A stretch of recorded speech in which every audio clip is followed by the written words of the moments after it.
Welcome to Unlimited Power. My name is D-Rod, and we are live here in North Seattle, Washington at Zulus Games, technically located in Bothell, Washington. And we are about to start round one, not round five here, of the Seattle Planetary Qualifier, which I'm super excited about. Let's go ahead and correct this round real quick here. But I am pumped. So we already see a Palpatine and Akira today. And on commentary, we're going to have quite a few people joining us here in the local area. I'm pretty excited. So we're going to have a PQ winner and some finalists coming in. And if we're lucky, we may have a couple of other people come join us as well. Either way, this is going to be an exciting day. We'll be keeping up with the events happening in Minnesota and so forth. So let me just check in. Yeah, so I think we'll be all good here. Now, so right now we see, we didn't update Kira over there. We still have Akbar for some reason. Change that here.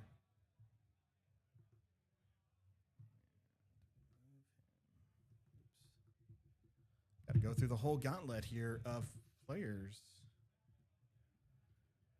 We'll just do this from the right side while they look at their bases, and then we'll take a look at their bases as well.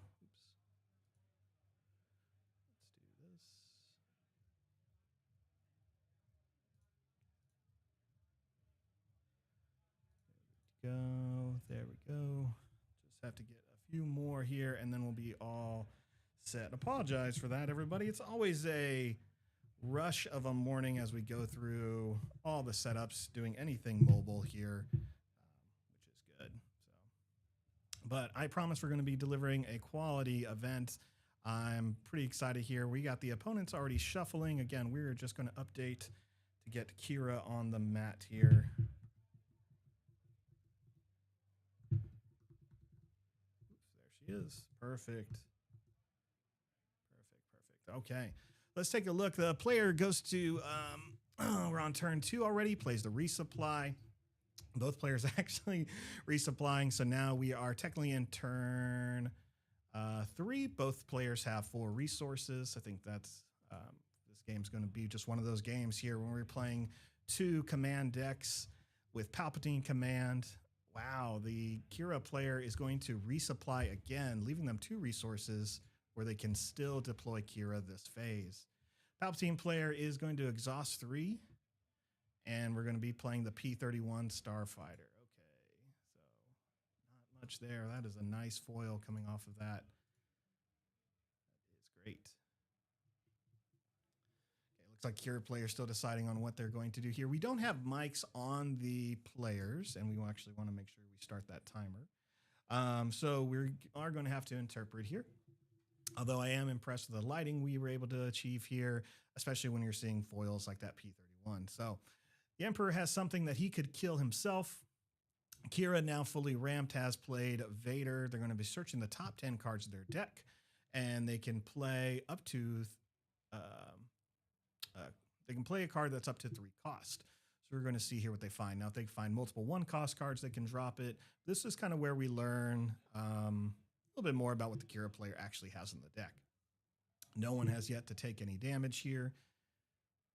Let's go ahead, and looks like they're still filtering. Now in this setup, I wouldn't mind pulling in a ground unit just to kind of keep overwhelming. That P-31 wants to die, obviously, so it can ping something, and it looks like the Vader player whiffed. So now they're going to take some points of damage here, putting them up to, what is that?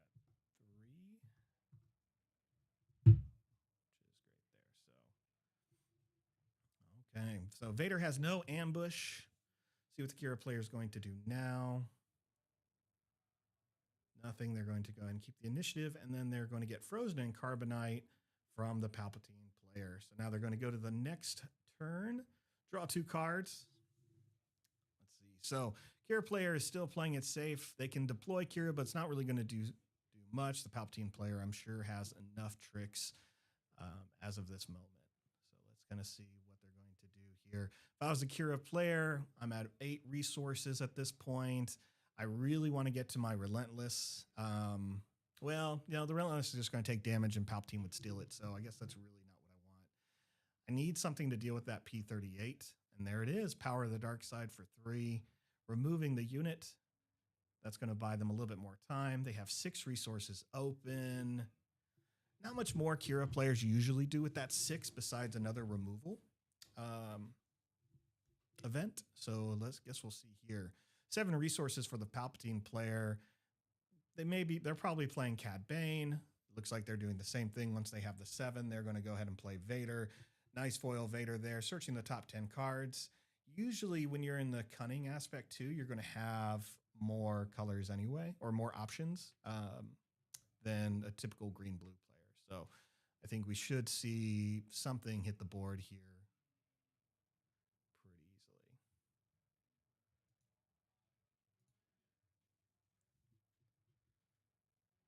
easily. It is a packed Planetary Qualifier today at Zulus Games. We have 124 players, and it looks like the Palpatine player just pulled out Poggle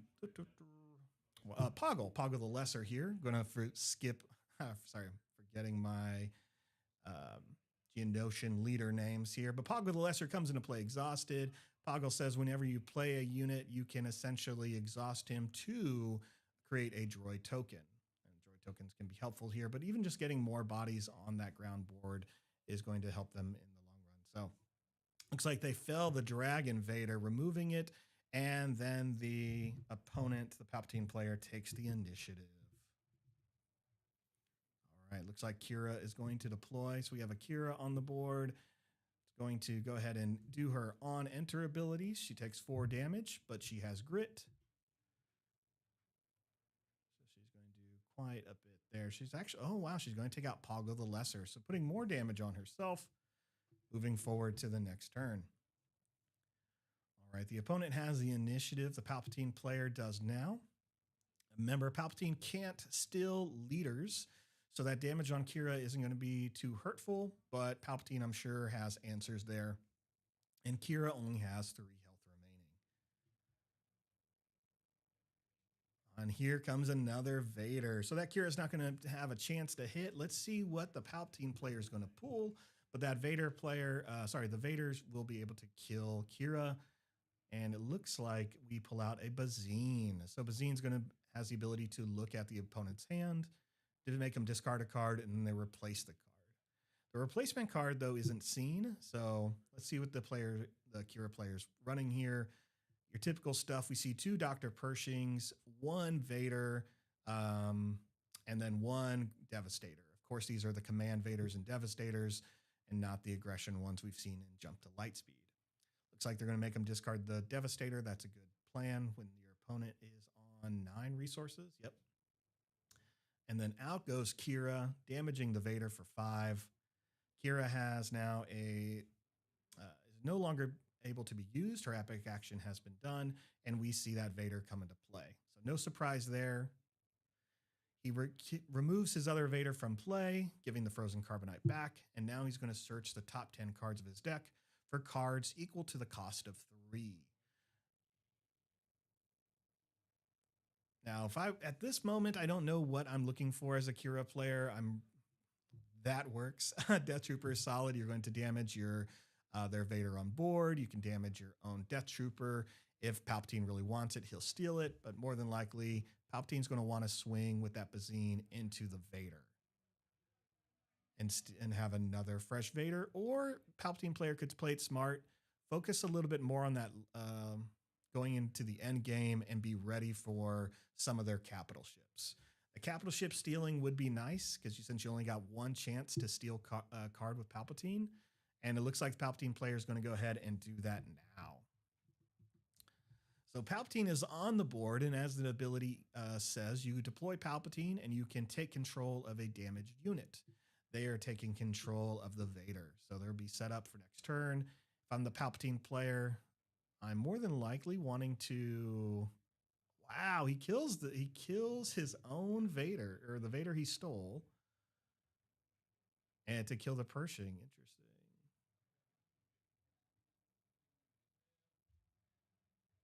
Interesting. Okay, not maybe the choice I would have made there, but I find that yeah, I mean, you're going to do it, you're going to do it. So let's see what the Palpatine player has. They do have a lot of cards in hand. They have a lot of resources. Palpatine Yellow has definitely had a lot of growth over the past 2 sets. So I think people can really play something unique here. And that's what we're going to see, just how unique they can get. All right, looks like we're going to take some damage there. Actually, it's 3 damage, I believe. Problem with players not using tokens next to them is it's harder to read how much damage they have, right? This is why I supply them tokens, but we are at 7-3 here. And out comes the Reinforcement Walker. When the Reinforcement Walker comes into play, the opponent can looks at the top card of their deck. They can either discard it and gain 3 life, or just draw the card. Looks like he drew the card, and we see that second Dr. Pershing come into play. Kira uses her ability to damage the Pike Sentinel. Go ahead and put in 2 damage and a shield counter there. While they go in the next round, let's go ahead and set up some music so you don't just have to listen to me talking. You can at least have something in the background. All right, Palpatine player who has the initiative is going to go ahead and play Frozen in Carbonite again. And here comes the Super Laser Blast. Sorry, not Death Blast. It is Death. But that's going to go ahead and trigger there.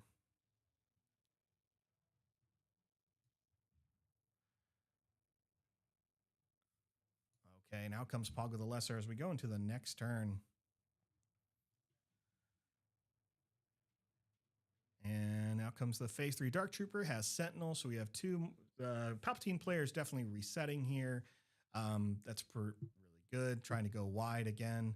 Yeah, at this point, the Kira player is either going to play a couple of small units, 2 removal events, or just 1 big unit. The Palpatine player, more than likely, as long as they can keep card advantage high, is going to be able to get into play 2 to 3 cards a turn. We're going to have the Frontier ATRT come out, which is a 3/5. Let's check on that music again. Bazine Natal comes out, so we're going to look at that hand. Kira player is running a Pike Sentinel, Inferno 4, and look at that Judge promo Snoke. What a cool flex. Love that. Love seeing that.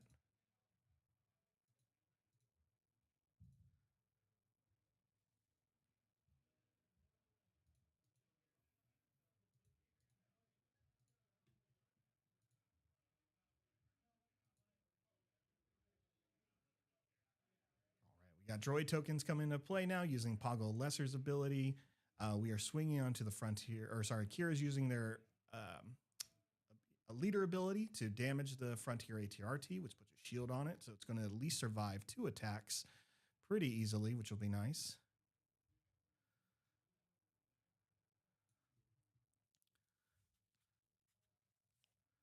And out comes the Cad Bane. So Cad Bane is going to be out there capturing some cards, which is awesome. Captures the ATRT, which is the only one the opponent has in play at the moment.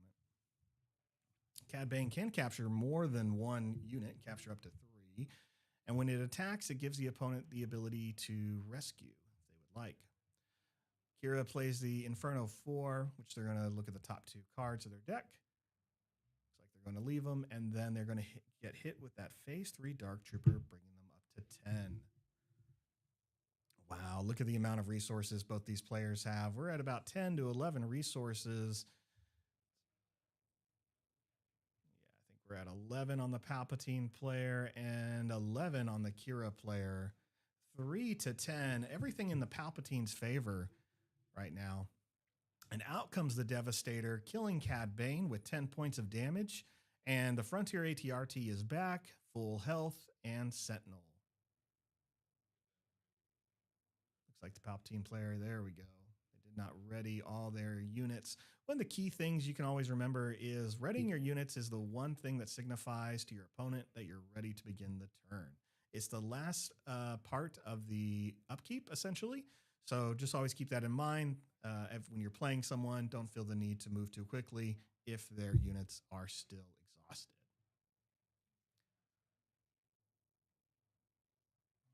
Palpatine player, let's see, exhausting 3 resources. What are we going to see here?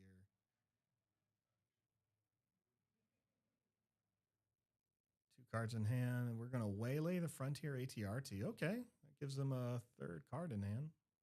We're going to take 2 damage from the Inferno 4, raising them up to 5. Kira player is definitely going to take the initiative, but they're going to take a lot of damage after that. Looks like the total points of damage is going to raise them up to 15. And out comes a no good to me dead on the Devastator. So that Devastator is not going to ready next turn, or sorry, at the end of this turn. And out comes a Emperor's Royal Guard, which gets a +1 health bonus. Wow, look how wide the Palpatine player has gone. I think this is great. 2 droid tokens. We're going to kill 1 just to damage and draw a card. Hand advantage is always helpful. And now they're going to the next phase. They probably won't resource anything. I could see the Kira player maybe going to 12 resources. Looks like they are. And that's probably because they're possibly running a tech. But also, again, Kira players struggle playing more than 1 card a turn. So the further they can go in those resources, the better at this point. One thing we didn't fix was the initiative.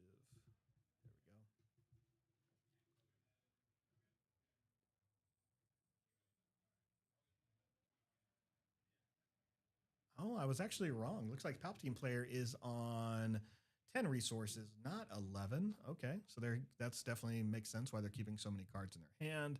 And we're going to see that Frontier ATRT pop back on the screen here. I really love this foil. Really do. I think it just comes across great. We do have some studio lighting here for that, so that's why you're not getting like a super hard glare and can kind of actually see the art more, which I love. I'm sure there are going to be some cards that are still difficult to appear, but that's okay. All right, they're going to take the Palpatine player up to 7. And out comes Bosk with the ambush ability. So 4/5 ambusher right into that Sentinel. And now every time the Palpatine player plays an event, he can deal 1 damage to the opponent. I believe it's only to the opponent's units. And they'll use Poggle to continue to make battle droids. Man, that ground arena on the Palpatine side is staying full so much. Reinforcement Walker comes into play, and it is going to lower the health here of the Kira player back down to 12.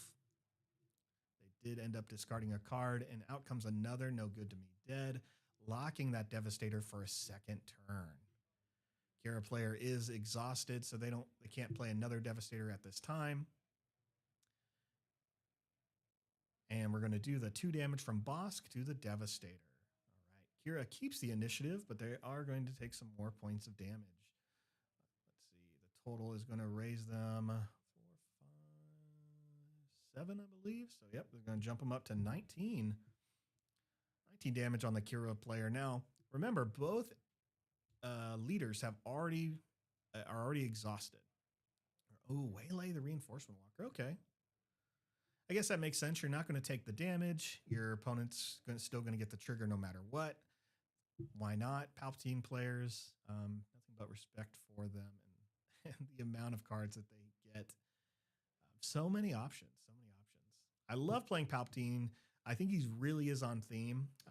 Most of the Star Wars games I have played, like the Star Wars Decipher, Star Wars LCG, and Star Wars Destiny, I loved Palpatine. Really excited to see that. Okay, it's a little bit off screen here, but we are going to see the I'm forgetting the name of this ship. Oh my gosh. The ship comes in, it has grit, but when played, it can defeat a unit with less than 2 or less HP. Devastating, no, not Devastating Gunship. Maybe it's Devastating Gunship. So that comes out, and there it is, Overwhelming Barrage. I'm sure either of those players are hoping for that card sooner or later. It's going to give +2/+2 on a unit, and it looks like it's going to be enough to finish off the Devastator, which is great. But it pumped the guard so big that Fel the Dragon could take it out. Doesn't matter. The Palpatine player can continue their push, getting the opponent all the way up to 22. Opponent puts out another Sentinel unit. Wow, yeah, Kira player is playing a little bit more Sentinel units than I'm used to seeing, at least in a local meta. I know we've been seeing Kira players, go a little bit more, have a little bit more unique list, especially with something like Data Vault. So that just makes sense. All right, we're going to kill one of the droids to use Palpatine's ability, damaging the trooper to get a card, and then the Palpatine player finally takes 2 more points of damage. Kira keeps the initiative. Palpatine players continues their barrage here of cards. Looks like they did end up getting something off screen there. Apologies that is not coming up. We should see that when they ready. Looks like we're going to the next turn here. Looks like Kira's at 12 resources still. Oh, there's another Royal Guard. So it is still 10 to 12 when it comes to resources. And Palpatine player is in the lead with only 9 damage. Reinforcement Walker comes back out. Kira player, of course, is going to use that to heal themselves, and that's going to lower them down to 19. But that only leaves them 4 resources remaining. All right. Dark Trooper goes ahead and gets finished off by the Royal Guard. Sentinel versus Sentinel. Love that. Actually, that would be definitely some fights I would love to see in the Star Wars universe. Would love for them just to finally start telling stories about Royal Guards. All right, Devastating Gunship is going to be affected by Kira's ability. It's going to take the shield and 2 points of damage. It does have grit, so it's going to be able to hit for 5 now. But I don't think that's something the Palpatine player is too worried about.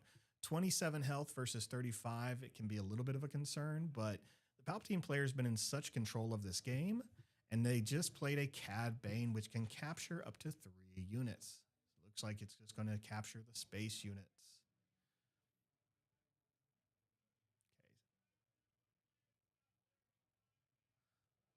Okay. Let's see. They just had the announcement of 35 minutes left in the round. They're still in game 1. Kira player runs the Death Trooper, dealing 2 damage to itself and finishing off that Royal Guard. And then the Kira player takes 3 more points of damage, and the onslaught continues here. Another Royal Guard. Wow. And more droids. Okay. Again, Palpatine player has not has really not let their board get crushed at all. They have stayed on top of this, keeping that board length full. Way to go for them. Yeah, I'm be interested to see game 2 here. I'm sure the Kira player is only running 2 super laser blasts, and I'm sure they're going to pull in 3. Obviously, the Palpatine player has good cards for hand advantage. They're going to be playing a lot of discard cards. So they're always going to probably be a little bit ahead. But there's not many other options as a Kira player. Just continue to destroy them. All right. We played No Glory, Only Results to defeat or to take control and defeat Cad Bane. And the Palpatine player is going to go ahead and play Change of Heart on the Reinforcement Walker. So that is a lot of ground damage there with some healing. I think at this point, they're going to know to go to game 2. Let's see. Kira player has enough resources to make some moves here. They have 7 available. They swing into the Sentinel unit, trading.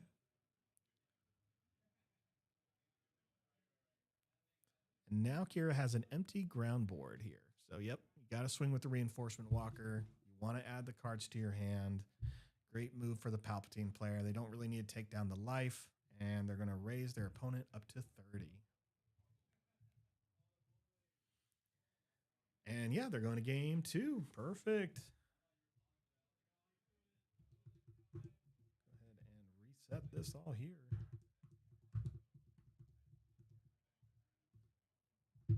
Wow, 9 damage on the Palpatine player. Wow, what a really good game. That game definitely started off super fast. We saw that ramp. We saw the Kira player ramp twice, And we saw the Palpatine player ramp once, both of them ramping when they had 3 resources. So we'll see if that continues this game. I think ramp is important for both of them. If they can get ahead, that's going to give them a little bit more of that advantage, especially with some of the units they have, whether it's just putting out more Sentinels or going as far as putting out like reinforcement walkers or Cat Banes. So both players did play a little cautiously, and I'm sure they're going to continue that going into game 2. Let's go ahead and give them the win here. Team player going into game 2 with the win. Thanks everyone for watching this chat. At this time, we don't have, or watching the stream, we don't have chat online. Let's see if I can pull it up. We're not at least displaying it. Let's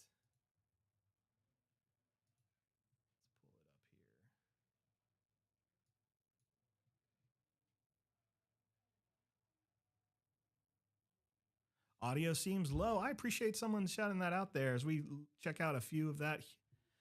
Make some adjustments. Hopefully that makes it a bit better there.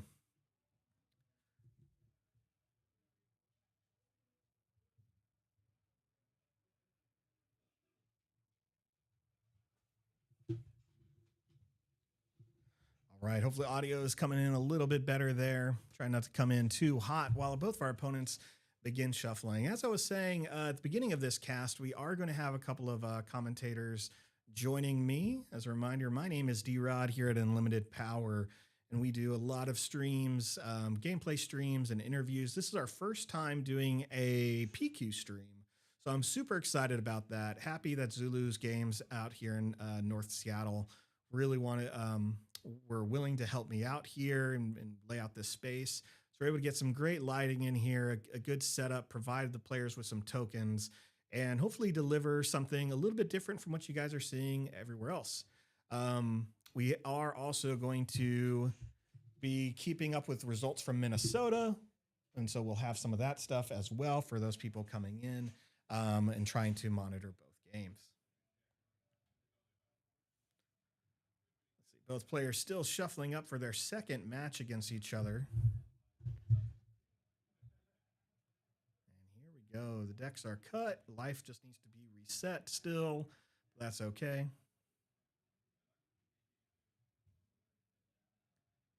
you can always tell when it's a PQ day because there are fresh sleeves on the board there. I believe those are Dragon Shield Ivories or Dragon Shield Justices. Can't recall if we saw the black border there. Shout out to Dragon Shield. I know I use them for so many of my games. Definitely one of my preferences. Is Dragon Shields. For a long time, it's KMC, and I really do love KMCs, but Dragon Shield just has a little bit more of the variety I like. All right, so Palpatine is pretty strong here. If you've been following a lot of the results, we've seen Palpatine make the top 8 here quite a bit. There's been 16 Palpatines in top 8 this season. So that's been really, really key thing. We've seen 4 of them win PQs, at least that have a high number of players. These are stats from the competitive SWU hub. So if you're familiar with that, that's a great place of just seeing how things are going around the world with Star Wars Unlimited. But they really focus on PQs that hit or events that are a certain size. So for an event like this, where we're at 124 players, I think it's really important.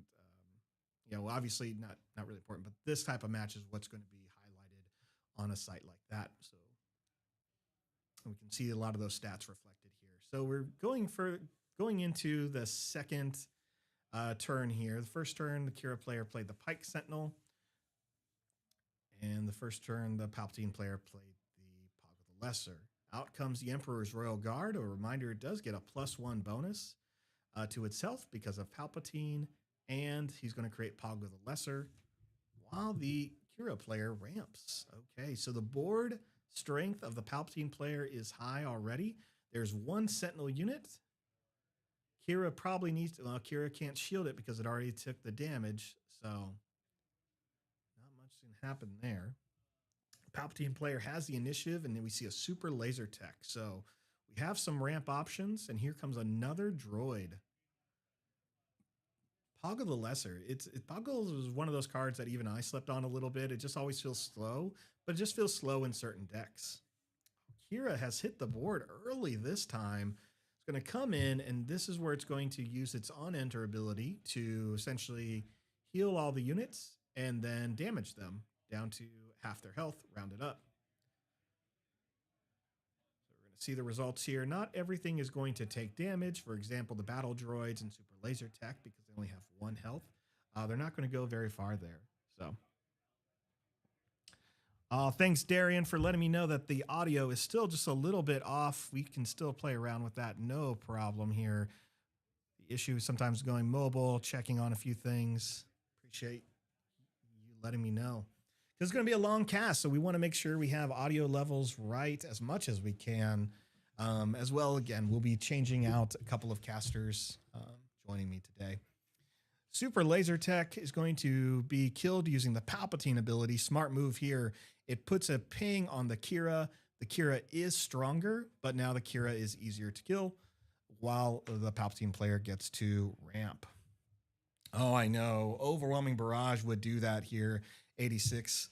Either player, if they can get it, can really set the tone of this game. Okay, there it is. Kira swings into the Royal Guard, finishing that off. You know, was it the right move? I'm not sure. I feel like the Kira player's probably playing a little bit rushed there, not seeing any kill events. So it's probably why they felt the need to put more bodies out. But, I mean, here we go. They're stabilizing pretty well. The amount of units that just left the ground arena was pretty high. A devastating gunship comes out to clear out the units that have less than 2 health. So here we are. Palpatine player does have 2 points of damage on their board, while Kira still has 0. So as much of a burst start that the Palpatine player had, Kira did come back pretty strong without having to use a barrage. That's pretty cool.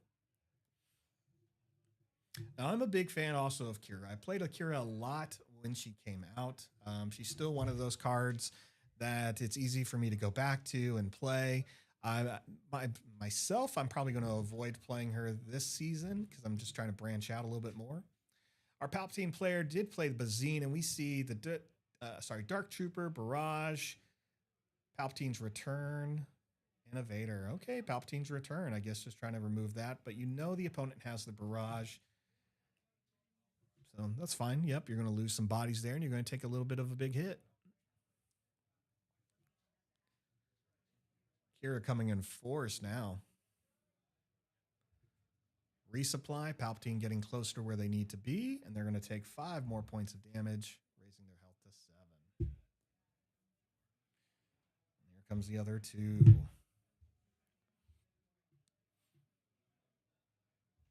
Yeah, if only Kira had a couple of like stronger low-cost Sentinel units, or a Sentinel unit with grit that's low cost. So 9-0. Palpatine player definitely feeling the heat a little bit more, but are they under pressure? So let's see here. They have 7 resources. Kira has 8. And yeah, okay, Palpatine is going up to 8. Perfect. So here's where we can see Super Laser Blast from Kira now going forward. For Palpatine, we can see... What am I thinking of at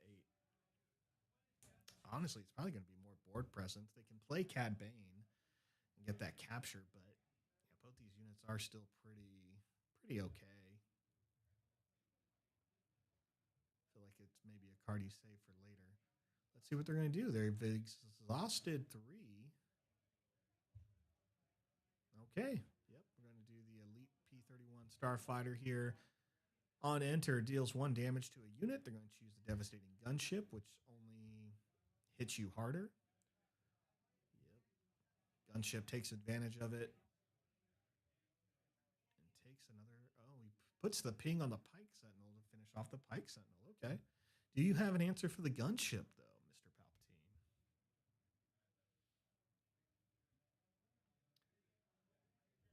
Oh, that's why. Oh, man. Takes control with the Palpatine right there. That was great. So takes control of with using Palpatine's ability to take when it deploys, takes over a damaged unit and he plays another devastating gunship to kill the one that was stolen.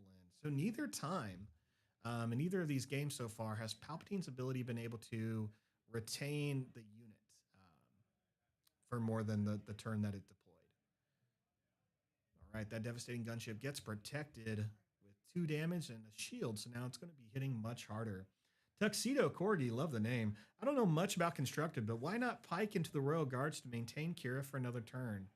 Yeah, you know, that's kind of what I was thinking too. It's possible that the Kira player was just so hesitant on losing that board presence for some reason, or just had a different type of tunnel vision.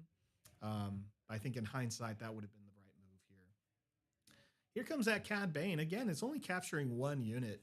And I guess I'm not too surprised against a control matchup that Cad Bane is only going to be used to take care of these lower cost units. But it's going to happen. Okay, finally some Vaders. Last game, none of the Vaders. They were just playing Vaders to play Vaders. None of them were hitting anything. All right, Kira plays the nice Vader here from the convention box. One of my favorites. It's going to look at the top 10 cards of their deck. They're going to put out units that are equal to the cost of 3. More than likely, it's just going to be 1 unit, and it is Dr. Pershing. Great for hand advantage and a card you honestly need to get rid of.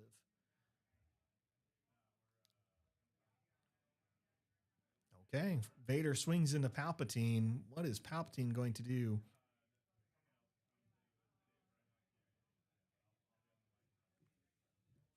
It is 9-4. It is everything right now is in the Kira player's favor.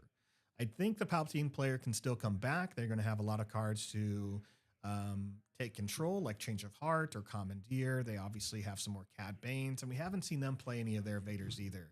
This is very much a kind of like a what's the word? There's an answer. Both of them are going to have answers every turn, I feel like, and then they'll set up and they'll have more answers, and that's just honestly the way that these type of games go, which isn't bad. Just maybe can be a little bit repetitive here. A lot of support for Jordan in the chat. Appreciate everyone chatting in there and encouraging their friends, teammates, relatives. Always good. Frozen and Carbonite on Dr. Pershing. He is not going to ready here for a bit or at all, I believe. That's great. You don't want to have to swing into him, and now you don't have to. Darth Maul comes into play with that ambush ability. He hits for 7 straight into Cad Bane, so they're both going to die, and then the Kira player gets their devastating gunship back. Palpatine player runs in the Palpatine's return to play Cad Bane again, and now captures Vader. Is that your plan? Yep, capturing the Vader.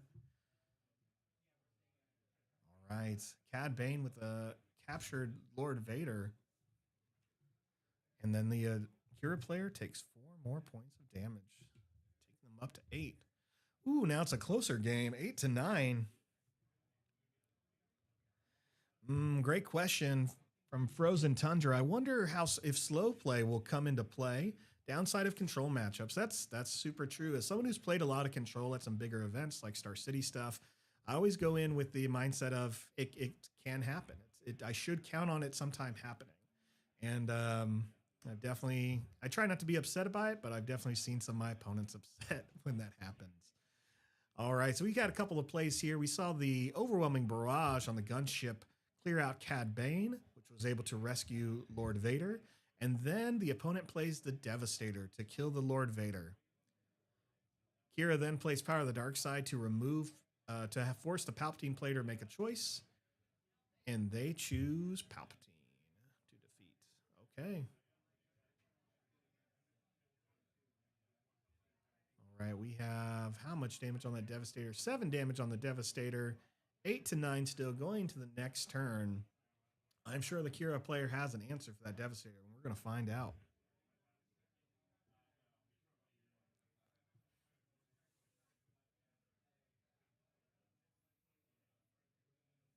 "18 minutes left, and we are still only in the second game of round 1 here. Let's see. Palpatine and Kira. Kira is currently at 9 resources. The Palpatine player is at 11.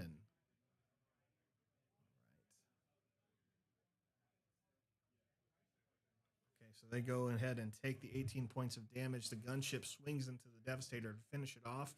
Bazine gets played, and we're going to look at the Kira player's hand. Pike Sentinel, Darth Vader, Reinforcement Walker, and Palpatine's Return. So definitely a lot of options. We got rid of Palpatine's Return, eliminating the type of cards they can bring back, which is good because we don't want to see things like Maul or Vader, another Vader come into play, right? So that's why Palpatine's Return is the better option here. It's one of the lower cost cards that can bring in a bigger value unit. Palpatine uses its ability to defeat one of its units and deal 1 damage to the gunship and draw a card. So a lot of value in there. And Frozen and Carbonite, the Reinforcement Walker. Wow. Oh, Palpatine lost his win on my dashboard. You're right. There we go. Reinforcement Walker and Reinforcement Walker, Emperor's Royal Guard and Poggle the Lesser now on the board. And we see the board begin to set up a little bit more for that Palpatine player. Now comes that Darth Vader. We expected that in hand. He has to swing into the Royal Guard. Pulls out another Pershing. I feel like the Vader has not pulled. Not that Pershing's bad. It's just it's not putting in like an immediate threat. It is putting out something that needs to be dealt with, but not necessarily something that's going to help them close out this game quicker.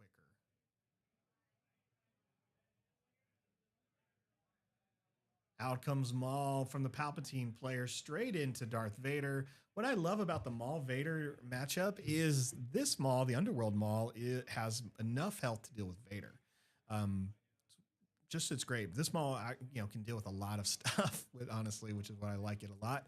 He creates the droid token, and the Kira player runs the Pike Sentinel.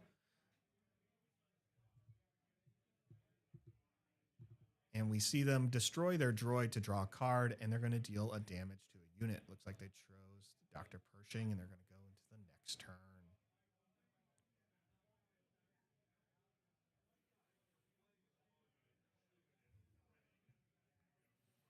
Here we go. 15 minutes left.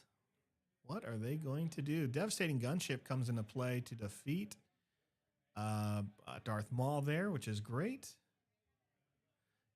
Now Devastator comes out. This is the command Devastator from Spark of Rebellion, so it can now shoot a unit based on the amount of resources that they have, which I believe is 11. Looks like all that damage went to the good doctor. He's gone. And they make a battle droid token. Pike Sentinel defeats the token to just limit how much the opponent is going to draw, and Palpatine takes the initiative. Kira uses their ability to strengthen their devastating gunship so it can hit for 5 and have a shield, so it can hopefully hit the Devastator twice.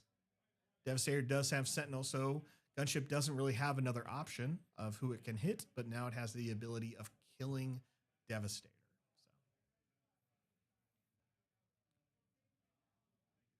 Palp is a tough matchup from 86 to Saab, of course, and there it is. Look at that Devastator. Devastator just hits hard. Hits hard. 28. Out comes the Avenger, forcing the Palpatine player to sacrifice a unit. And then the Palpatine player plays their own Lord Vader, searching for the top 10 cards. Can the Palpatine player get there? They need to do 5 more points of damage here. They obviously need the units, which I think they can do.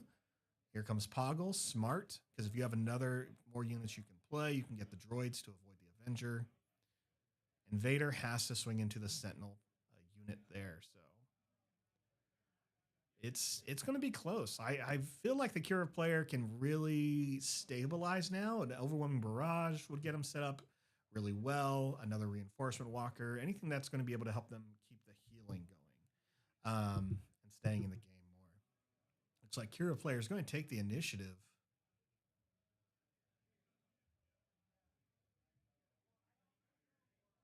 Palpatine player counting their resources, exhausting 5. What are they going to play for 5? Overwhelming Barrage. Okay. Just going to raise the Vader to a 7. 7 damage. All on the Avenger. Okay. Okay. This one of the few times where Barrage, it's like 7 damage is 7 damage, of course, but it's at that point in the turn, it didn't really set them up, or really didn't like what's the word? It didn't put them ahead. I don't even know if it put them tied with their opponent. Bad move? No, it just didn't have the value you really want to see. We see Maul come in and hit them with that overwhelm, raising the Palpatine player to 11 damage. And what can the Palpatine player do now? They're so close to finishing this off. Overwhelming Barrage on Pago the Lesser. Oh my gosh. Wow. 3 damage. Gets to go wherever he wants it. He finishes off Maul. He finishes off an Avenger. I just, what? Like, it's just like, who? Pago the Lesser, everyone. Not only does he get the Overwhelming Barrage to wipe out 2 big cards, they have to play no glory only results to not take that those 3 points of damage right now. All right, the Kira player has to show their hand because of the Bazine, and they had a Vigilance. It's too bad, so they're going to lose that Vigilance. And then the Palpatine is going to get hit with the devastating gunship, and it's going to raise their damage up to 16. They're going to take the initiative as well. Looks like, yep, okay. Kira player passed. Let's draw some cards. Wow, what a game. What a game. This is game 1. This is game 1. And if you are familiar or you're from like the Northwest area, if you were at the last PQ here in Zulus Games, the Kira matchups were just over the top. There were so many Kiras. It was great. All right. Bazine swings for 1 damage, raising Kira to 29. And then Palpatine gets hit by that gunship, raising their damage to 21. Out comes the Reinforcement Walker. Opponent looks at the top card, doesn't even look, just immediately goes into their discard pile. I guess I'm not surprised there. We're going to go ahead and drop that back down to 18 because they're going to heal 3. And there it is. Super Laser Blast. Okay. Super Laser Blast. Both opponents have 5 resources they can play with. Palpatine drops the Dark Trooper. Kira drops the Death Trooper. Don't you love the naming of Star Wars stuff sometimes? I mean, I love it, but sometimes it's just silly. All right. What a turn. What a turn. That's how it goes, right? 10 minutes left. They're definitely going to go to time if Kira wins. So that is how it goes. All right. Here's the big thing though. Dark Trooper doesn't have, oops, wrong button there. That's why. And they healed. Okay, never mind. Back down 27. Out comes a Relentless from the Palpatine player, and then Kira takes the initiative. Everything moves fast in the end. Relentless is solid at this point. Kira player definitely has to make some big moves right now or call it. Avenger comes into play. He's going to sack the Death Trooper. Yep, Dark Trooper. So there it is. There it is. What a game. What a game. This all goes to the Palpatine player. Wow, what a matchup. That's great. So we have 9 minutes left in the round. What we're going to go ahead and do here is make sure we are set up for round 2 and do some quick audio tests. So appreciate everyone hanging out in the chat. We're going to go ahead and go to a quick pause, and we'll be back when we come in for round 2.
All right. Well, Rob, you said a lot of good stuff there, and it turns out I didn't switch the monitor back off, so no one heard anything we said. I think sound's coming in now, so obviously there have been some big moves here.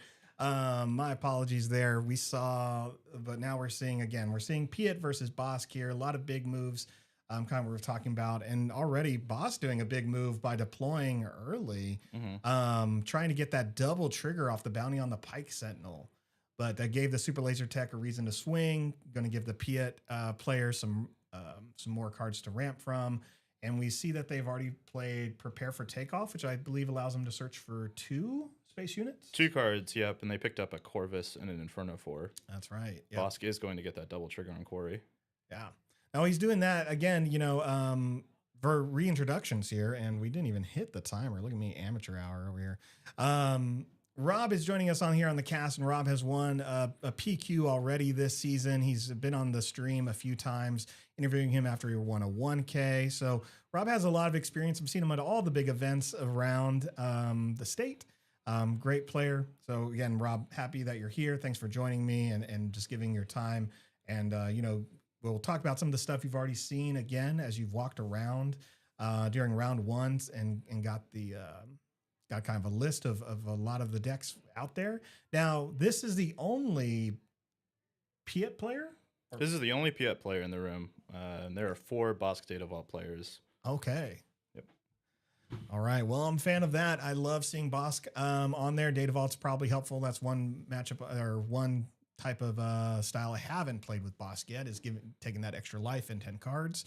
And we can see that does give him the options when he triggers those things like bounties. I'm a big fan of the client. I loved playing the client when he came out and using that. I took that to the PQ Dallas, and so many people were surprised to see the client come out. But it really got me through a lot of tough matches for sure.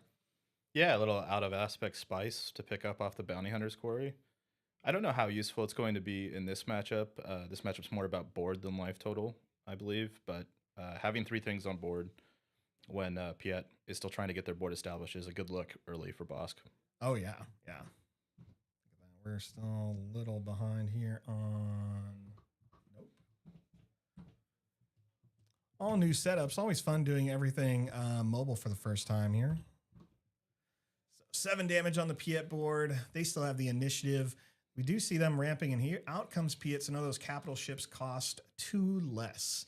He has no resources in play, or no resources available except for 1. And I don't think he plans on playing an Outlaw Corona. So he's probably going to, player's definitely going to go to the next turn and play something big. Yeah, the Bosk player has the option potentially to just kill Piet here. Already going base instead, but had 6 damage represented that he could put into Piet. Bosk, all of his mana still available, all of his resources still available, so we'll see what the next lineup is. Yeah, I mean, if they had the barrage, I assume they would have played it already.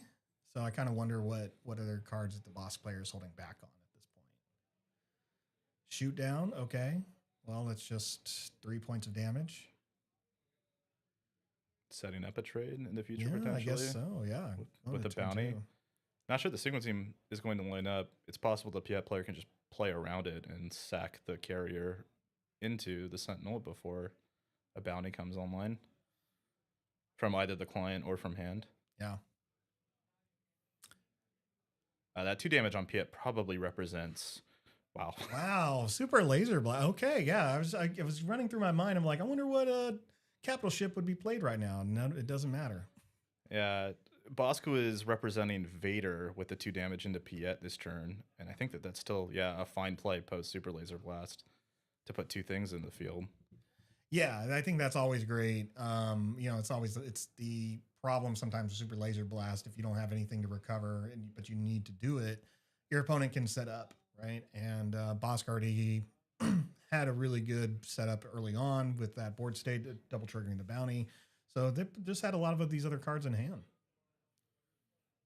Piet now, after Super Laser Blast, you're looking at probably Avenger or Devastator with Piet ability with 9 resources available going into the next turn. Both will basically take care of 1 unit. Devastator a little better here because it can take care of Vader. Rather than client, I think obviously sacked to Avenger here. Yeah. But it Super Laser Blast successfully reset this board after Boss got out to a really early start. Yeah, and Boss sitting with 31 health, but I think if I was in the Boss position, I'd be feeling that pressure because even with your extra 10 cards, I'm sure most of them are going to be primarily 3-drops, then and maybe a couple of big cards, but there's limited options, and when you're 2 resources and almost 3 resources behind, depending on the playing the capital ship, it can be rough. Reinforcement Walker, though, is going to help. You might as well draw the card. Yeah, no reason not to at this point. No. Okay. Well, they found a reason. Yeah. So they did not need the ramp card. I guess that's fine. You'd lose a card off the top of your deck as the bounty. But you could have played it and got a ping if you really needed it later. But I guess you probably won't. I don't think Boss is going to find that answer for that Devastator. It could be tough. I mean, again, it's Overwhelming Barrage or a combination of maybe another shoot down, open fire, things of that nature to take care of Devastator. But yeah, these red, black, green decks in general do not like seeing a lot of health on the opposite side of the board. And he's an Annihilator. Oh, Annihilator. Wow. Okay. So defeats, searches hand, and the deck. And deck. Yeah. So it's going to get rid of. Yeah, no more walkers this game. All right, well, that's a good time to see the hand, though. Devastator, Black Sun, Overwhelming Barrage, and I missed the last one. Okay, let's see if you have any big hitters here. Palpatine and Crate still left in the deck. Couple of Crates, couple of Mauls. Devastator, Relentless. That's I won't lie, it's kind of nice that they have these hyperspace cards. So we can see it a little bit better. Yeah, we see Merciless Contest in the deck for Boss. That can be a way that Boss can successfully deal with these big ships efficiently. After this Devastator attacks, though, it's going to be a 2-action lethal from Piet. So the clock is definitely ticking.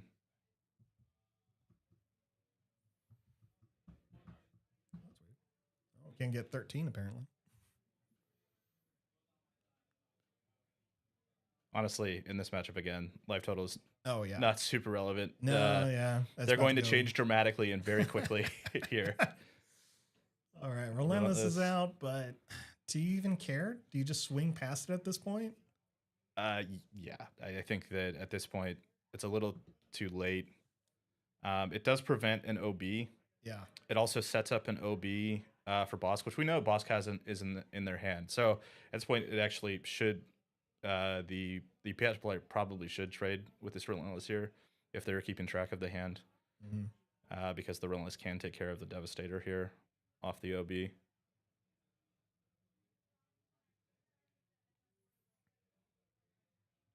question is like, do you attack with the Annihilator into Relentless or the Devastator? I think you don't mind. I think if the Annihilator dies because you get the death trigger again. To deal with another unit rather than putting Devastator to 1. Right. Is a bit riskier. But the Annihilator at this point would just deal with the client, right? So it would just remove right the last now, client. Yeah. But then it also forces like probably OB on client to deal with the Annihilator. Otherwise, like Boss can never really play anything substantial to the board. Yeah. Because then Annihilator just trades it out. Let's see what it is. Okay, their own Devastator can't take out the Annihilator, which is frustrating. I mean, it could. It has potential to take it out, but yeah, with only 10 resources, it can only deal 10 damage. And the rivals fall it away. All your problems are gone. Keeping the Annihilator healthy, really nice there. This is the client that could. Yep. With 12 back again. It's on the clock. These life totals change very quickly. Yeah, all the way to 12. Wow.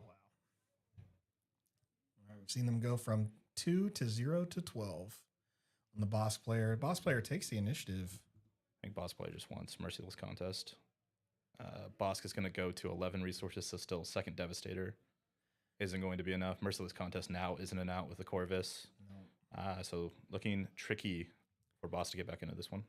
Since we've pretty much seen the boss player's deck, I'm sure we're not going to see it. And I think the boss player is Olivia, according to the chat. Way to go, Olivia, for playing boss. But I was surprised at the Dallas PQ a couple seasons ago, where there was only 3 boss players at the time, and it was me, a playtester buddy of mine, and this other person. And the other person surprised me with a super laser blast. Oh, Yeah. out of aspect. Out of aspect, yep. Super laser blast. I don't think Olivia's running that, but I live in fear that it can happen. You're right. All right, Maul with the ambush for nothing, but you have them all in play. And there's 12 more points of damage. This effectively puts Bosk in check. Yeah. Any answers there? Nope. Turn too late. Sentinel should give Olivia the initiative here. Because Corvus is going to clear it, restore 2.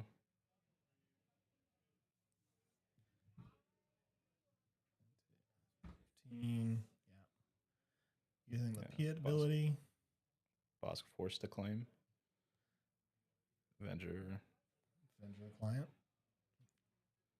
Basically, presenting 2 lethal threats is kind of the only relevant detail for Avenger here. Yeah. And, okay, for added measure, a Sentinel to protect that life total a little bit more. Yeah, I don't think there's any answers here for the boss player. I think, it's not like they played poorly. It's just, well, there were a couple moves that could have been better, but at the end of the day, it's just you can't. That late game is just so overwhelming. If you didn't get the crate out, like all that stuff's just going to hit you. Yeah, it really is a race to Super Laser Blast. Piet and Bosk both ramping. I think having that blue top end, the difference in this one. Although we did see kind of the avenue Bosk can take to swing this game. I think getting that early board pressure and forcing Piet to have a Super Laser Blast early to reset the board for their big ships. If Piet doesn't have that blast there, this game maybe takes on a different texture, and that Maul at the end maybe gets there. So closer than I think the end game state maybe would have suggested. So the boss player usually has a couple of options here. You can either try to go wide and just spam as many units as you can really early and hope that your late game is enough to get you there. Or do you just focus on the late game? Being a boss player, most people, especially in the blue-green matchup, they're my opponent. They kind of know they don't need to. If they don't play units and just ramp, they're going to get ahead of Bosk because Bosk takes no advantage here. So what's your prediction here? Or what do you think is best situation for the boss player? Should they play the ramp game and try to get the crate out quicker? Or do they try to continue with this mid-range tempo? I think you want to still ramp. Your deck is just built around it. So that's still your main line. You want to get to 7 and get this Maul out, hopefully in conjunction with this Piet flip, and end Piet as quickly as possible. And hopefully be able to leverage your Bosk card advantage and your Bosk engine after Piet's dead to kind of just take over the game from there. That's, I think, going to be the big difference maker on the boss side of the board. I imagine like Palp's Return comes in for both of these decks, so a lot of recursion. On the boss side, that means that, like, okay, they're not as doomed to the blue removal suite. So like we saw in the last game, Annihilator takes out Reinforcement Walker, well, Palp's Return can just bring one copy right back, right? Yep. So I'm expecting a longer, grindier game. Again, a lot of this like kind of pseudo ramp mirror is about who gets more resources on the board first and can start leveraging those big swings. I think this will be pretty exciting. Let's go and take a look here. So when we're looking at boss decks across the board, we've seen only one win a large event so far, but we've seen 12 make it into the top 8 at a lot of events. So that's like, so it's a 1% and less than 3%. So 1% in the top 8 and less than 3%. Sorry, 1% winning a PQ and less than 3% making the top 8 here. Yeah, Boss Green very good into, typically has been historically very good into the blue, white, red hero strategies. Your Anakins and your Rays, where they can just recur Relentless and Devastator over and over again and kind of lock out the removal suite. Also has game into Kira in that regard. Like, okay, I can get to a Relentless really quickly while providing early pressure and going wide potentially with Bounty Hunter's Quarry on the way there. Piet Blue is unique in that it is, while it is playing the same colors as Kira, it's mostly big ships. Yeah. Um, and goes bigger than Bosk, as we saw with like the Annihilator main.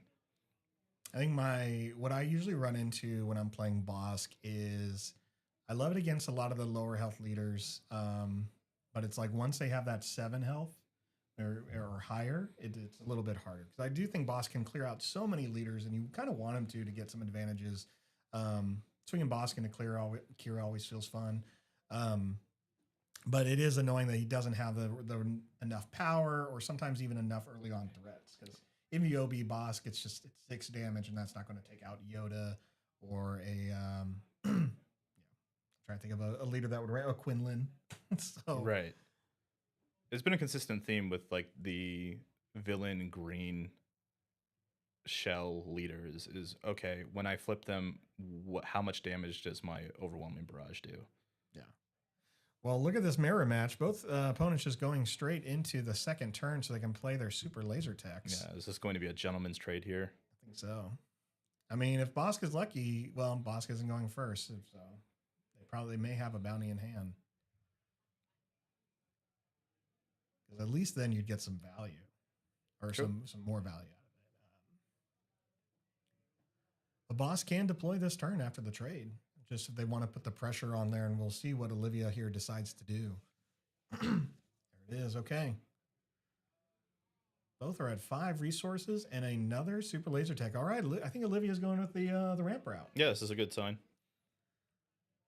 And do we see? Okay, that's what I thought too. I thought we'd see the resupply courier. So Olivia's still a little bit behind, but not too far behind.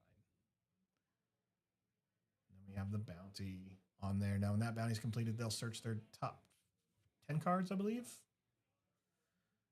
Yeah, twice. Twice? Yeah. Well, twice if Bosk is in play. Right. That's the ideal. Boss flip plus OB will kill the carrier. Again, though, the true threat here is the Piet on board. Yep. And again, it's what I was saying, like that perfect 7 health. It's like Bosk, isn't going to get through it. So the Piet should take the damage for sure this turn, which it did, but it's probably still going to get a trigger, get something out earlier than it should have. Yeah. Piet's going to lead this turn with the initiative with 7 resources up, which means that they will have one shot before Piet, I think, inevitably dies to drop a 9 into play. So Avenger, Relentless, maybe Malevolence is the look here. Avenger not the greatest. I just maul into the boss. Yep, yeah. Good. Protects your Piet. Puts a little more pressure on the opponent, on the boss player. That hurts. As a boss player, that hurts when you can execute the bounties. Yeah, no double claim also removes like the likely OB target or subject on the boss side of the board. So now, decent chance that Piet lives this turn, and we can drop a bigger ship the following turn. So yeah, Maul, good tech here. Okay. All right, yeah, super laser attack into Maul. Okay. Puts them at 6 resources, though. Or 7? It puts it at 7. So now, yeah, their own Maul or Vader. Not sure why this Maul is still alive on the opposite side of the board.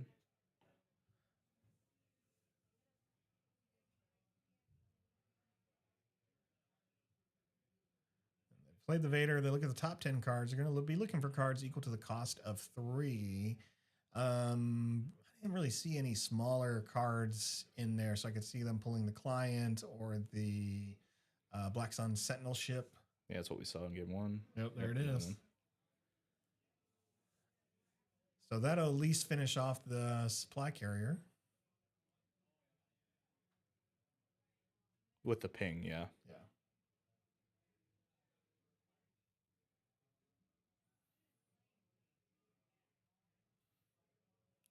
And then I assume, yep.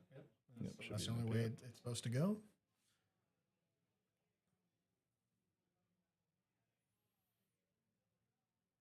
Still waiting for that Piet player to recognize their Maul's dead. Yeah, I'm not crazy, right? No, I mean, it's a 7/6. It's a 7/6, yeah, with 6 points of damage. because it took 4 from Bosk, 2 from Super Laser Tech. Yeah. So hopefully when they ready it, they notice it. Yeah, we'll have to pause the game here if this readies. If something happens, we'll notify the judge. As people who've watched streams before, like sometimes it can get a little tricky. I think they recognize it. Yeah. No. Yeah.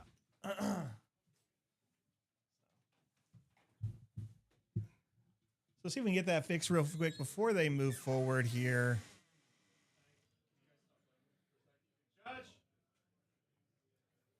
All right, we're going to call the judge over before it continues anymore.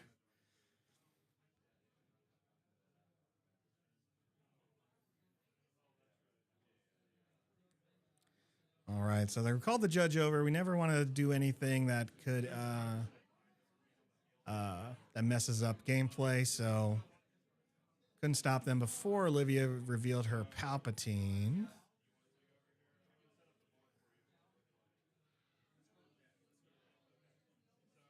All right, and right now they're just going through it with the head judge, making sure that they reset the board state here.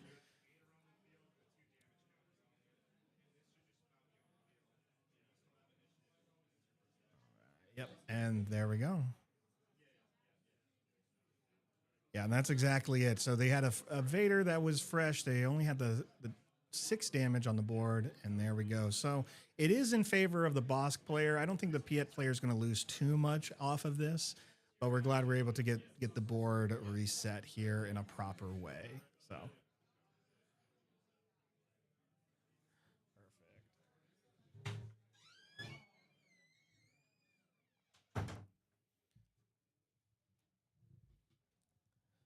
All right, so Maul is back in the discard pile, but I don't really think it hurts the Piet player too much not having anything in the ground arena at this time. Let me get that reset here.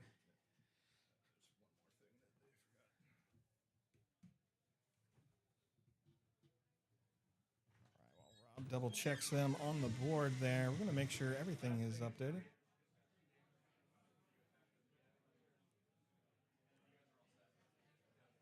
All right, damage back on the Vader.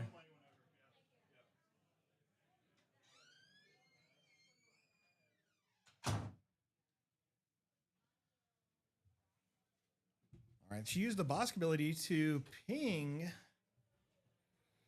the resupply carrier. So now they get to go ahead and go through the bounty cards, looking at the top 7, I believe, for 3-cost card, and it's Kylo's TIE Fighter. So great stats, but sometimes I'm still surprised to see it.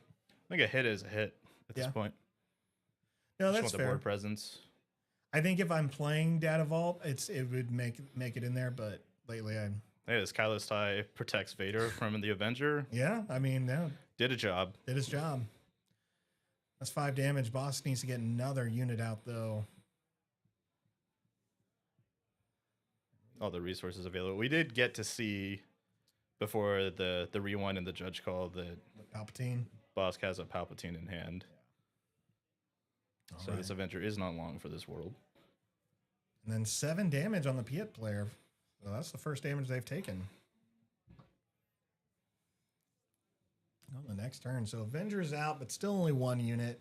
Boss player didn't have anything else smaller, so yeah, we're not going to see Vader long for this world. Unless the Piet player is trying to set up something else, which I doubt. Yeah, I mean, Piet's still in a great position. Lots of resources available. Healthy life total. Again, the big blue ships and their Star Destroyer package should trump Bosk's at this stage in the game. So Bosk is going to, I think, start trying to leverage a wider board state. Yeah, if they can. Forced into it for sure. And that sets the... We could play a bounty here on the Avenger. Yeah. And then ping, but it'll be Palpatine. Palpatine is the option. Palpatine, and we'll see now what the Piet player has remaining. Second Avenger, Devastator, very good here. Yeah, they're one shy from Annihilator, right? Annihilator's 11. Correct. And they have 9 resources available. Yeah. Yep, Second Avenger. And there goes Palpatine. Now it gets tricky. Again, Merciless Contest is in the deck. It's a good draw here from Bosk to level the playing field again. I do love Merciless Contest. Any sack event, I'm a big fan of. It's probably why I won't play a lot of Hero, honestly. Yeah. The heroic side of things is more interested in self-sacrificing abilities typically, and then making your opponent. But self-sacrifice is usually at like the greater good of destroying something else, right? Like, Right. You think of like Holdo in the 8th movie or things like that. It's like, oh, like it should be able to defeat something. Or the flavorful heroic sacrifice on your K2 unit to deal 9 to base to end the game. Yeah. Mm-hmm.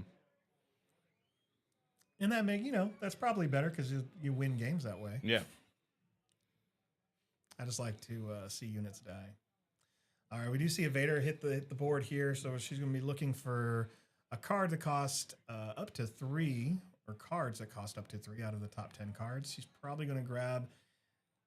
It doesn't really matter because it's going to get sacked. Okay, I think Sentinel might have been the best possible just because it eats the Avenger trigger and the attack, so you save some health on your base there. The ramp here is nice though. I think that's like probably the second best option. 14, 22, yeah, ramp's not going to hurt you if you can get that crate out and still keep another body on the board. I'll get you a little bit further. 5 resources left. So hopefully they have another 3 drop. Just a claim from Bosk. Oh no. Piet exhausting, so we're going to be seeing something big. Devastator, yeah. Now it's tough. Yeah. Again, out of aspect Super Laser Blast would get you there. Yeah. All right, boss player has the initiative, but 22 damage. 11 points left of their life remaining, and there is 19 points of damage sitting on the board. Right? No, is that an 8? Avengers 8-8? Yeah, Avengers an 8-8. So 18 points. I think you're looking for Devastator to hit the Avenger. Just kind of hope that there's no further interaction on the Piet side.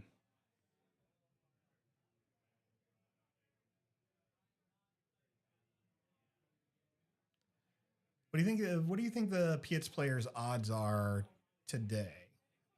So they won their first match. They're the only ones here. There's a merciless contest. I think where Piet struggles is into the more aggressive strategies. The Sabines and even like the Quinlans are not going to give Piet this kind of time to get to leverage like these large resource turns. Typically, there's going to be a lot more pressure on their base. ECL in particular also more threatening to Piet on flip, so less likely you get an advantage there. And as we stated before, Sabine is the most represented deck in the room. But your pairings are random throughout the day, so hey, if you dodge it,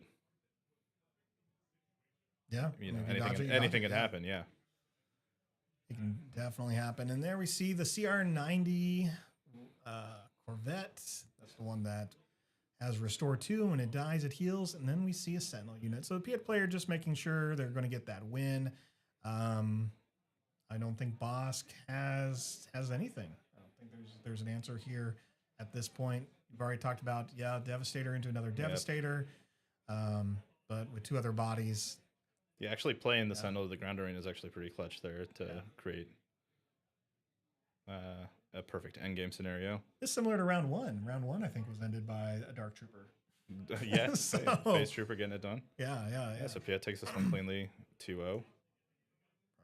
Well, since we had audio issues in the beginning, I guess we'll talk a little bit more about kind of what are some things you saw across the room during round 1, Rob? Yeah, surveying the room. 127 players here, by the way, folks. Sellout crowd, as it were. 56 different leaders and base combos among the room. Quite a wide variety of decks. As I stated before, Sabine ECL has the highest representation with 14 lists, with another 4 sipping data vaults joining the field. Kira data vault, the second most represented with 12. After that, four-way tie among third. 6 decks of Quinlan Tarkentown Hantu data vault, Vader for yellow, and Yoda data vault a piece. And then after that, I mean, it's a smattering of a bunch of different decks. Like one of the things that sticks out is Poe is in 3 different varieties. We have a Poe Tarkentown, a Poe ECL, a Poe data vault. We have Pilot Luke in blue, but also in green with data vault. A number of security complexes being played, which is also kind of surprising to me. The 25 health base where you action put a shield token on a unit. We've seen it before, like early in this game, to be used with Grand Inquisitor, and there's one in the house today. Wow. But also Kaz is utilizing it today. Let's see, there's also a CAD using the shield generator today, so some anti-Tarkentown tech coming out. Hero Boba is back. Boba Yellow. Did you miss it? It's back in a slightly different flavor. 2 copies of Boba Yellow and Boba 2 Data Vault as well. So yeah, wide variety of decks. We'll see how they coalesce as the day goes on. If any of these brews can run the gauntlet. Yeah, well, that's a great variety. Again, I think it's all signs of a healthy game state. This is good. This is what we wanted to see. It's annoying to test for, as always, because you're walking in a tournament and you just don't know. Like it's like I'm surprised security complex. Like I know it's kind of making its way around, but it's also just like that's not a decision I'm going to make for myself. Yeah, this post ban format is really testing a lot of game knowledge and card knowledge. I think what you're seeing around the country and over in Europe as well is pilots that know their deck well are just having more success. It's not necessarily about, not as much about making meta calls so much as just like, do I know my deck's lines into as many matchups as possible? Do I feel comfortable? Do I know how to mulligan aggressively and secure tempo in these matchups? And when you do, you get results. In my opinion, too, if you're seeing a wide format like this, it helps to play something more proactive rather than reactive to the format. Force your opponent to have the answer rather than try to find every answer possible in the game. One of my favorite Star Wars analogies that fit with that is a one from Legends. Are you familiar with Darth Bane character? Yes, absolutely. Early on in Darth Bane's Sith career, when he joins the Sith Force users, he is learning lightsaber training, and he comes up against someone who has a double-bladed lightsaber, something you would see like Darth Maul have, and he can't beat the guy, and he's just like, I don't know what to do. And the guy who's training him in dueling is just like, do you think that the guy who has the double-bladed lightsaber is an excellent duelist because you can't beat him because he has 2 blades? Like he's like, oh yeah. And he's like, well, you're wrong. It's not that. It's just that people aren't used to it, so they don't know what to do. He's just essentially, he's like, the 2-bladed lightsaber guy puts Darth Bane on tilt, and to the point of just like, I don't know how to play against this. I don't know how to defend against this. And to the point that the master is trying to make Darth Bane understand is you can't prepare to understand what every other opponent brings you their way. Like you just can't prepare for what kind of tactics they're going to have, what kind of weapons they're going to have. What you can do is make sure you know your own style very well. And I think we see that again in other Star Wars characters like Yoda, Luke, Obi-Wan, Qui-Gon, who focus on the defense, higher aspects of martial arts or dueling arts. And I think that's so important now. Here we are in year 2 of the game of knowing your deck, knowing your lines, knowing when to play certain things, and getting that experience with the deck that you have, getting all those hours in, because that's the only thing that's going to make a difference when you go to an event like this and you find out there are 6 leaders you never prepared for. Right? Absolutely. I think also too, a supplementary point that I think is being made by your anecdote is that there is value gained in being the unknown in the field, being kind of the rogue unknown. Again, though, to your point, that is only as successful as your competency and confidence in piloting said rogue brew.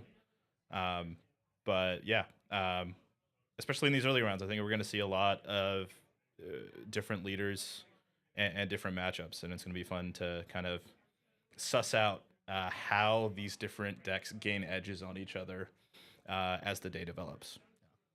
One of the things I've really loved from other games that really helped me improve as a player were games like the Final Fantasy TCG, because they have no rotation.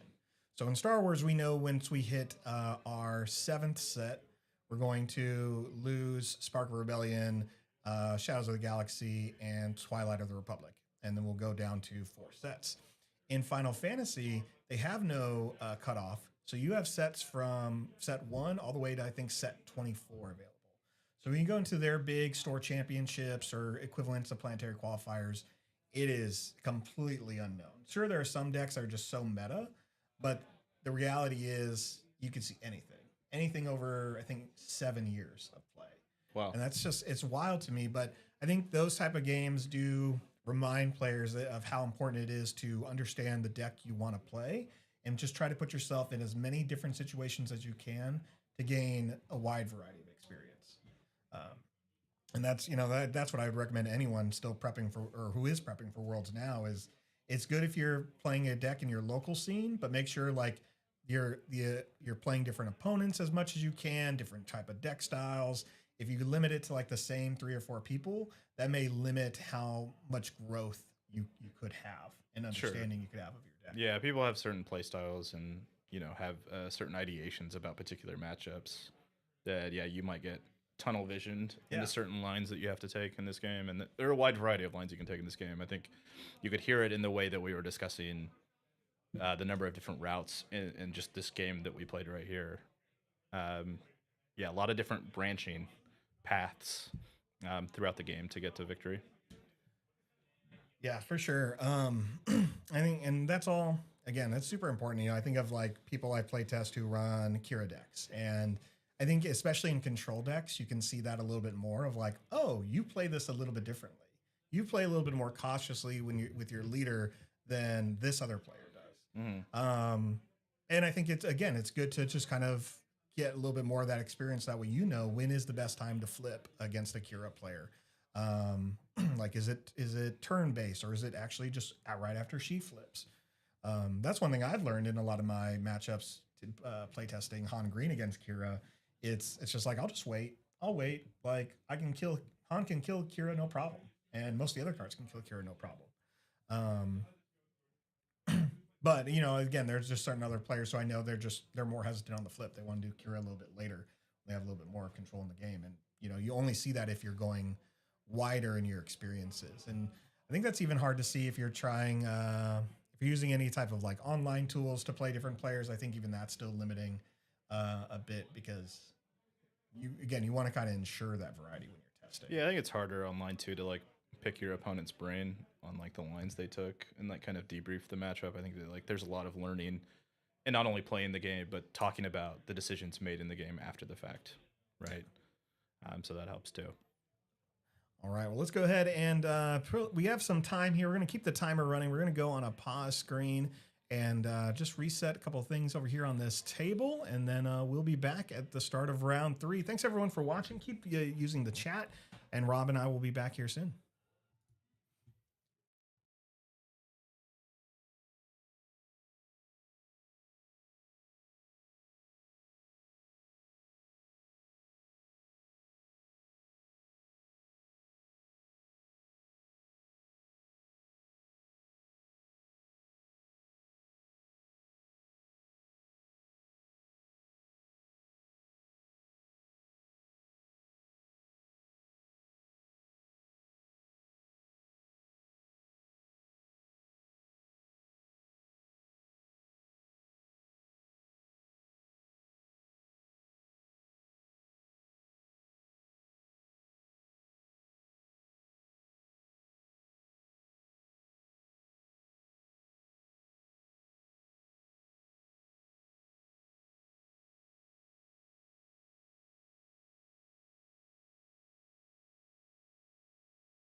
right, welcome back to the Seattle Planetary Qualifier stream, hosted by Unlimited Power.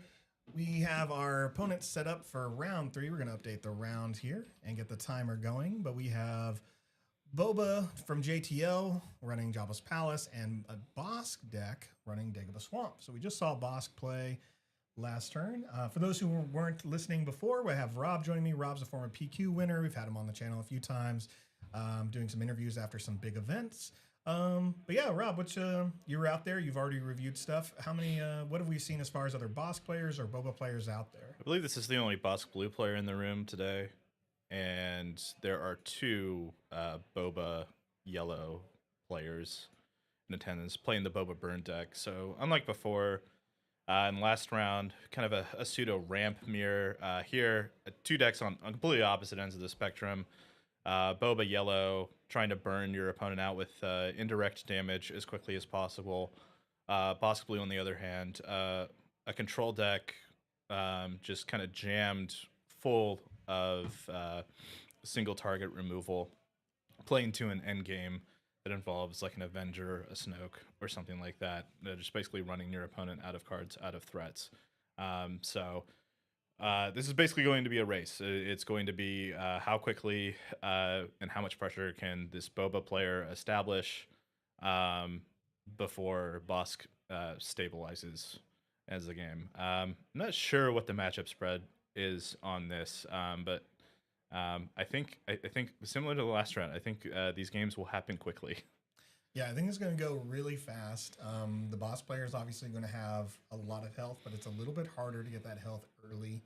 And Boba's going to be swinging with a lot of damage. Shields aren't going to matter for the Bosk player. And across these big events so far, we've seen 12 Bosks in the top 8 of large events like qualifiers and regionals, and we've seen 11 Boba from JTL make it, but only Bosk has actually won a qualifier. Okay.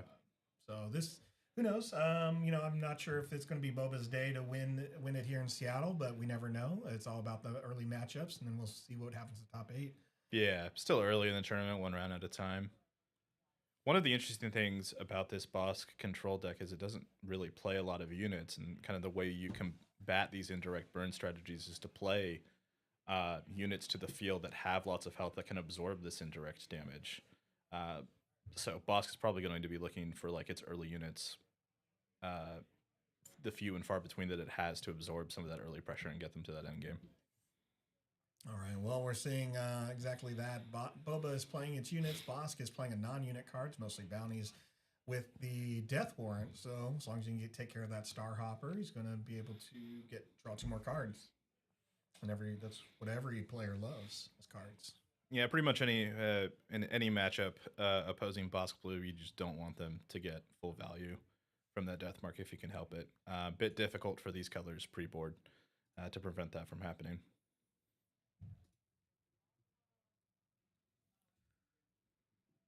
Bosk still waiting, still resolving their resources, and here we go into turn 2.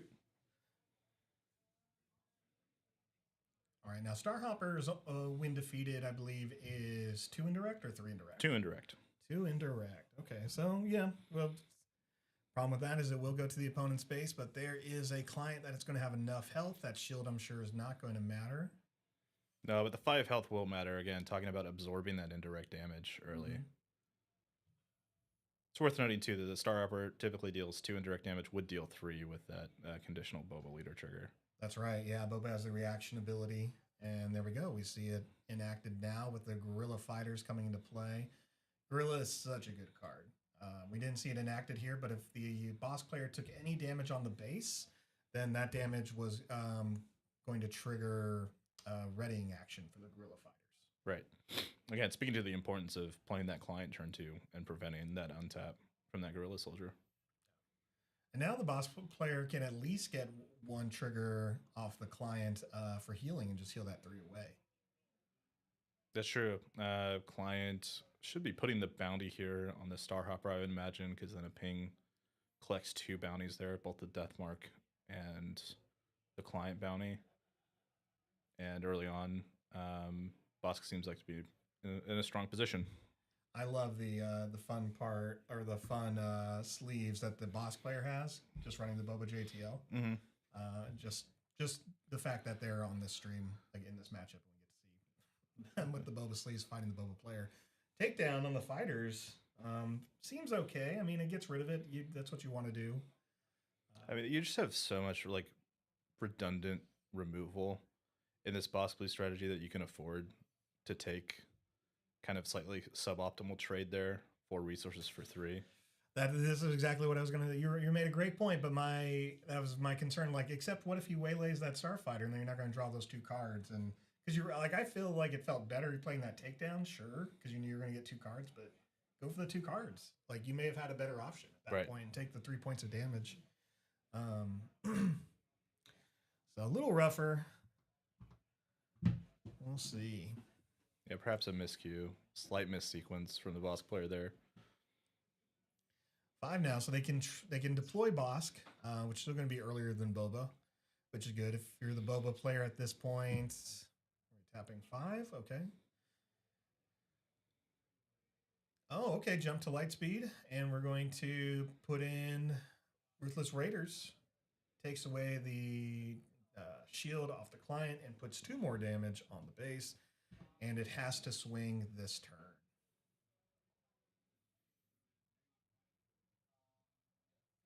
Yeah, right now this client will not live to see the end of the turn since Ruthless Raider was snuck into play. The Ruthless Raider will die at the end of the phase, and that one defeated trigger will proc once again. Yeah. Heal 5. I would definitely go for the heal 5 over swinging for 2. Yeah, I think that's debate right now. Yep. Ruthless Raider is so good. Strong card. It's also, I mean, really important to get that client off the field. And here we go. We're going to heal that 11 damage by the end of this turn.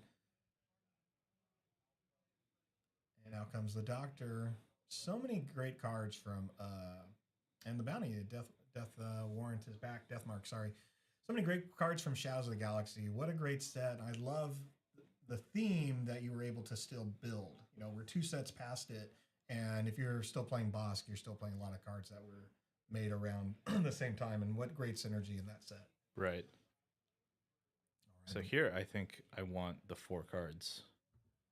And I think that that's the indication being given by the Bosk player. You get to double trigger one of these bounties. Yeah, 4 cards is definitely better. Yeah. And yeah, the boss takes the 4 cards here. Because we already know that the boss player has a vigilance in his hand. We saw that a little bit earlier, just under the camera. So of course they're going to have like other ways of healing throughout the game. So why not just again fill up your hand a little bit more? Where the Boba player doesn't have that option. I'm trying to think of any red yellow cards I would see in that type of deck that's going to draw them anything. Mm-hmm. I do think both of these decks are obviously super fun. I've played them both. I was actually really surprised how fun I find Boba JTL. I don't just because mostly I don't play a lot of like red yellow villains, and but yeah, just as fun as just playing a red green villain or blue red villain. Mm. Yeah, Boba JTL also pre-release All-Star in this set. Oh yeah. Ruthless Raider is still very good into like the blue removal suite in general. I know since the Jingo ban, we haven't seen this card as represented in the format. But tricky to deal with. No glory only results would be the best possible response to it on the boss side of things. It does hurt. I'll tell you that, like, it hurts. It's one of those things. Like I'm with you. Ruthless Raider is so good, but man, as soon as No Glory Only results came out, and you're on the other side of that, it is a feel bad moment for sure. Right. Boba refusing to pilot, going into the ground arena to get its damage in. And now, if it would have deployed as a pilot, it would have been 4 extra damage, and you could have taken out boss that turn. Like 4 damage immediately gets issued out. It's a risk versus reward, right? because there's a potential that you just walk into power of the dark side Mm-hmm. from the boss player. Here, a bit more difficult for the boss player to remove the leader on the ground arena. Opting to go for base. Can't hate it because I think on the boba player side, you are running out of time to steal this game away. Now, I definitely agree with you. It is such a there. It is. There's the There's power, the that would have so happened. successfully played around there. And you know, at this point, is getting 2 more cards out of the boss player's hand. You know what the strategy right now? Because it feels like that's what they're doing. It's like they just drew 4 cards. You need to kind of tempt them to remove other stuff. Obviously, Raider gives you some value. At some point, they draw enough cards where I feel like their hand is basically infinite, and you're just hoping, okay, well, they're just not going to draw the right order of cards, and I'm just going to get there. Well, we just have to force the issue.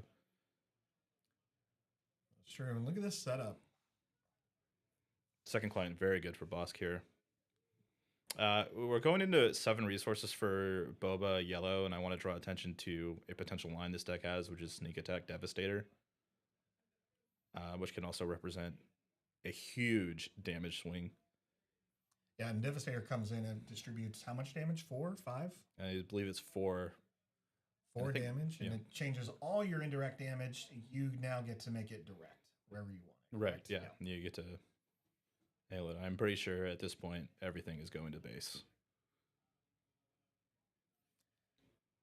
All right, swinging to the boss, that's the right move when you see another client on board. Yeah, can't double collect. There it is. Put the bounty from the client on Boba, so when Boba dies, the boss player can heal 5. We saw, I think there's a Macon opening in the boss blue, but we know that there's a Vigilance, so I think that Vigilance is going to clean up that. Ooh, Fire Spray, another hit, pre-ban hit that we haven't seen in a minute. This is a card I never want to see leave this game. I think it's so great. I love the theme of it. I love the idea of cards like this, and when they're looking at leaders they can ready. I really hope we see more diversity with that kind of mechanic. There's much more to explore with that kind of design space, right? Yeah, I agree. I'd hope it wouldn't be too limiting, because it is one of those things, if you're running Boba or if you were running Django, you should play it. But again, it's not a hurtful card. It's the right card. It would be amazing to see more like that. Again, like we already have a Falcon that readies, or they have Ambush, but again, give us the equivalent, right? Luke's X-Wing, things like that. Vader's tie. I think that'd be some fun stuff. Again, the boss blue player, just with the answers. Yeah, it was a good sequence there. We were talking about the Vigilance line, but with 7 resources available, being able to perilous position, neuter the first attack from the Fire Spray, and then clean up, still get to clean up that Boba leader with the takedown. Again, puts Bosk in this really solid position. This client is just going to do work now.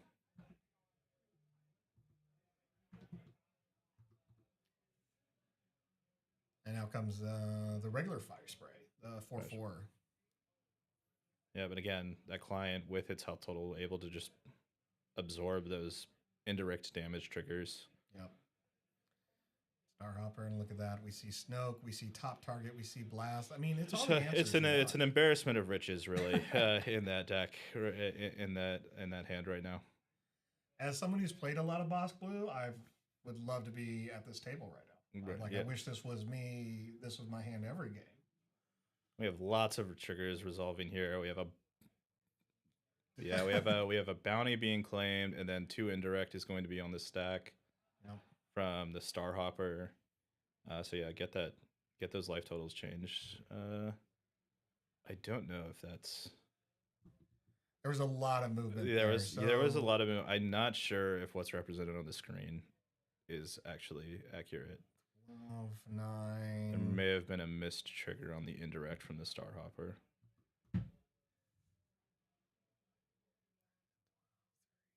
Yeah, it's hard to tell. They would have healed 5. They would have taken some more, and there's the crate. Which honestly, like, yeah, I guess you just go with the crate. Um, it's going to get your damage quicker than any of those other cards we saw in his Yeah, hand. super laser and great with that healthy of a life total. Yeah. It's a strong end game scenario. Yeah, really impressed with the boss player here. Boa player, I think, is doing well. It's just one of those things like you're not going to have, once they drew 4 cards, it was just you're playing too much catch up. No crate trigger. Another missed trigger.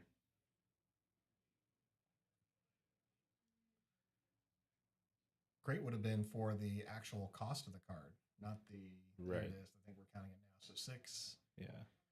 which has to go to base. I think that's what they're trying to determine Yeah, is cost versus ability cost.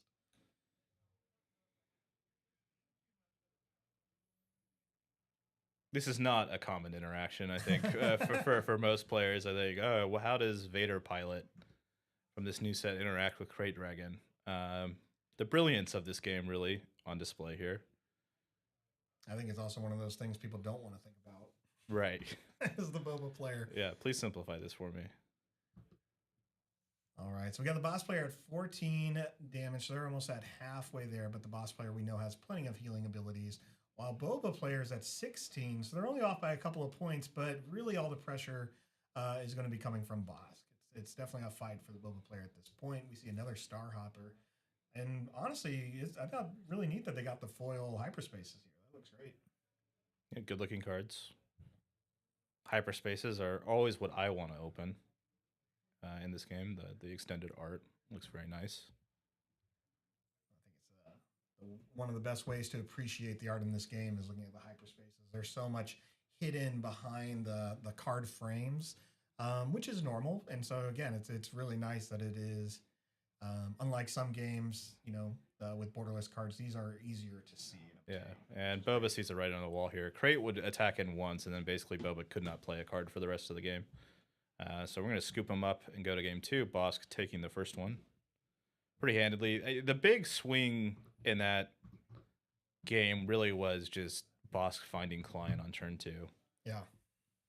And all of that starts really with like drawing your opening hand and understanding the matchup and what you want in the matchup. And we talked about it before they drew up that, hey, Bosk doesn't play a lot of units in their deck. The ones that they do play, they're going to want to see early, and the client, the best among them. Also has great utility too. I mean, like the bounty effect for client is obviously very imposing, especially against an aggro deck. But really, just like having that 5 health to absorb any early pressure, and that creates a game state where you can drop Crate Dragon as soon as you have 9 resources available, with little fear. Yeah. That you're not going to be able to untap with it. I really love when I get to put a Crate Dragon out on a player who isn't playing blue. It feels the amount of confidence you get once it hits the board is a great feeling. At most here, you're going to be worried about it, it being bounced to your hand, but it'll still do some damage. It's still something they have to deal with. I love it. I just love it. If they want to Cad Bane it away, okay, that's fine. Like, I'll still trigger. Right. So, this again, it's watching this boss player. I'm like, oh yeah, how many times have I wished I was in that situation on a table? Because it's just such a good feeling. It doesn't feel good on the other side, I'm sure, but I love cards in my hand. I love control. I love bounties. I love themes. And that game really was indicative of how much time Boba has to close this game out in this matchup, right? You really do only have maybe till the 7 or 8 resource turn to put enough pressure on to top deck lethal. Otherwise, Bosk turns the corner with Super Laser Blast, Avenger, and sets up a really difficult game state. Yeah, and I don't think it hurt them to play the jump to Lightspeed early. I think that's still the right move. I think the only other thing I would play in those turns if I didn't have the jump is just Fet's Fire Spray, right? Just the 4/4, play that when I have 4 resources, go from there, and then continue trying to put in 1 or 2 threats every turn, keeping up that tempo. Right. Yeah. And by I mean jump to light speed. I'm sure you're talking about the sneak attack. The sneak attack. Sorry, Yeah. sneak attack. Sorry. Yeah. It's tough to say without the hand, with like looking at the textures of the hand, but you do want to spend all of your resources on every turn, and it's likely that on that 5 resource turn, that was the best permutation of those resources spent. Was just like, okay, my line here is sneak attack, Ruthless Raider, and then we saw a second Ruthless Raider follow up. So double Ruthless Raider hand. Yeah, interesting idea. Just didn't get there in the end again with the client. Just kind of opposing the Basque leader allowed to live a pretty long time as well. I really enjoyed seeing Lompike in the boss player's deck. We saw that when they were going through deciding what to sideboard, and I like Lompike. It presents an interesting situation when it attacks. It puts a shield on itself, as long as it puts a shield on an opposing player's unit. Really like that, but it got more exciting when I saw the spoiler yesterday for the new 6-drop Vader in Legends of the Force that can, on attack, defeat a unit with a shield token on it. Yeah, there's definitely some synergy there between the new Vader and Lompike. Also, a lot of synergy with our favorite base, Energy Conversion Lab. Yep. Yeah, of course. Yesterday, what they dropped 2 6-drops, and I was like, yep, ECL, I'll have fun with that. Yeah. You know? It's just always a shame that it's only, only use that action once. In this matchup, the Lompike, the shield aspect isn't going to be as valuable. What will be really valuable for the boss player is that 6 health, again, absorbing that indirect damage. So that if that hits the field, it's going to put this boss player in a good position. Now, I have a lot of people tell me that it feels like shields have been just, they might as well just not have added them into the game because of looking at things like indirect damage or Vader. And I understand that can be like an extreme statement. But do you think shields still give you value right now in the current meta? Absolutely. I think that what you're going to see is there will be periods of time where shielded units are very powerful and sometimes like meta defining. Like we saw when the format was more Tarkin Town centric. We saw a lot of like the Crafty Smugglers, the L337s kind of being the preferred 2-drops in the game. When that changes, then when Tarkin Town becomes less prevalent, it's like, okay, I can choose different sorts of units to engage with the game. I do not think indirect has really obstructed the shield game. I think like Village Protector is still a very strong card. Yeah. We will see. I'm assuming later today, Sabine CL decks favoring Fighters for Freedom again to combat the rise in the blue hero decks and like these Village Protectors. We've seen Shielded Sentinels do great work stalling a board state in the Kira Data Vault decks as well. So yeah, shields still definitely have a major place to play in this game and are a useful keyword mechanic. Yeah, I agree. I agree with a lot of that statement, especially I think early on, units with the shield, it's more powerful. If people are afraid of the new Vader, that Vader's not coming out that quick. Those early shields like Village Protectors, like that matters. That adds up. That's buying you those extra turns. And we saw that in the first game with the Kira player a lot too. Okay, so we're already into the second turn here. The first turn, both players played units. We saw Dr. Pershing. We saw the Starhopper come into play. It has a win defeat ability. And now we see Pershing going ahead and drawing a card. Now, is Boba when you deal non-combat damage or when non-combat damage is done? So when you deal non-combat damage. So they couldn't trigger the Pershing. Oh, look at that. Confederate Tri-Fighter. I love the Tri-Fighter. We haven't seen a lot of it. It's a good little card here. Yeah, it's going to put pressure. So Tri-Fighter states that bases cannot be healed. That is just a blank statement. So Boba cannot heal their base. Boss cannot heal their base. Here comes the power of the dark side. So, of course, they're going to choose the Starhopper using Boba's reaction ability, and that's going to put some damage here on the board. Let's go. Got 3 indirects on the stack here, splitting 1 to Pershing, 2 to the Swamp. This is great. Check in the chat here. Justin Davis, local Portlander. I came here to heckle Misha, but hey, guys. Yep, Justin.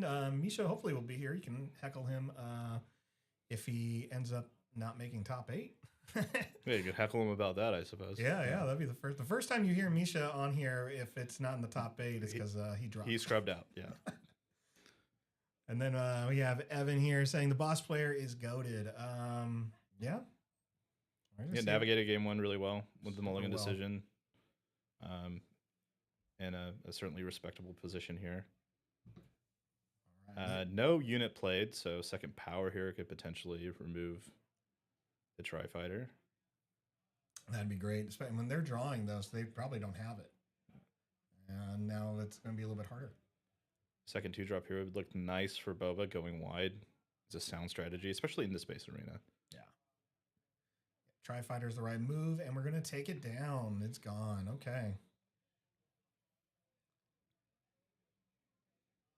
Now, knowing that, you're on a clock with Boba, and you want to keep that pressure going. Do you go harder into cards like Confederate Tri-Fighter? Do you play the Wolf, right? Or do you just keep it with the Tri-Fighter because it's on theme?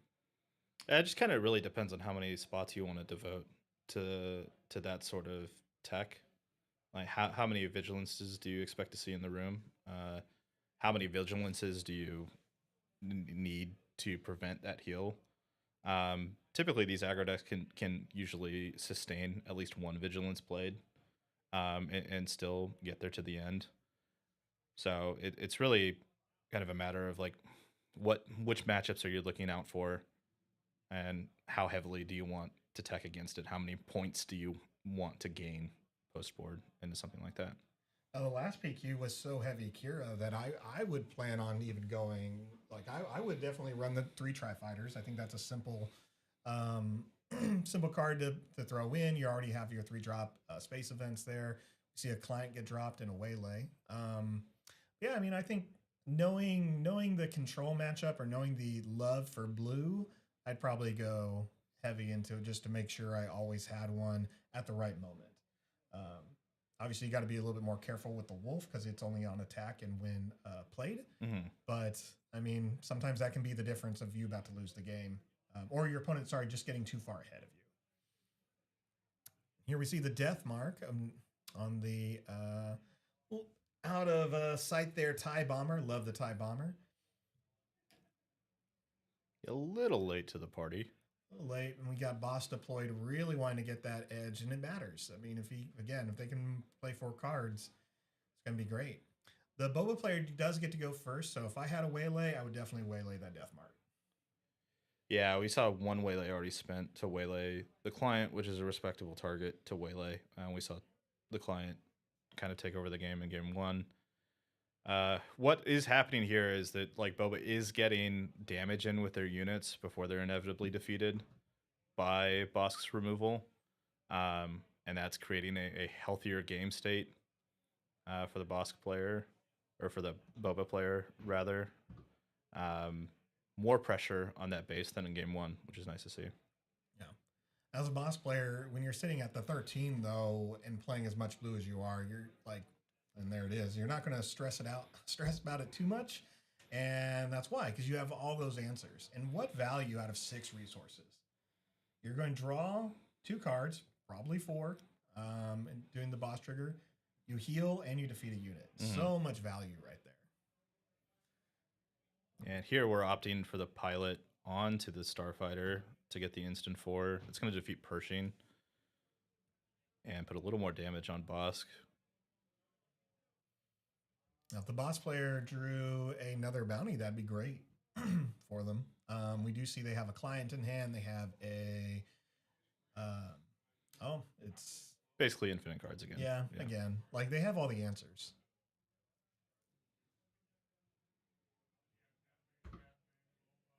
They're at 15, but again, they're not gonna feel it. And great job on the Boba player. I mean, they're keeping the pressure. They're doing what they need to do. It's just at some point you're not going to be doing as much damage as they're going to be healing. Boba has done a solid job this round of rebuilding the board, going wide, making sure that like if the Bosk player is spending resources in their first action of a turn to defeat a unit, that they can then attack with another unit and keep the pressure on. Not sure what the question is here. regarding Pride. My assumption has to be about how indirect damage works, because that's the outside of that, it just has a on attack bonus. But when it deals indirect damage to a unit, when it deals indirect damage, it can remove an upgrade at a certain cost, I believe, is the I see. additional text. But the boss player doesn't have any upgrades.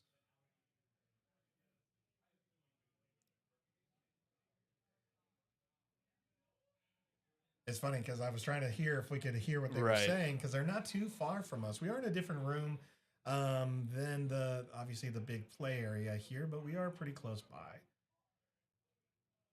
down here. But again, yeah, I think the boss player or the bow player just is doing everything right. And if the boss player didn't play that vigilance, I mean that's 5 more health, and that pressure would definitely be on the boba player at that point.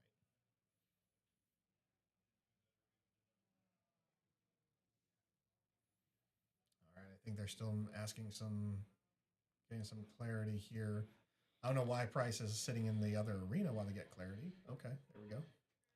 Well, whatever it was, the boss player is exhausting everything. Right. So. And boss should have the initiative going in the next round, so the on attack trigger will not proc. Which it seemed like that was what the contention was about, based on where they were pointing at the card. Unfortunately, here, Boba did not have another unit to play with the remainder of their resources that turn, which is unfortunate. Like getting to play a fire spray there in addition to the pilot, in addition to Pride, would put them in a more commanding position and really threaten the nature of the removal suite in Bosk's hand. But here we'll see how Bosk chooses to navigate these two threats.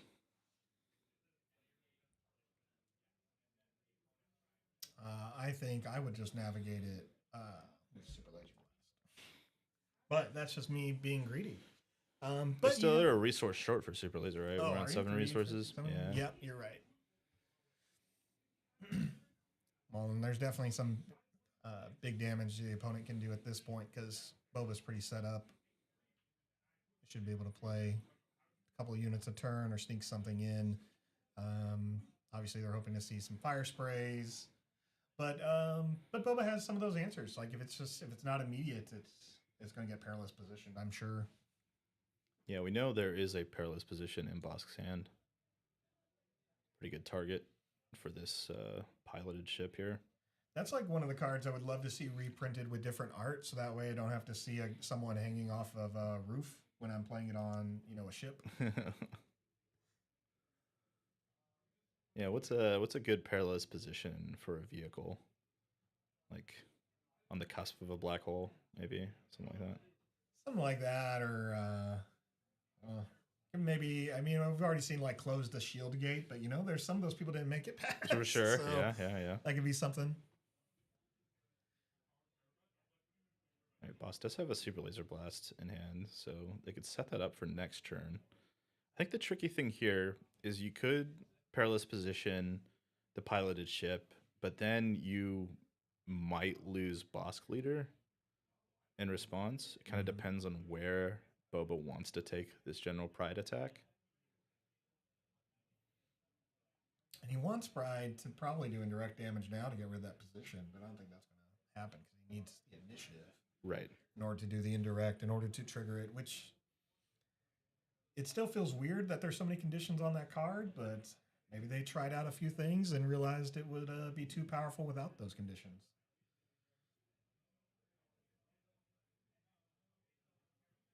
I think we're still negotiating this on attack.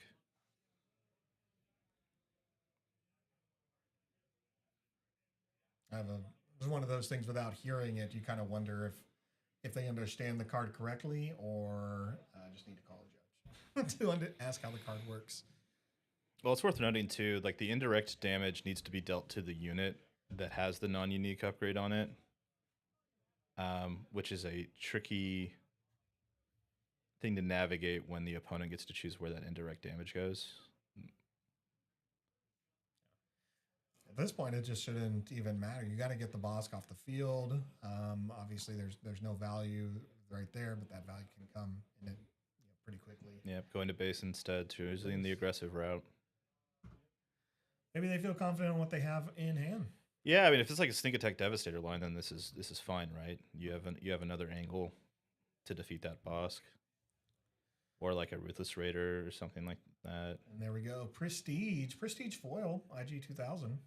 Good looking card. Good looking card. Good looking card. Deals 1 damage to that Bosk. Again, it's a brag here. Wow, just top target on that IG 2000. Yeah, we're setting up the Super Laser Blast, I think, at this point. I think. Okay, goes on the Boba. Same difference either way if our line is still the Super Laser Blast. I don't know, considering the client here.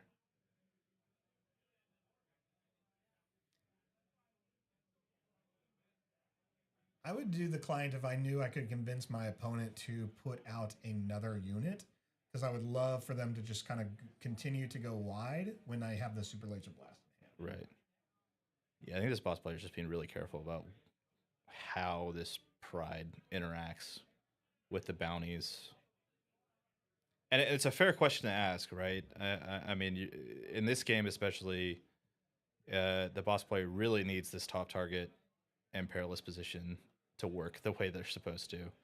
A lot more pressure on the board this go around. It did, yeah. I think they did the right move here as the Boba player. They didn't use the waylay to take care of the client and put the the boss player back a turn. So they do have the they should have the initiative. Mm-hmm.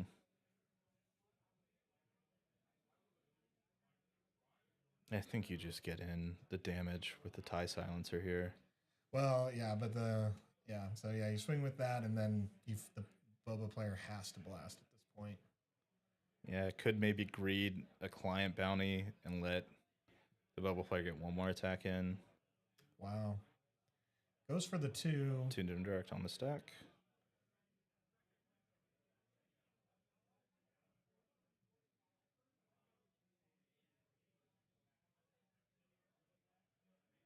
Feel like that's wrong, right? Well, no. What you can do is you can choose yourself as the target, and then you get to choose where the indirect damage goes. Got it. So they damage their own unit. I think at this point you just client. Take 7, take you to 24, but you can heal. Well, he got rid of top target. Guess we'll see. See Lieutenant, we see Vigilance, we see Fell the Dragon, we see a top target. Oh, we saw them grab the Super Laser Blast. Move to the top of the hand. Yep.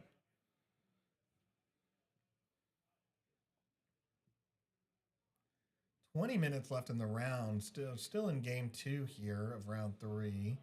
Yep.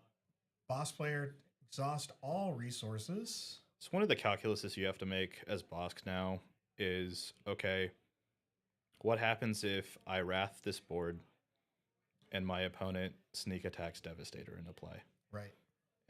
Sneak attack Devastator represents 12 damage. So it'll put you to 1. Yeah, that's definitely worth exactly how it is. Yep, and Boss got no healing off of any of its anything there because they lost the top target. They didn't execute the client, so now they are at 21 points of damage. Yeah, I believe Bosk has a Fell the Dragon, so this Devastator by itself is probably not going to be enough. But again, we're inching ever closer. Again, this game much tighter on a razor's edge here.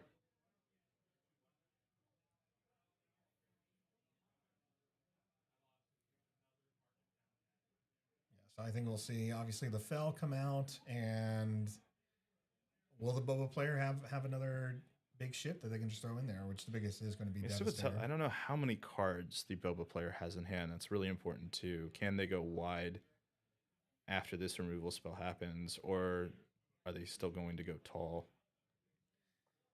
All right, Fang Fighter to start. Looks like they have 2 more cards in hand, 3 more cards in hand. This second top target comes down. It's going to be a bit awkward after the Fang Fighter ends its play. If you have the 6, no, you don't have the 6 for the vigilance. 5 resources remaining. Top target. Top target, show them you have the heal on board, and there's that waylay. Yep. Strong waylay. We go again. All right, now vigilance is live. All right, yeah, Boba player takes the initiative. Draw 2 cards, put something else down. So now they are at 10. I understand the inclination to waylay a top targeted unit, but since it was non-unique, like the exchange isn't as relevant. I wonder if you just develop another unit there if you can instead of waylay. All right, there's that vigilance though. In the end, just that's what was going to end up happening to it. It's going to take that damage there. Oh, we like a Gorilla Soldier on an empty board. It's immediately 4 to the base, and there's Childs, and Childs has been in that hand for a long time. Long time. All right, how many is he going to reveal? 3. 4. All right.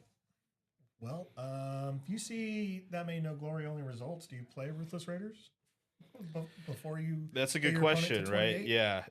You really have to pay attention to how many resources your opponent has up at that point.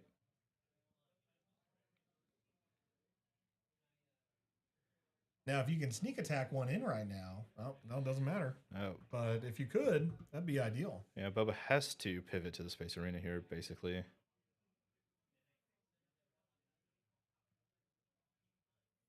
So the indirect damage line, not as prevalent with a 6 health unit on the opposite side of the board. No, not at all. I feel like once we saw indirect damage coming in, Childson just had so much more growth or so much more visibility in blue decks. I think at first a lot of people were still kind of hesitant on how many you put in and do you really need him? And it was only a couple matchups, but now it just feels like why wouldn't you want that much health for that value? And there's the change of heart. Okay, well, it's big swing. There it is, yeah.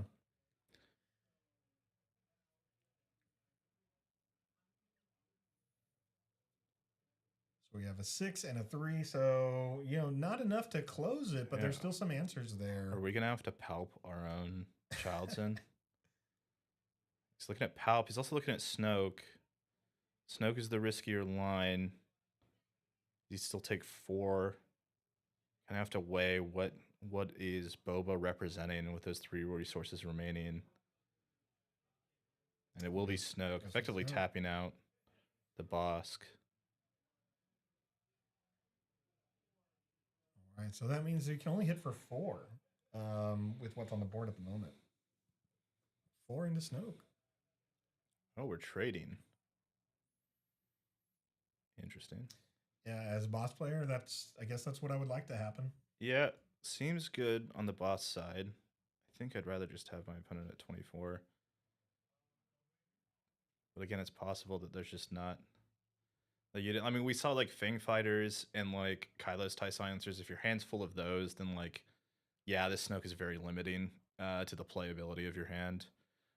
The 4 damage here does represent of like, oh, I can, if I draw and play a Ruthless Raider, just end Snoke on the spot. Yep. Obviously, we know that like then the No Glory comes down, but we have to develop somehow and get those cards out of our opponent's hand.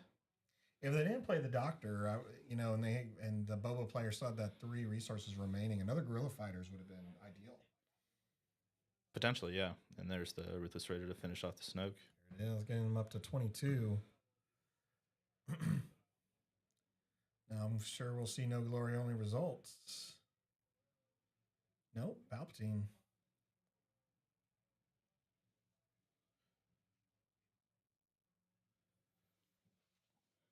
It's perhaps worth noting that Boss could be a 26 here.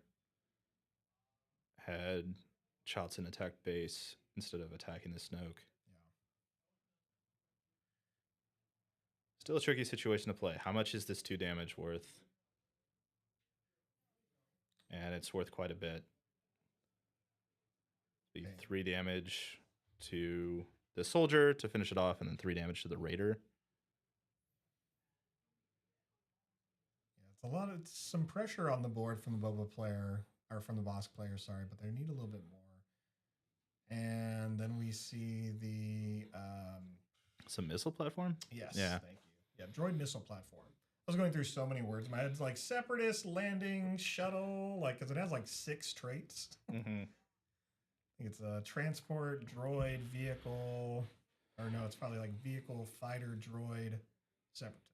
Yeah, the 4 power is great. The indirect death trigger, not as relevant with the health represented on boss side of the board. But hey, 2 4-power threats. Yeah, you have to deal with it. Yeah, difficult for boss to deal with both at once. And but no glory on Ruthless Raider. Yeah. Yeah, that's great. That's a strong move there. Takes the Boba player to 14 damage. They lose the Raiders. They lose their unit. They distribute some indirect damage. Of course, the boss player is going to have it go on his units with still having Palpatine with plenty of health remaining. Radiant 7. It's a new one. Yeah, so it's a 5/6, and of course the opponent's just like, yeah, what is this? What's it do again?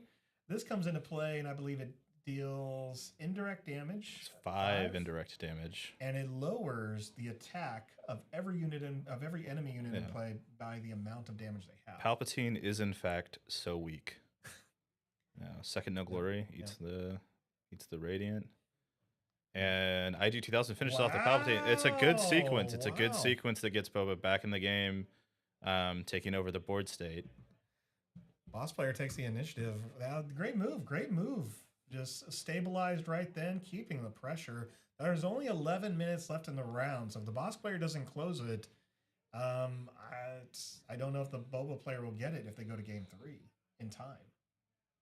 If there were one deck that could win in under 10 minutes between these two, it would be the Boba player, right? You would bet on the more aggressive strategy. But yeah, time is definitely becoming a factor in this matchup. Yeah, and it looks like I just heard the announcer, so we may be off by about 40 seconds here, but nothing too bad. Again, I do think this will either end somehow by the boss player, or we'll end up going to time. But we'll see. Boba definitely is playing so well right now. Yeah, hanging in there. We've reached the state in the game where the resources are just kind of collected in a large pile. And Radiant 7's back out. That's 6 damage to base. Oof. Yeah, you need those bodies. 6 damage to base puts boss to 28. Needs lots of lethal opportunities from Boba now. Ruthless Raider, Devastator, Fire Spray when played if there's not a unit in play. So yeah, trickier than usual for boss to navigate here.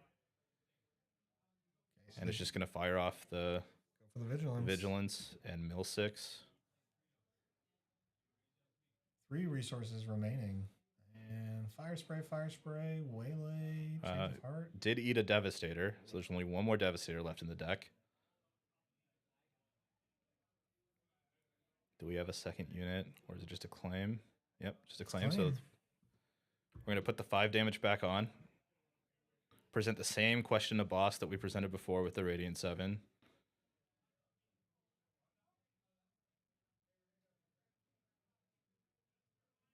Boss goes to 28 here. And again, the question is, well, what do you got? The boss player...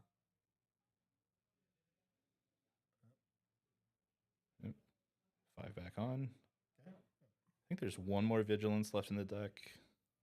But Vigilance is really just a stopgap at this point on this board. Yeah. Yeah, Boba has enough cards in hand, doesn't need to, hasn't exhausted anything.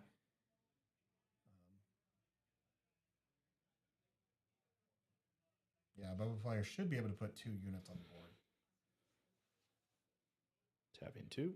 Second Pride. It's like boss claimed.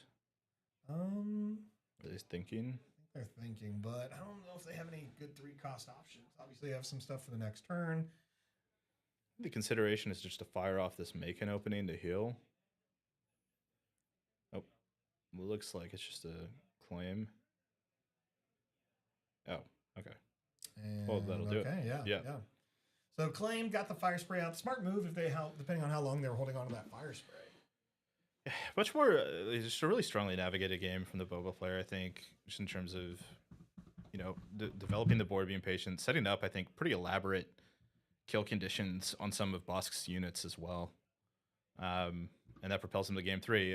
The unfortunate thing is, as we see this round timer ticking down, this game 3 is going to have to be played rather quick.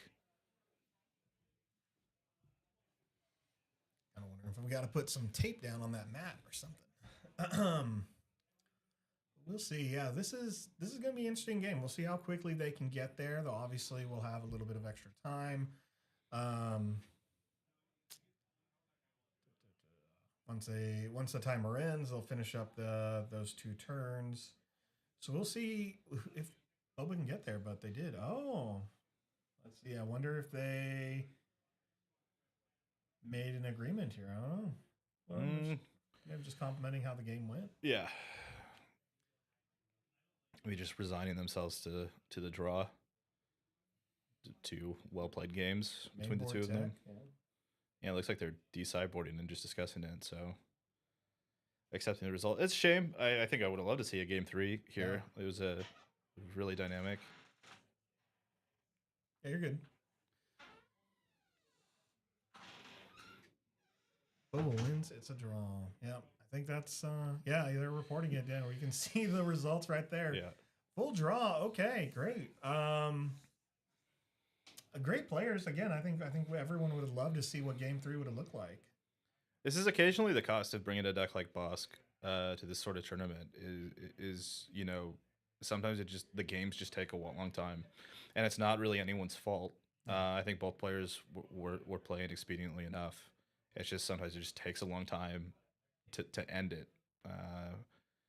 And I think that's kind of what we saw here. So a draw in round 3.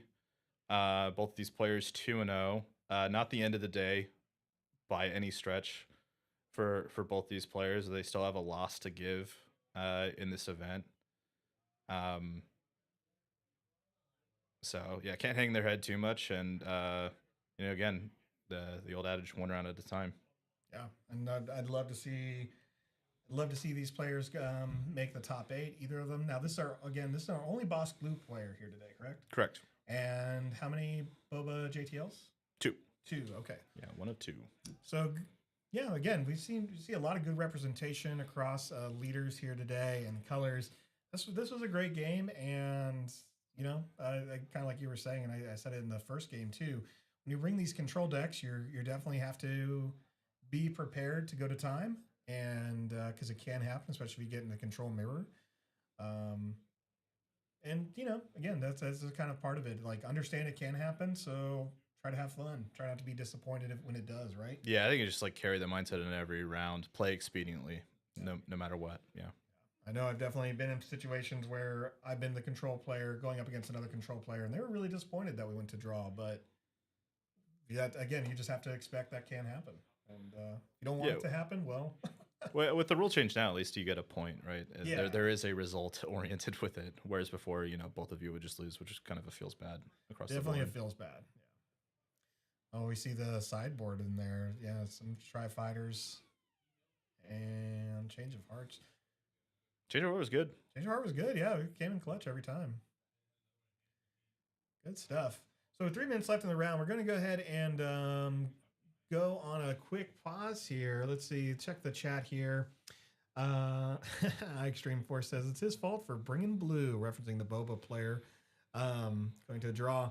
Justin Davis, agree. While playing Vader, I've almost went to time playing Bosk Blue twice. Vader Yellow. While playing Vader Yellow. Yeah.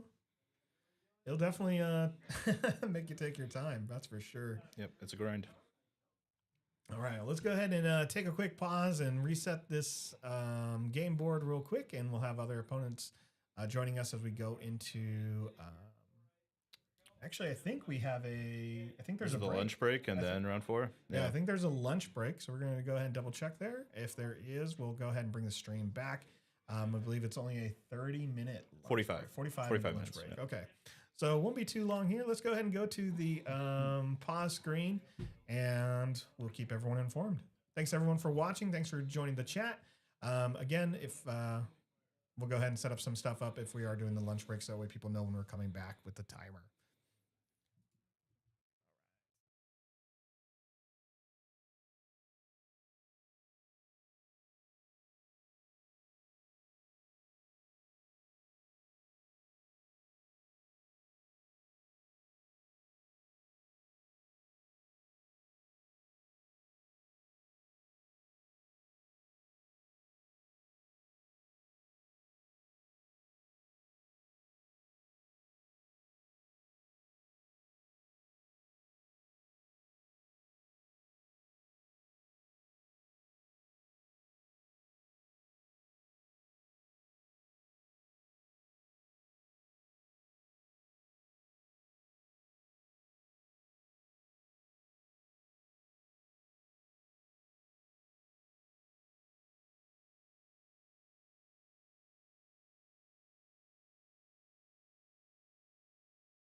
All right, welcome back to the Unlimited Power Stream for the Seattle Planetary Qualifier here in Northern Seattle at Zulus Games. Happy to be here. We're about to go into round 4. We got the timer on as the lunch break is now over. So let's go ahead and reset that here as our opponents get set up and we get the boards all together. So I have Rob joining me on this round again. Rob has won a Planetary Qualifier already. He's been in a couple of videos that we interviewed the champions for some big events. Always happy to have Rob join. Yeah, thanks for being here, Rob. Yeah, of course, happy to be here. This is, I think, the trickiest round in the tournament to play in Swiss because you're coming back from a lunch break. You know, you might be a little sedentary with food. You've taken a brain break, which could help, but could be distracting. And now you have to lock back in for the grind the rest of the way. Wow, and look what we're seeing. Double Anakin, but two different matchups here. Let me work on getting the bases on the board here. We got two different bases, which is great. We're seeing Anakin Blue and Anakin Data Vault. Right. Now, Blue not playing Colossus. I'm a little surprised there. I'm not sure if you're as surprised as me, but I really feel like it feels good. Every time I play it, I really enjoy it. I have a lot of fun, but maybe it's just that it's not the best play to have one card less with so much yellow running around. But what are your thoughts there on Here's seeing this? the cost-benefit analysis, I think, of Colossus versus 30 for Anakin Blue. With Anakin, particularly in a more aggressively slanted meta, you need to be playing to the board on curve every turn, but especially early. And having one fewer card to negotiate that sequencing and that curving out sometimes can punish you. Yeah. And it may not be worth it in the long run. Yeah, that makes complete sense. I think we saw that just even a little bit at the showdown you and I were attending. There were a couple Anakins there, and I think I saw that happen a few times. But this is great. I love Anakin. He was just one of the key cards, especially in the limited play for Twilight of the Republic. Man, I think I did 6 pre-releases and 5 times I got to play Anakin, and it was, you were definitely winning, if not taking. Oh, Anakin was by far the best leader in that limited format for sure. Yeah. And thematically, like I love what he does. I think it's great. I like the idea of damaging yourself. It kind of even shows a little bit more of that dark side theme of using your anger for a little bit more power here. And yeah, I definitely enjoy it. I love just how it really makes a lot of your units a little bit stronger. Great for trading up. What else can we say here? But I mean, it's also like the thing with the Anakin ability that's also nice from a gameplay perspective is it encourages new units to be played in the metagame. So in Blue, like this new shielded outlaw on 3, I think we're gonna see here, but also like the R2s, the C3POs also have value. Looks like opponents are getting set up here. Haven't officially started the timer yet. Now, Anakin apparently has been outside of the events today. 30 different Anakin decks have made top 8. So that's about 6% of the top 8 meta. Closer to 7 have really been dominated by him. I'm not surprised necessarily by those numbers. And out of those 32 have actually taken first. Not surprised by that either. I think I would love to maybe if it was maybe 1 higher, 3, but good representation, I think, across the board. A lot of potential here. So. Yeah, the deck seems to be a little more popular in Europe. Today, this is the only Anakin Data Vault in the room, and we have 2 Anakin Blue players overall. Looking at the run out here, this definitely is an advantage for Anakin Blue. Looking at like the trade up potential into the Sabine unit. Oh yeah, to start. There we go. We already see it. Both Anakin players had their 2 drops, and you can see just how quick they move. They know what they're going to do. They know their lines of play really well. And that's what you get in the mirror. So the Sabine usually can't kill that C3PO in one hit, but there we go. Yeah, I think in the mirror, just winning the die roll is typically always super important and starting with initiative.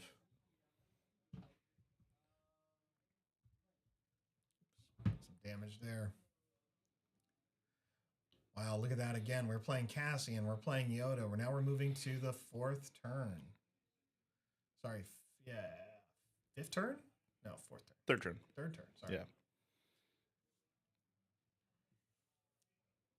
Got Yoda with the restore, but you don't need it yet. But of course, he can trade and still survive into the Sabine if they need to, or not even, without using Anakin's ability, but can't kill that Cassian. I don't often see Cassians actually played for 3 resources, so it's interesting. Haven't seen this one in a while. Cloud City Wingguard. I almost forgot his name. Yeah. I was thinking like it's a wing Cloud City Security Guard, I think, or something like that. Yeah. 2/4 no common from Spark of Rebellion.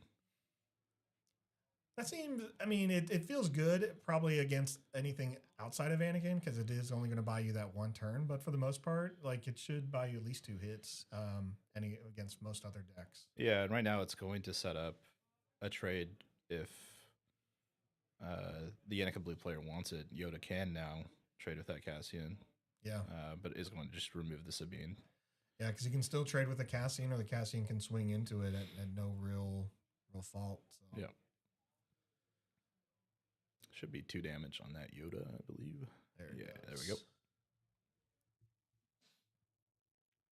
Looks like the top table of a Twilight draft. Yep, that's exactly what it looks like. That's for sure. See, Battlefield Marine, still classic there, and a Force Throw. Player discards a Cassian, so 3 damage gets to go. So I think the first checkpoint in this mirror is to win the die roll and have initiative. The second checkpoint is to draw more Force Throws than your opponent. There it is, 3 damage on the Cassians. That's off the board. Oh my gosh, Force Throw. I know a lot of people think like going into the next set, it's going to be so harsh, but we'll see. We'll see. You can only run 3 Force Throws. Yeah, I think Anakin Blue might actually be the better Force Throw deck here. Just the nature of the blue-white-red shell having more Force units in the deck that you want to play versus the red-white-green shell.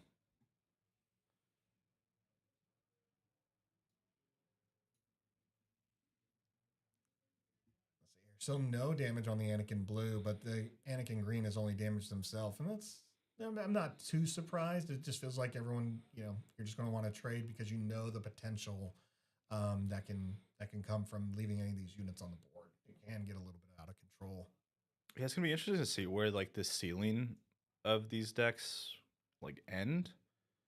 For Anakin Blue, I think we kind of know that it's going to be at least pre-board. Definitely Luke, maybe your running crate pre-board, but for Anakin Green, you could run, the really grindy recursion aspects of like home 1, U-wing reinforcement can put a bunch of things to board. So those are going to be like the points of differentiation as we get into like the later turns of this game, and like we're definitely heading there, right? Only 4 damage done to a base so far, as both these decks are just battling for the board.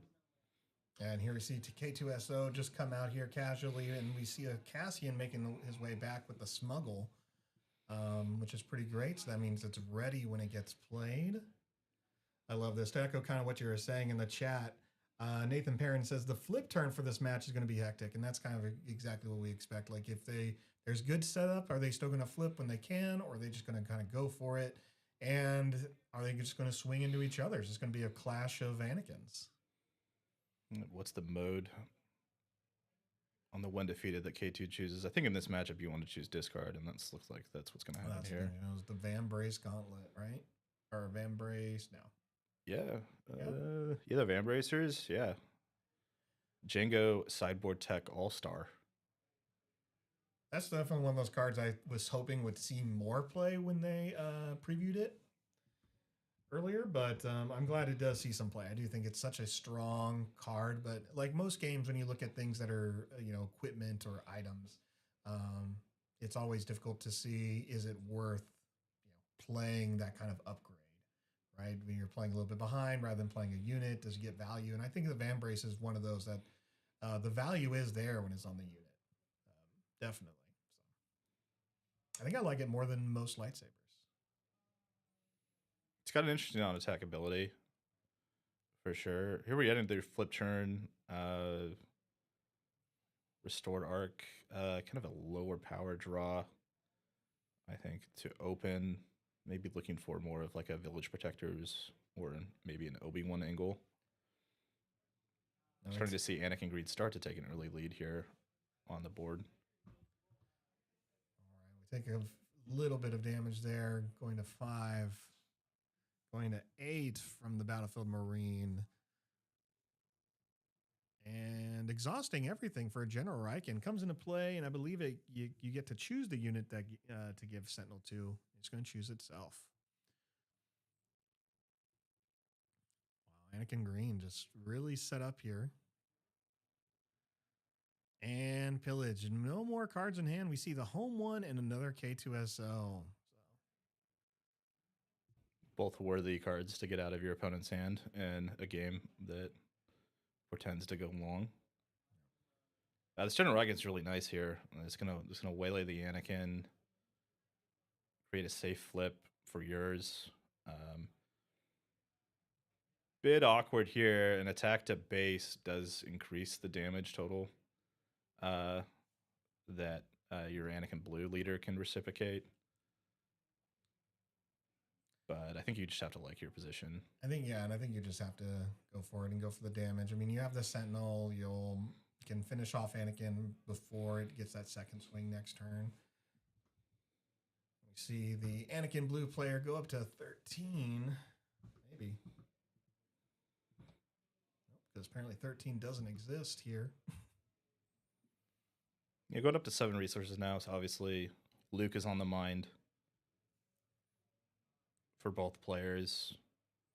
Potentially like Ewing is the big payoff on the opposite side of the board for the Data Vault player. 7 with Anakin Blue feels good on the Luke, but obviously you want that death. So you get to go first. So you're going to put more pressure on here. Maybe the Anakin Green player just ignores this now going forward. Guess we're about to find out. So a little hard to see, but the green player's Anakin is deployed. We see that on the far right side there. Yeah, kind of a shame we're hiding the showcase a little bit. And Riken's going to proc that on attack trigger, so something else will have Sentinel. Yep. Keeping Sentinel. There we go. And damage to the Anakin. Okay, so 4 damage on Anakin, who's already swung. Yep. Sets up a trade. 5 damage. Yeah, so definitely probably going to finish them off with the Marine. And we see an upgrade. Parallel position. Yeah. Yep. See, that makes sense. You play that card, and it's Anakin hanging. So way better than the way it looks on the ship. Battlefield Marine going for the damage on the board. Getting the opponent now to 16. General Riken should definitely have some damage counters on it. Back to 18 after that health.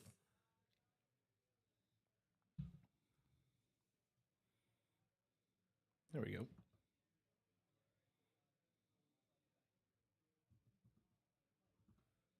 Update that board there. So 18 to 14.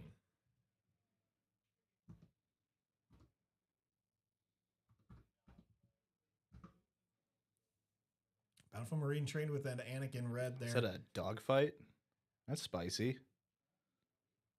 Yeah.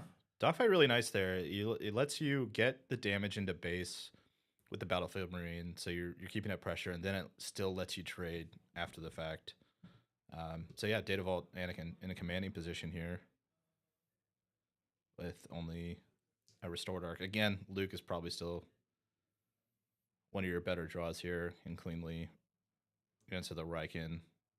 And if it lives, it can start to get you back into the game. Now, if Luke hits the board, I mean, you may just want to just swing into it immediately.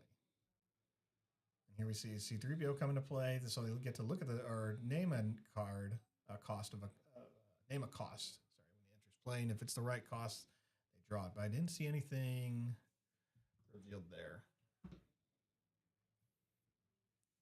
They're going to take a bit more damage here. So 23 to 14. Anakin blue player struggling a little bit. We know they have some life gain in there, and they end up playing Poe Dameron. So 6/6 on attack. They can discard some cards for some different triggers. Love Poe, but not always when I'm not playing green. Yeah, Datawall just has lethal on board now. Be pretty difficult. Oh wow, yeah, it gets him up to 26. Yeah, and this just adds another point of damage. So like the restore one is effectively negligible, and yep, that'll do it. Yeah, Anakin gets that big swing there. Well, that's not what I thought how it was going to go. I thought Anakin Blue would have gotten there a little bit quicker. Well, Data Vault had the initiative. That was step one. Yep. And I think like one of the things we saw on the blue side, pillage a very reactive card, so didn't play to the board one turn. And on top of that, just didn't draw any top end, right? I mean, 6 resource turn, playing a 2-drop with no follow up, 7 resource turn, playing a 2-drop with no follow up. So I think the draws just really didn't come together. As well. And the Data Vault player on the other side was just putting up consistent pressure and understood the matchup too. Where it's like, I'm just going to control the board, and then as soon as you falter, I can start dealing damage to base and take over, right? And that's kind of what we saw there. Now, when I'm looking at this green Anakin player's sideboard, some cards definitely surprised me. Profundity made it, and looks like I don't know why it's escaping me. The 1-cost card with the Deveronian on it. Obviously, that's going to be out of aspect there. I'll play it. I want to see Profundity hit the board. No, okay. Is it a Jam Communications? Jam Communications. That is out of aspect. Yeah. Jam Communications. Interesting. I'm more thrown by the fact that the sideboard cards are unsleeved. To be honest. You have the showcase, but you don't have the extra 10 sleeves. If they're like many players, so we clearly understand this person's priorities. Well, if they only bought 1 pack of Star Wars sleeves, they only get 60 cards, and unfortunately, with Data Vault, yeah. So really, it is like a GameGenic FFG problem, right? Yeah. That's fair. Yeah. Well, okay. I'll let the Data Vault player out of the doghouse. Yeah. I'm sure there's an email somewhere from GameGenic being like, "What did you do? Like, right. You ruined it all." And probably doesn't help that we've seen so many Data Vaults now, just hitting the boards.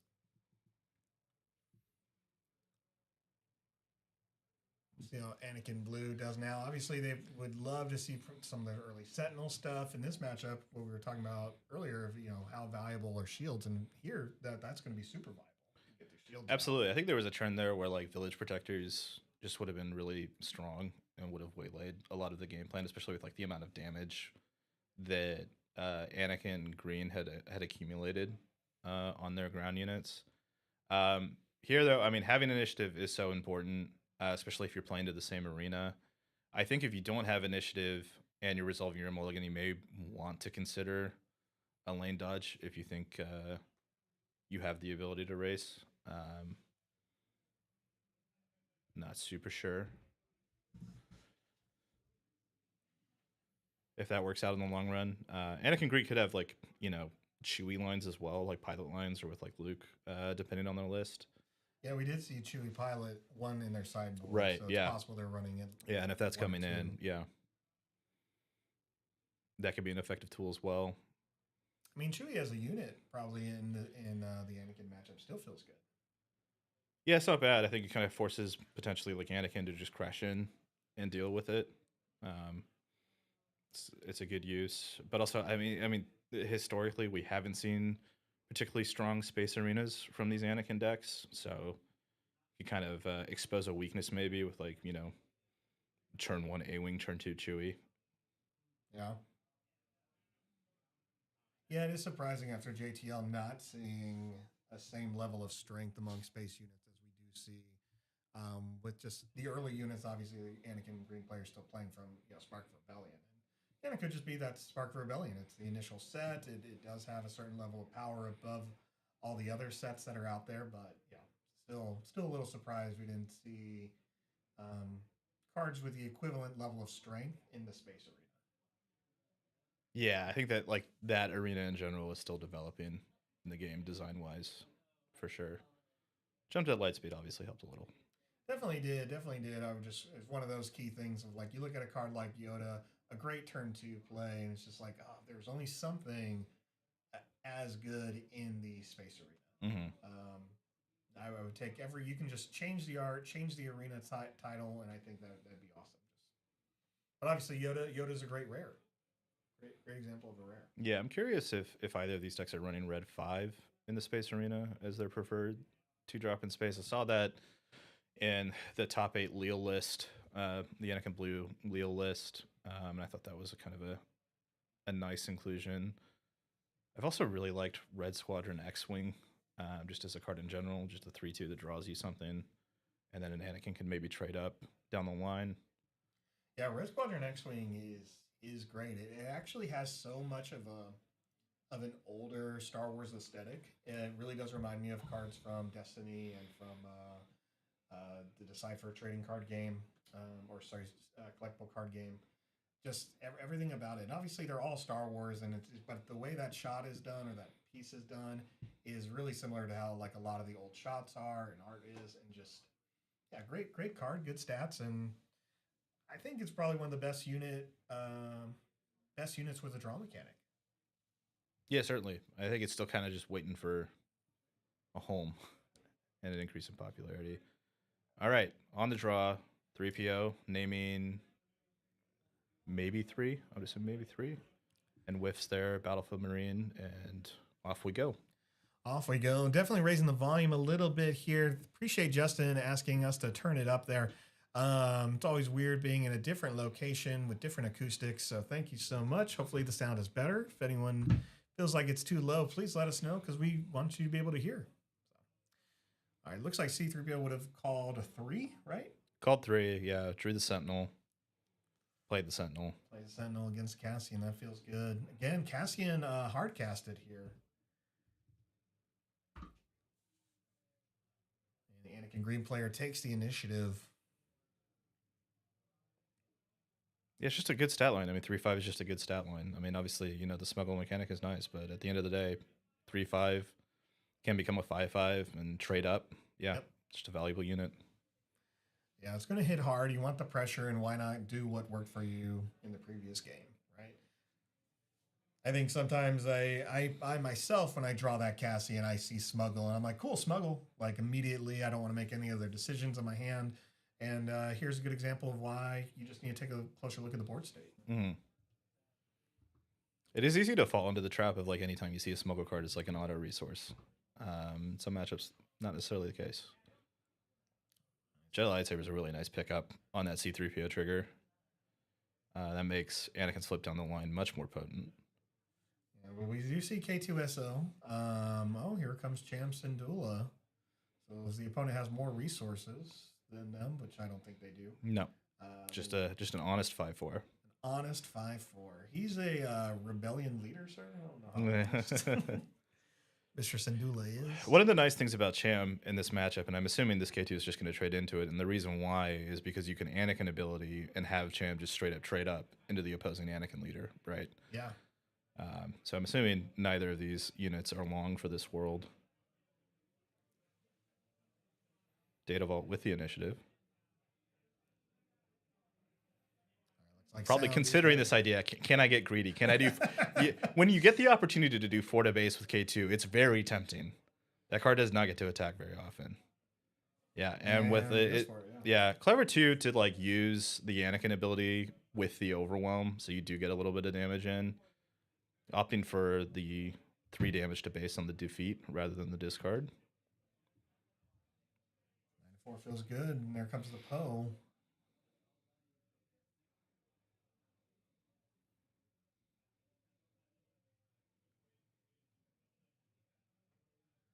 And we see, wow, okay, unit Anakin hit play. I find that a little uncommon. I'm not sure if you see this often in a lot of other deck lists, but it's not one I would have expected someone to actually run in a PQ deck. No, and you can kind of see the way like the texture of these matchups play out. That coordinate is going to be very difficult to trigger just the nature of just all the trading going on the board. Um, but it is an imposing threat. It can trade with this Poe, which is really important. Right now, this Poe is threatening again Anakin Data Vault's flip. Oh, fell. Really important removal card there. And the Anakin Data Vault doesn't really have a 6 cost removal without having a Force User in play. Yeah, unless they're running Fell themselves, which some of these red, white, green Data Vault decks have known to do. Yeah, tricky situation though. I mean, even because like we saw Riken last game, and Riken just doesn't really change anything. Like just Poe kills it for free. Maybe it was some Andor love that motivated Riken. Yeah. I felt like seeing the new series of Andor, General Riken looked more like the card art due to the graphics they were using on his face to make him look younger. War Juggernaut coming into play. Also, I guess I'm not too surprised that would make it, but you got to put something down this turn. Let's see, it's going to be a 5/7 with 1 damage on it. Yeah. Now comes Anakin. Blue Anakin. Yeah.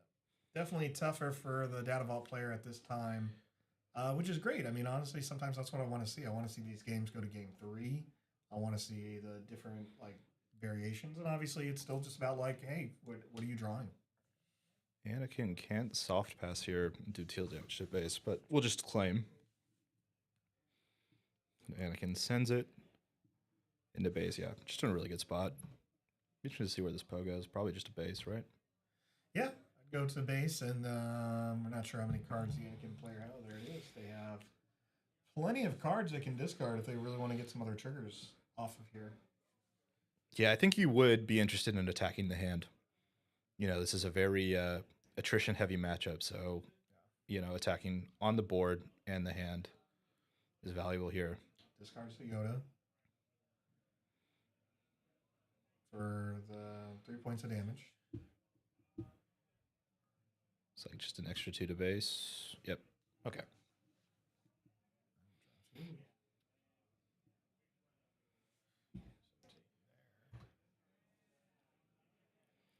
Remember, you know, the Jedi lightsaber, both players know that Jedi lightsaber is in the Anakin blue player's hand. Here right now, what's on the board is, you know, War Juggernaut can trade with Poe, and then we could see a potential suit up of Anakin with the lightsaber, which also just kind of holds this Anakin flip hostage as well. Yeah, quickly tapping resources here. Yeah. There it goes. +3/+3. Anakin's going to hit hard. It already gets a +1 due to having 9 damage on the base. So that is 8 damage on the board. Is that an 8/10 overwhelm? Have we created Avar Chris in the aggregate? I believe we have. Avar Chris being one of the more recent spoils from the upcoming set Legend of the Force, a character from the High Republic. So, but you do also see them in the Acolyte. No. Sorry, I'm thinking of Venestra. Venestra, yeah. Venestra, another card that we saw spoiled, and the difference is Acolyte we see here as a Jedi Master, and the card we see from High Republic is her as a just typical knight. She's got a full head of hair in the card art too, right? I don't recall. I don't remember. Yeah. I know she's Mirror Lucan. That's the ones where they have green skin and some brown on their dots, usually on their face. So I can't recall if I assume they do have hair. That species has hair. Right, Riken's gonna absorb some of this Anakin attack, just merely a speed bump. Yeah, that Riken health is great.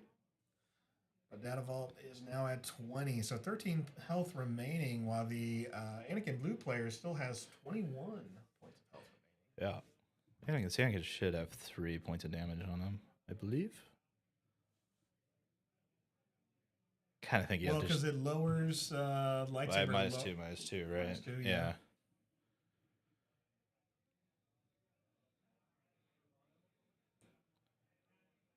Bravado. So if they defeated a unit this turn, they can ready it for less. I believe it's 3 instead of 5. Right. Kind of just really forces the trade of leaders here. Yeah. Both Anakins are out. One did a little bit more damage than the other. But at least the board is clear. But the pressure is still on. As a Anakin, you know, if I'm sitting in the data vault seat, I'm definitely sweating a bit there. But yeah, the board's been reset, but at the same time, like both of these decks post board are running like Crate Dragon. So it's possible it's just like the first person who drops Crate Dragon now, you know, controls the game. So it's not hard set. We saw a Luke in the Anakin blue player's hand. Might just drop it to increase pressure. We see a U-Wing in the opposing hand. So yeah, should be big swings both ways this turn. Again, you're right that like Data Vault has less health to work with. We just open with the Sabine. Being patient with the Luke. Wanting to get value out of it. Out of that when played trigger. Yeah, it's always great having those options when you're running blue, just to drop a low-cost unit and hold that defeat event in your hand, ready for whatever your opponent's about to play. Whether it's especially if you have some variety like takedown and fell the dragon. Yeah, this can play well into the potential opposing strategy here from Data Vault as well. Like if you think your opponent's going to go wide with a U-Wing, and you can go wide yourself with cards in hand to match it, you're just in great shape. And the onus is going to be on the Data Vault player to trade with Blue's board, right? Because of the health differential that's been created from the early and mid game.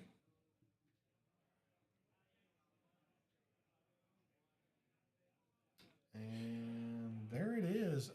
They hate this ship. This allows the opponent to. Right? Is it? Yeah, it's a yep. It's a they hate the ship. It's going to be a discounted home one to bring Anakin back. Wow. 2 ties will be ready on the opposite side of the board. I feel like that's worth 2 ties. It's a pretty good effect, yeah. And when you play a spicy card like that, like one of the things you want to have happen is your opponent, after you cast it, like lean over the table and go, "Hey, what does that card do? I need to read it," right? And you're like, "Oh, okay. Well, you clearly weren't playing around this line, and how could you?" Yeah, those 2 ties will be ready. 2 foil ties. Yeah.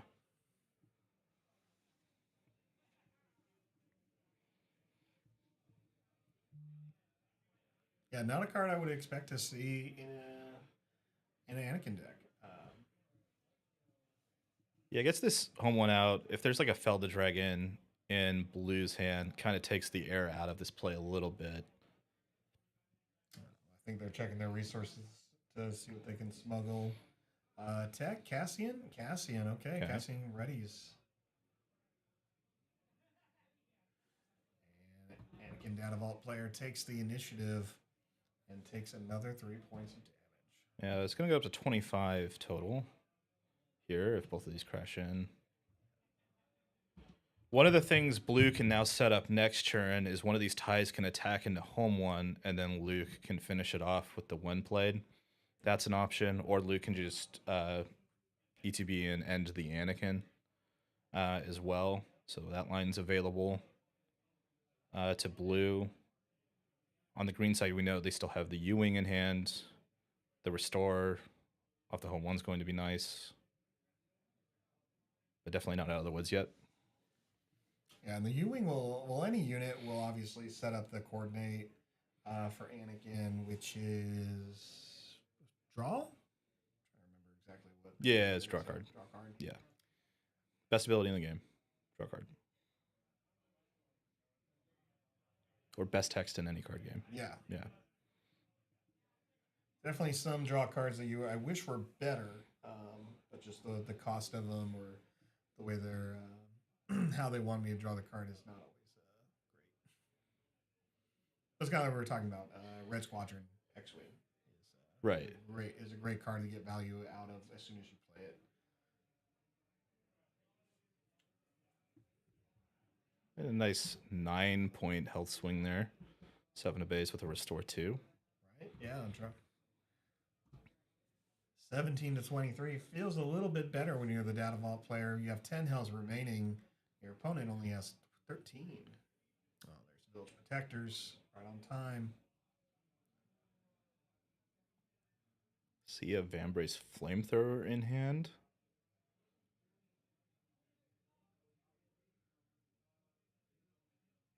You can on attack pop the shield. It might be too little too late. I think you have to think bigger. Yeah. I think you don't have anything to stop all those guys right now. You go for the data vault and hope you pull up, or not data vault, you go for the U-Wing and hope you pull up like a Riken. Potentially, yeah. I think we also see too, I mean, with the Village Protectors line, that I think blue maybe thinks that they can win the game this turn. There it is. Okay. There's U-Wing. Let's spin the wheel. We're going to look at top 10 cards. We can bring in up to 3 cards that equal the cost of 7. I think they do need to pull in something big, but maybe not necessarily a 7 cost unit. I appreciate the Data Vault player playing for the camera here. They're trying to show us their choices, their options, as they riffle through the 10 cards. See a K2. I think there's a Cham too. Yeah. I think there's the Riken. It might just be Riken.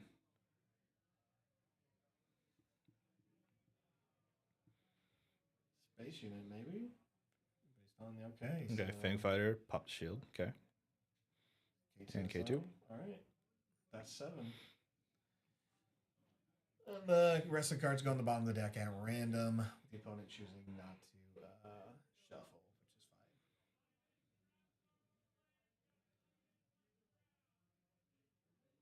is fine. All right, Cassian Swing's going to do a bit more damage on that data vault. U-Wing importantly turns on this coordinate. Yes. For Anakin, by the way.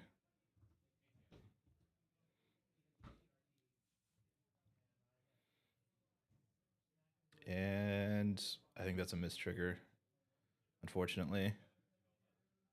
Yeah. On the we restore. could have no. Well, on the restore as well. Yeah, 2 mistriggers. Big board state, lot to think about here. Kind of up against it.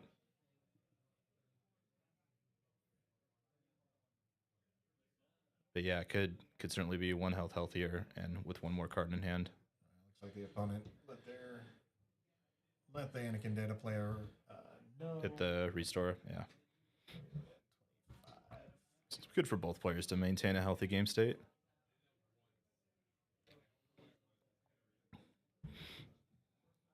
Wow. Little Sci Fighter taking out home 1. Yep. Took a little work. But I think you're definitely happy with that exchange. Oh, yeah.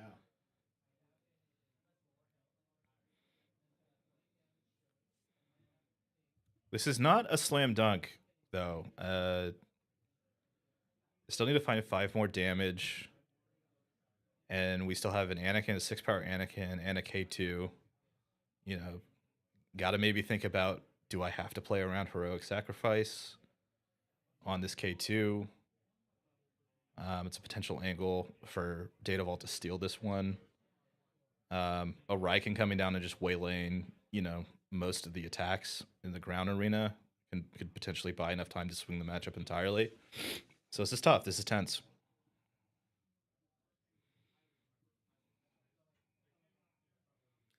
Now we haven't seen it, but my assumption is Anakin blue player is probably not running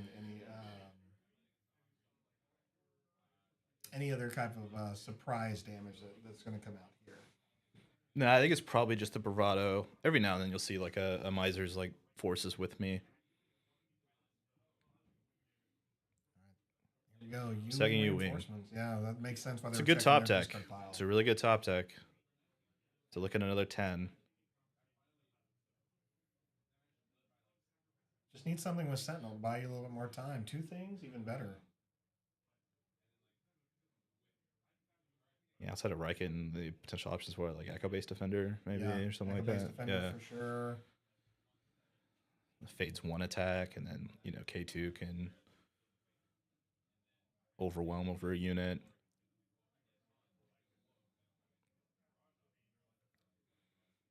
props to the Anakin Green player. Obviously, they got one win, and both Anakin players are playing great. But it's really good that they've stayed in this as long as they have. There's less than 20 minutes left though in round four. I think either of them could probably get it in under 20 minutes, but Yeah, I it like may their be pace close. of play. Yeah, I like their pace of play. And it's a War Juggernaut. War Juggernaut, that's going to get pretty strong. Not sure if it's going to help, but I think we kind of see the ideation behind running the War Juggernaut. If you're on a they hate this ship plan, then you can bring in the War Juggernaut after the fact, and it defeats the ties that you just gave your opponent. that is a feel bad. I'm going to give you a gift, and I'm going to destroy it. Mm-hmm. Oh, he damages his own units to get the extra power as well. Yeah. Well, I might as well. Tricky position now. It really depends on what's in your hand here. And yeah. I think they go for the 3 and go into game 2.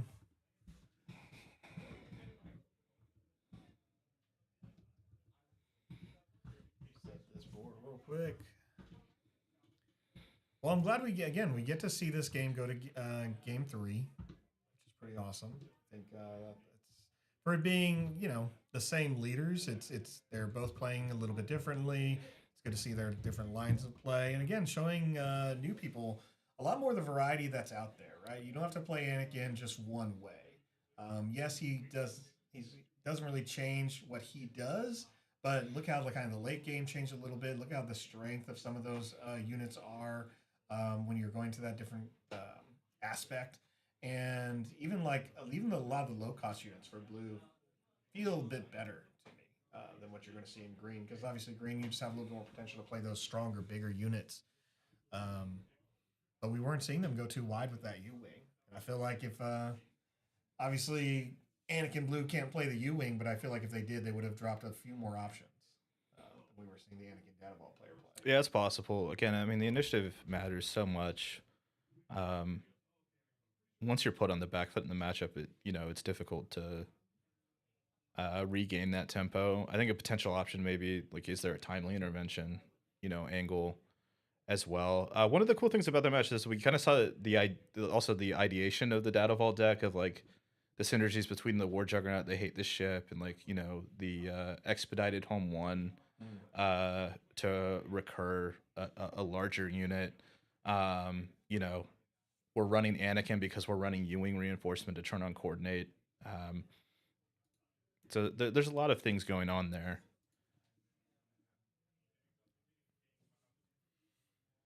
Well, this time we know Anakin is obviously going to start off with the initiative. Anakin Green here with the initiative. So let's see if that's probably what's going to do it. But they got to have the right cards here. So I'm sure they're going to mulligan and make sure they just have a strong opening hand, at least 2 good units for the next 2 turns. Yeah, like we talked about at the top of the broadcast about the difference between 30 health and Colossus. Just you want to curve out, you want to play to the board every turn. The first person to stumble here is going to fall behind in a significant way. I haven't seen either player play Stila Guerrera, who I really do like, but maybe she's just not worth it when you're not getting extra life as much. I can see why the Data Vault player may not need to search for as many tactic events, but there are definitely a few things that the Anakin Blue player could have for utility. It's possible that the Anakin Blue player is on, and we saw the open fire and the pillage main, and those are strong indications. Both of those being tactics that Stila could be in the deck and just maybe hasn't been found this game. Here we go. We got Battlefield Marine and Sabine. No surprises there on the turn 1 plays, and again, it's staying in form here of just trading with each other, trying to keep their boards clear, keep some units in play, forcing the other opponent to deal with it. But Village Protectors is definitely going to stand out a bit longer than any other unit because of that shield. Yeah, shield 2/2, very strong.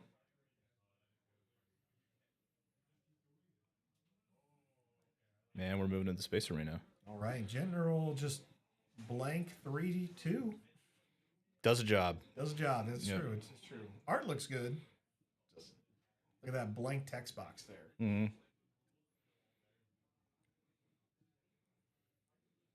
Again, the Anakin blue player needs to answer it because that damage can just start rolling on you. Those protectors going in for the swing. It's 2 to base, yeah. 2 to base.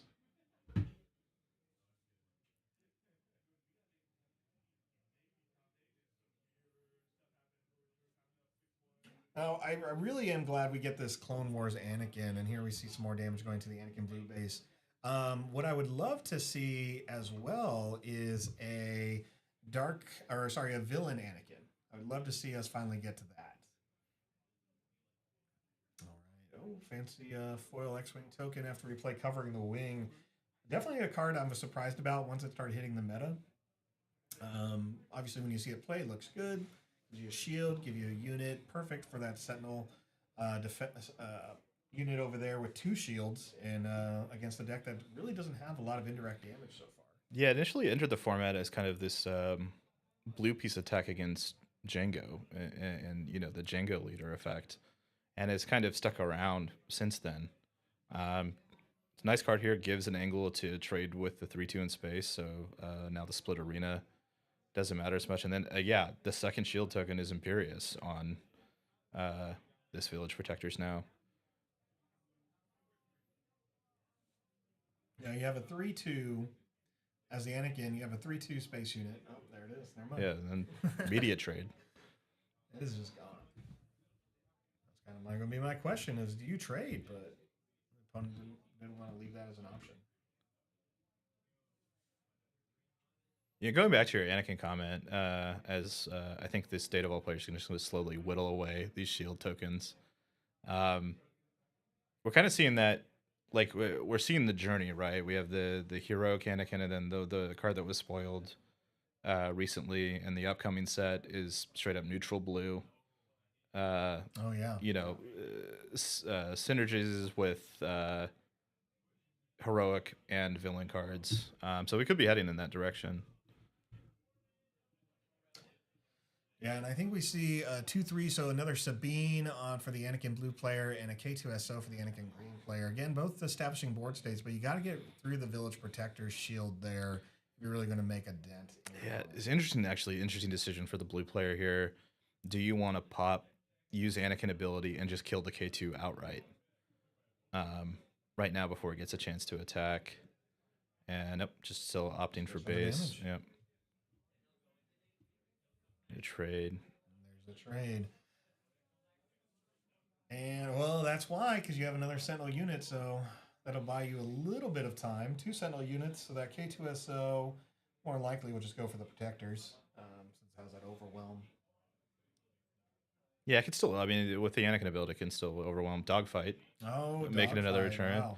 Dogfight's been a very strong card in this matchup overall. And Dogfight's just command. It isn't heroic or villain. Nope. Just straight up command. Only 1 resource, too. Easy to sneak into a curve on a turn.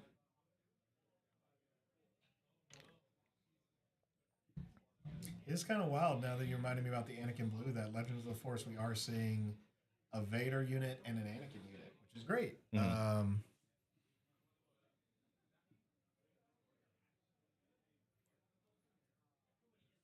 Right, Sentinel unit trades in with the Wingguard trades in with Cassian, still leaving K2SO up there. K2SO will, hit its face against those Village Protectors, but can still do 3 more damage to the opponent's base, or make them discard, which. There's an interesting decision here too, because if you just trade the units, then Anakin gets to flip first on an empty board. Oof. Yeah, that is a punish. Yeah, I like the Van Brace play, but there it was. You're playing against blue, and they had the defeat event right there. And out deploys Anakin. Could still create a bravado angle here. Both Anakins right now just 4/7s, which is unique. I would say it's rare. I don't see it at least. Swinging in with +1. Yeah, it's a similar board texture to game 1, right? Where just swinging back and forth, trading pieces off the board, and then eventually green got the advantage and started attacking the base. 2 resources left for Village Protector swing. Blue, and yep, just 4 into Anakin. Decent lane creates an ability for Anakin Blue's leader to kill off the Data Vault leader. Yeah, and again, they haven't taken too much damage, so it's just a 5 damage hit. It's a 4, yeah. Damage hit? Yep. Yeah. Blue Anakin will be swinging for 5.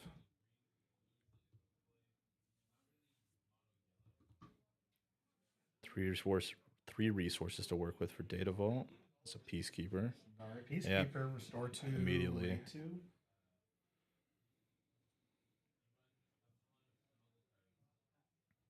Anakin's out.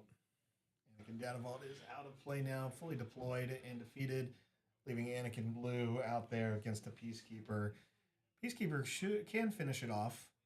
Yeah.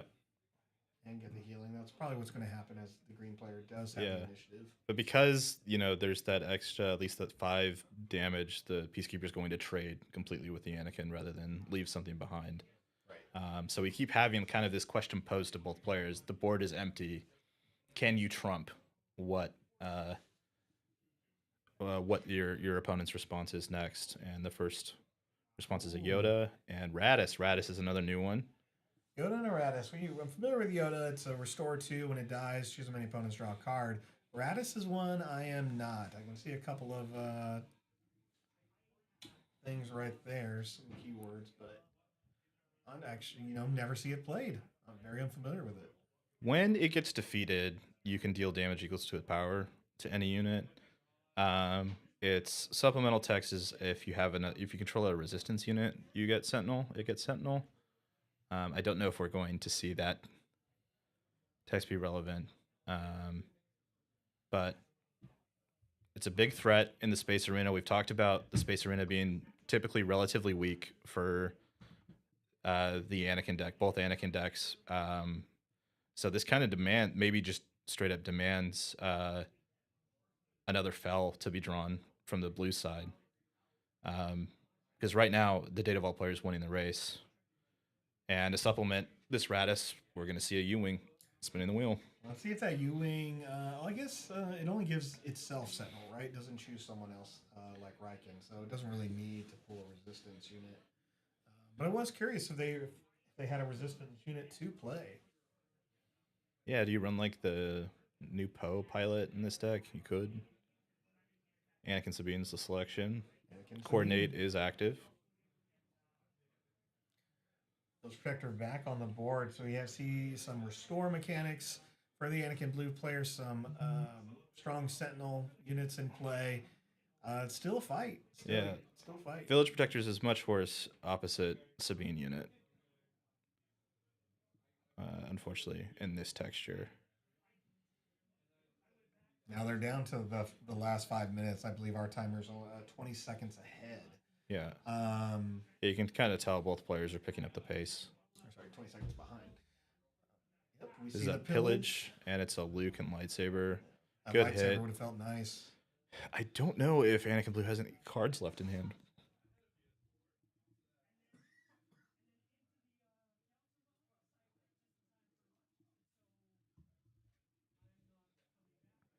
Yeah, it's an interesting setup. Like, do you still focus on those units on board, especially with Anakin being able to draw with the coordinate online?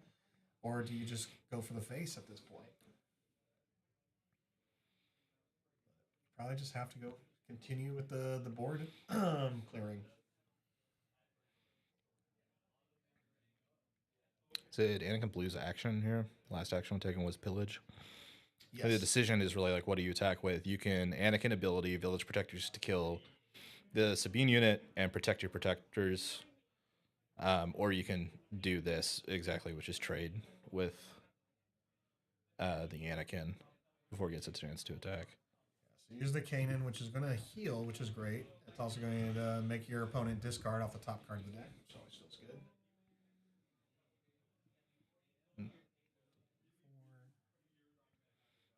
Then trade back, but there's still this Radis on the other side of the field.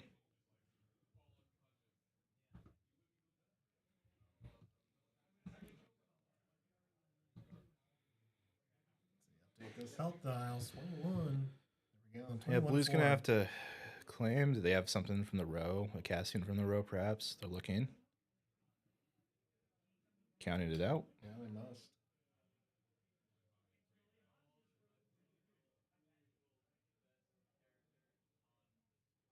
A lot of resource manipulation. Yep, and that's the smuggle.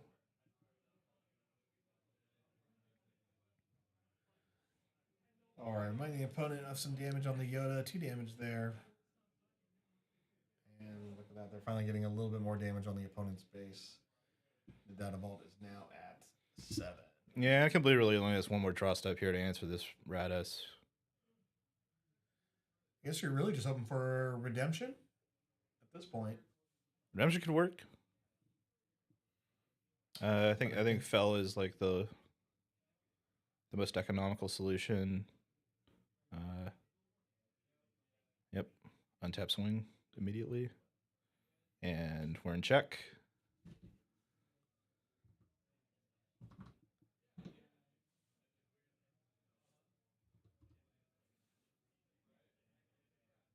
And here, I mean, if you're Data Vault, you just want to present as many threats as possible. Right. Many different ways as you can to deal that last 3 points of damage. And home one's a good a good follow up. There you go. And K2 is a great selection from the row. Data Vault should be tapping that last resource there to cast it. Open fire, perhaps arriving a little too late, and yeah, force throw, and there's the handshake. There it is. On to the Anakin Data Vault player. Great games. I think both players played well. Very exciting decks. I think they'll probably continue to do well the rest of the tournament. We'll see if that takes them out. Both these players did come in undefeated. Let's see, we're going to finish up this round. So there's going to be a total of 3 rounds remaining, 5th, 6th, and 7th. So there's still a chance we can see them again later. Yeah, absolutely. Yeah, deck has some spice. It was nice to see it get to do its thing. I think several relatively new inclusions to the meta. Dogfight doing a job, Radis doing a job. They hate this ship doing a job. Yeah. So yeah. Yeah, definitely the Anakin Data Vault player brought a lot of surprising tech, and it seemed to pay off. I mean, outside of this is red. For some reason, I thought this was the player who had. No, he does have all the unsleeved cards. There's that Jam Communications. Yep. It's interesting they kept the Jam Communications. Yeah, I mean, I think you're just trying to hit what, like, a Felda Dragon. Is that a boon?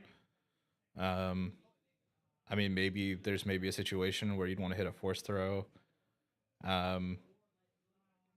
Both of you are running pillage, so if you get into a pillage war, taking out the opposing person's pillage so you can pillage back. I mean, there are applications. I don't know how excited I am to pay 3 for that sort of effect. But in the colors you're in, you don't have a lot of like that hand manipulation interaction, right? And it's kind of, one of the interesting aspects of this game in its deck design is like you can play any card printed for a small penalty, and it's weighing again that cost benefit. It's one of my I want to say it's like my favorite and least favorite. There's a dichotomy here when it comes down to building a new deck, and it's like, yeah, I'm playing these colors, and like I should really look at out of aspect just in case. And we talked about that earlier of like running Bosk when Bosk came out, and I think I learned it when I was playtesting you one day of just like how good Death Trooper was. And I was like, I think you got to run Death Trooper in Bosk, even though I'm not running blue, because it gave me so many answers. It like leveled up Vader when Vader could pull it out, hitting a unit for 2 damage, Vader finishing it off, whether it's like a Luke or an Obi-Wan at the time. And sometimes it's worth looking at some of those low cost, strong out of aspect cards. Mm-hmm. Yeah, which brings us back to that, the spoiled Anakin. It might encourage deck design to play some out of aspect things so that, the new Anakin can double trigger one of ETBs. Yeah, I mean, I was really hoping we would have seen something like that with the Kylo Ray. similarities they had of how they would benefit units that were not hero or villain. We didn't really see that growth because I just there just wasn't enough support. But Yeah, that's they just going never into really got a step 7. shot. Yeah. All right, let's go ahead and take a quick break while we reset that table there and everyone gets ready. Round 3 still has just ran out of time. Sorry, round 4 just ran out of time, so we should have new players here in just a minute.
All right, welcome back. So now we are going into round 5. We're seeing Anakin again, Anakin Data Vault player here with a showcase. Same player? I'd assume so. Yeah. Yeah, there's only one Anakin Data Vault in the tournament, Oh, as far as I'm aware. And then we have young Han. So Han 2 here playing Data Vault. Yeah, what are our Han 2 stats for the day? Han 2 Data Vault, we have 6 in attendance. It is kind of the rising star of the format as the metagame continues to evolve. Checking the reports from Minneapolis earlier, I think Han 2 Data Vault was doing well there. Yeah, that makes sense. We're looking at, up to the events of this weekend, 28 Han 2s have been making the top 8, and 7 of them taking first. All right, so no surprises here. Just some early 2 drops. We see Luke, pilot Luke unit being played for Anakin, and then a Battlefield Marine for the young Han, not using the Han's ability, which I'm excited to see this. So there's obviously there's a lot of potential here. So Han definitely died off for a little bit, and after this set, it's just great to see them back on the field. Yeah, the Data Vault version is going to run pretty robust top end. Expect to see some wreckers, some home ones, maybe a rebellious hammerhead or 2. The Delphi Patrol Wing, Mace Windu. These are all the potential options here. I do love some Mace Windu. Kind of an unfortunate rollout for our Data Vault player, or our Anakin Data Vault player, with no turn 2 unit, merely an open fire. An open fire that doesn't clear the board. Right, yeah. It's unusual to see Anakin being the deck that doesn't have the board control position here. K2 is always a strong play. K2 is a strong play, and I don't think the Anakin player, though, is going to have any other answer besides swinging with that Overwhelm unit into the casting, unfortunately. I don't think they're running stuff like Daring Ray to just ping it off. And here it's not going to matter because now we just saw, what was that, Blue Leader? It was Blue Leader. Yeah, it's one of the cool things that Hantu can do now with JTL out is shortcut a Blue Leader into play on 4 resources and then ambush it into the ground arena with that 5 power. Blue Leader is so great. And then that ability, again, it's so good. I kind of hope we see that on a couple other units, but it does seem more thematic for it to be on a vehicle, right? Obviously, we're not going to see... I don't want to see a Leia unit that can float in space in this game. Right. Yeah, no. When no one wants those comments.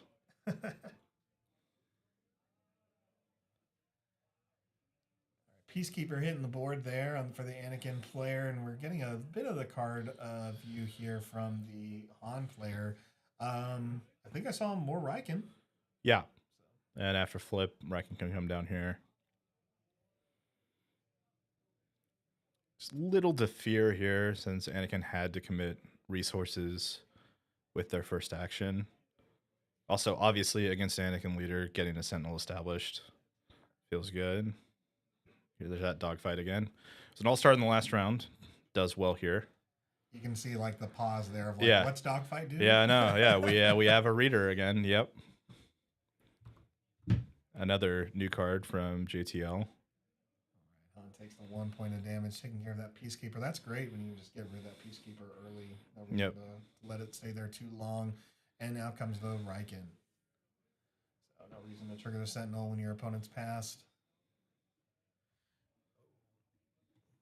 We did forget the timer. That's on us. See how close we really are here. Eventually. But who knows if these players will actually go to time.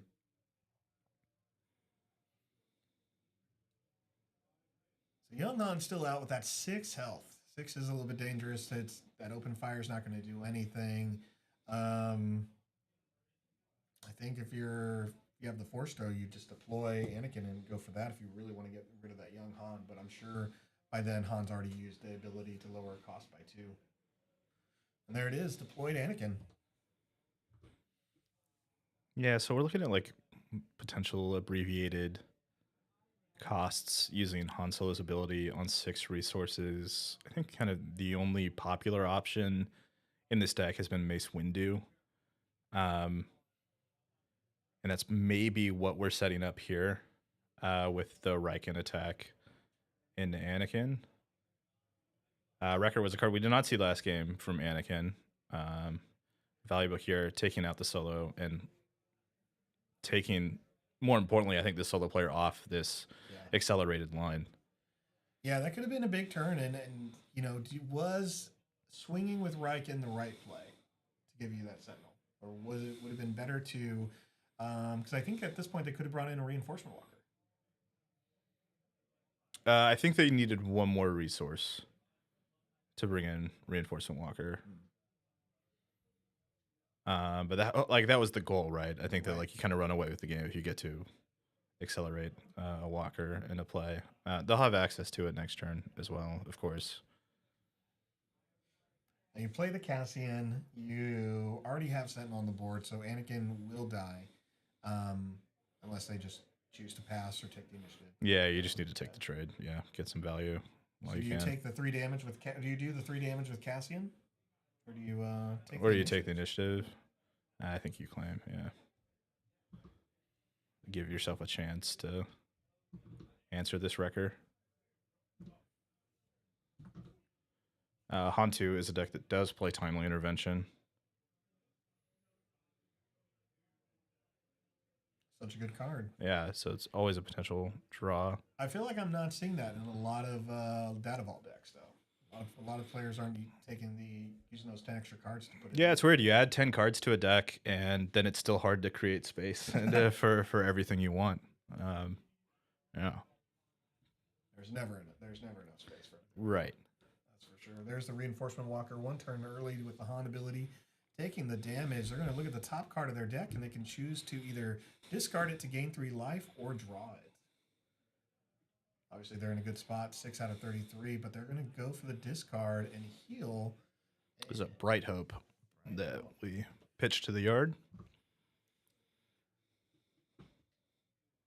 There it is. Wrecker with the extra damage for that overwhelm, finishing off Cassian and taking the Data Vault player back to 6. Or such a good keyword ability with the Anakin ability.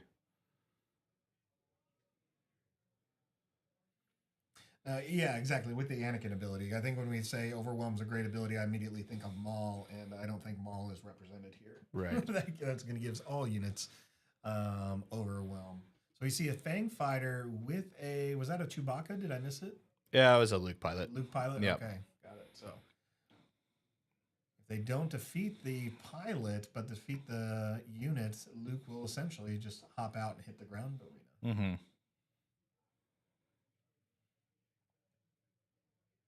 Yeah, just having a 6/4 unit in space, good place to be. Interesting to see what we do with this reinforcement walker in this first action. And we got a Wrecker of our own. Okay. Wrecker looks like they're going to destroy a resource. Yep. Yeah. Smart move. Wrecker on Wrecker violence. And the Wrecker takes 2 points of damage. It's a good draw there. Keeping your reinforcement walker healthy. It's such a huge swing, not just in cards, but in also health. And dig you deeper to potentially answer this Fang Fighter. It's a hard-hitting Fang Fighter. Yeah. Right now.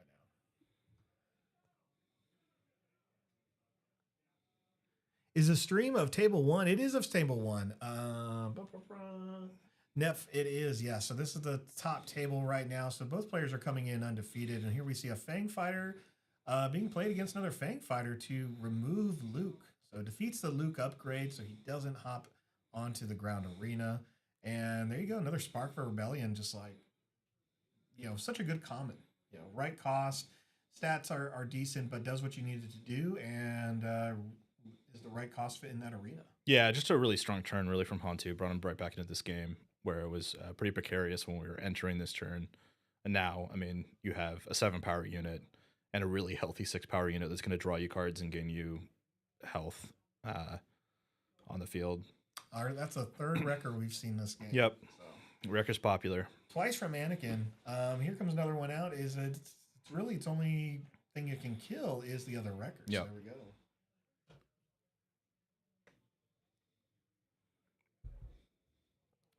And we're going to trade. Yep. Yeah, and they will accept the trade.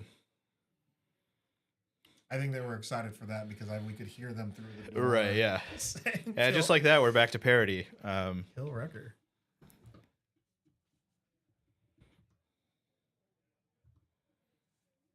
The texture of this game so far has just been one giant Spider-Man meme. I felt like that was the last game. Yeah. I felt that way too.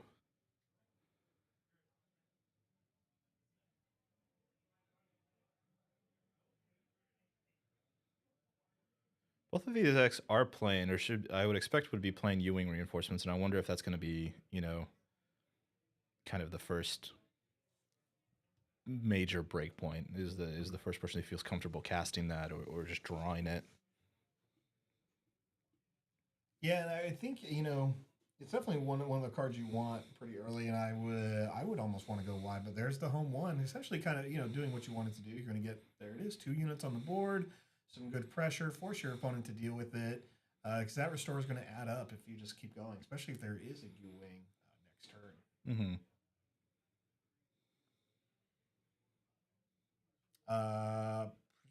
So torpedo run?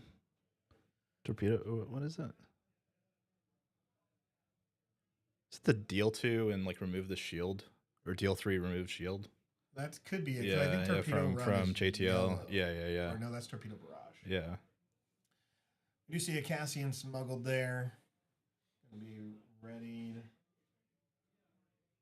Oh no, is it a hard cast Cassian? I guess so. Yeah, just using all the resources on the turn. Home one getting to attack in. Big swing.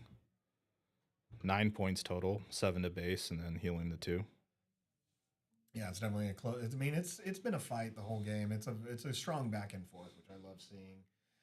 It's what really sets, I would say, Star Wars always apart. It's not just the action economy of I do this and you get a chance to respond, but also, I mean, look how important it is to try to keep units on the board. And I think that always brings into the question of how important health on your unit is in this game. So as we're looking at Legend of the Force, we see so many 2-drops coming in with 4 health, and it's that's ideal. That's perfect. That's what you want to see. Yeah, potential meta changer as we look ahead to the new set. Right now, the difference seems to be as Han 2 is getting to spend its resources to play bigger, chunkier things. Anakin's going wide here, but it's going wide in the face of a 5/7 Sentinel, so it's going to take some time to whittle that down. And meanwhile, this home one's going to continue to crash in and accelerate that clock. And we see strong restore on both sides, so there's definitely some key things here that can really switch some stuff around. But I think it's kind of like what we were looking at last game. Initiative is probably going to be the biggest deciding factor here. Potentially.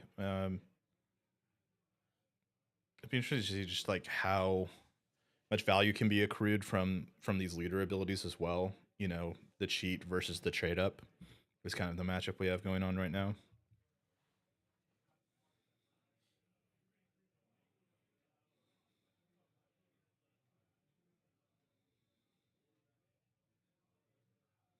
Yeah, I mean, this Reckon is threatening to basically 3-for-1 the entire ground arena across these couple turns.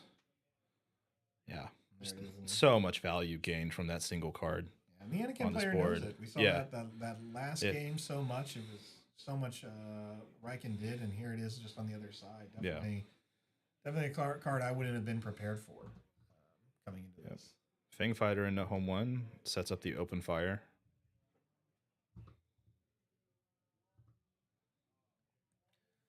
Continuing to heal that Han deck. There it is. Yeah, so they're just Drew dead. Just go into the next game and see what happens.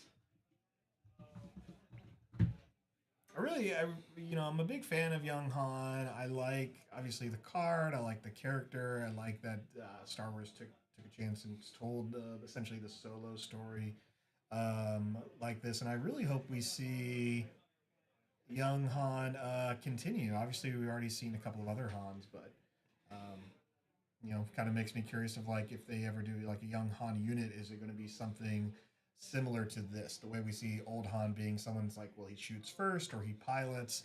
Will we see something else that's either lowering cost or just an ability that again is much different than we see in the older Han? I think that'd be fun. Um, Yeah, I think the question too is like, is it going to maintain it? Does Young Han as a unit maintain his aspect? mm, Right, all the old Hans are cunning cards. yeah. Does Young Han maintain remain an aggression card? I guess if they were ever to keep a similar ability, you could still give Young Han that shooting first aspect if he stays in aggression, um, which would be really nuts. Honestly, I think if aggression had a unit like that that was always doing damage on attack. I know we see a little bit with like Saw Gerrera, Hmm. the unit from Twilight of the Republic, but um, Han may just feel a little bit better.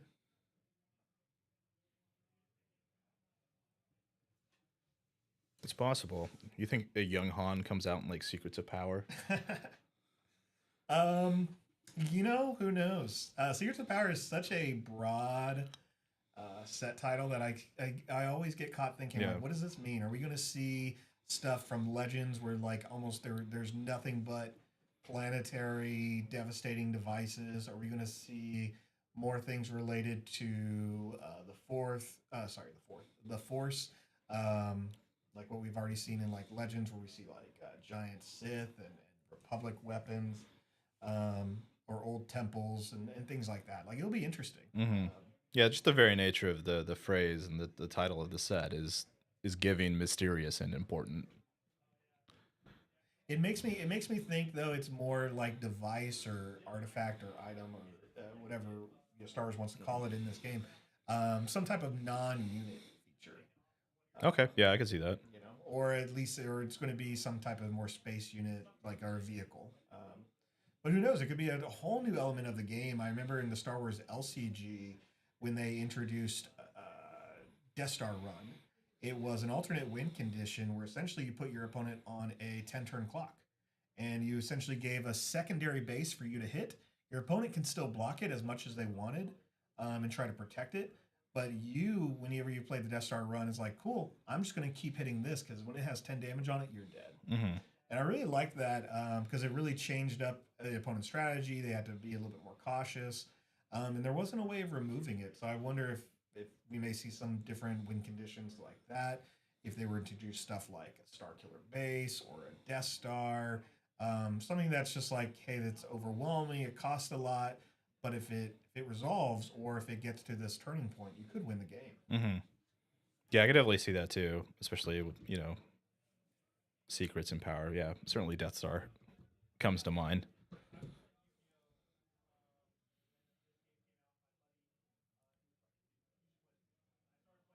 Fun Han Solo fact: in the movie Solo, we see him obviously give the name to the Empire in like the first 15 minutes. So no real spoilers here for a movie that's like 10 years old now.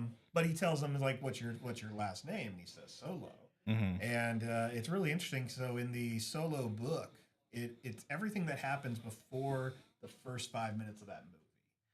And that's actually where you see how Kira and Han live. And they actually had a Rhodian with them that was a friend named Solo. So when Han does escape the planet, and when he gives the name, it's in the memory of Solo, who would have died probably 2 hours before that moment. Um, Oh wow, okay, I hadn't known that.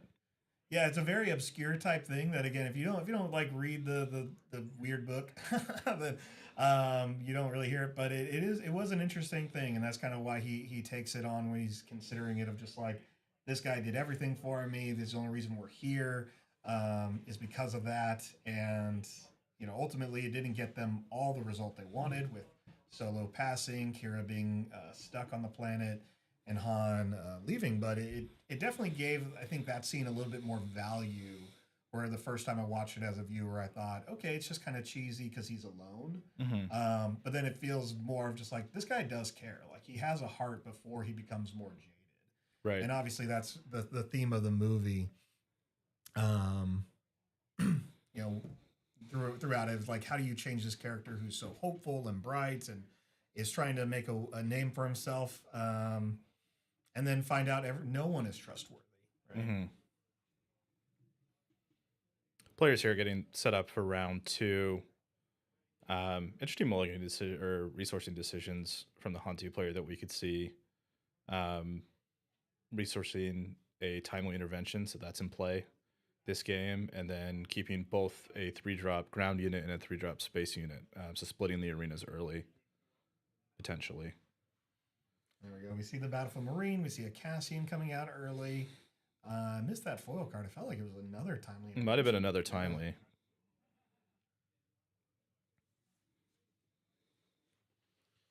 Marker 180. Yeah, the novels do give a lot of insight to Star Wars. I love going through them. I think I only have 2 more books to being fully caught up to the current canon, which is great. Currently making my way through the new Empire release, which is great.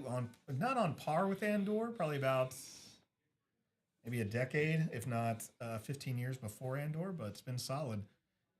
Learning a little bit more. So here we see that Van Brace. We saw it in the last game with the Anakin Green player, and now we see it again on the Battlefield Marine, and hopefully it sticks. Yeah, it never really got to take off last round, but things are looking a little more optimistic. As a Han player, now you can't necessarily trade in Right. to the Battlefield Marine. I'm just gonna put 3 damage on the. Yep. And that really just sets up the red 5 attack trigger the following turn. Just thinking ahead here.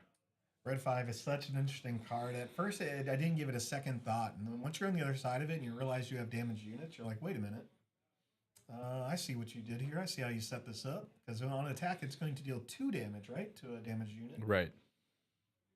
Yeah, I initially saw it play in Quinlan, but now we're seeing it, I think, just in a lot of decks because it has game into these Han 2 decks, so it's a nice piece attack in the mirror or into the aggressive version of itself.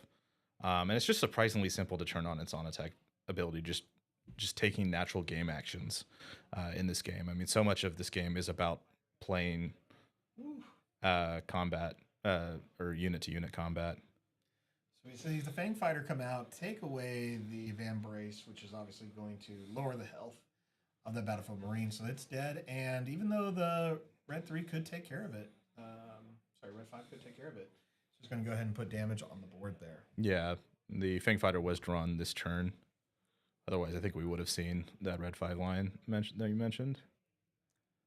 The other thing about Red 5, it is one of those cards like you need to deal with it. If you don't, there's other ways that damage is going to hit the board. Mm-hmm. That'd be really. I mean, I would be surprised considering we've already seen the deck and probably all the sideboard. The Anakin player is not playing a Red 5, and how much more do they wish they were against this Han 2 player? Right. Yeah, it would certainly help in this matchup. Commanding position for Han entering their flip turn. We also know that Han has both Riken and Wrecker available in their hand. And yeah, this Wrecker is just going to be able to come down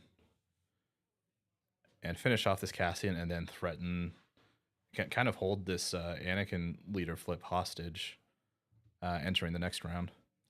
Yeah, it's definitely a dangerous position to be in.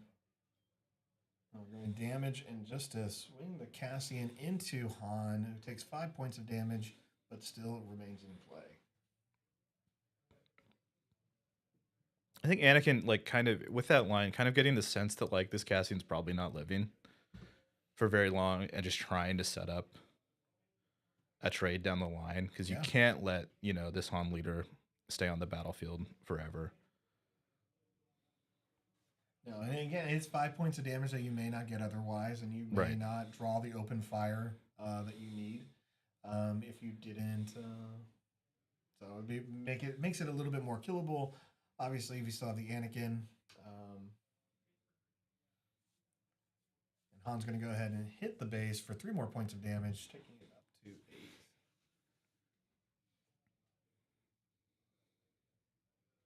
Doesn't change the Anakin stat block, so he just gets a +1 for every 5 points of damage on their base. And it looks like they're going to go ahead and put that all... It looks like they're attacking in the Han leader. There we go. Yeah. Yep. And then we're getting the overwhelm, taking the Han player to 11. Sorry, 12. Yeah, and Han's just going to claim here so that Wrecker opens. Oh, but, there it is, dogfight. Actually,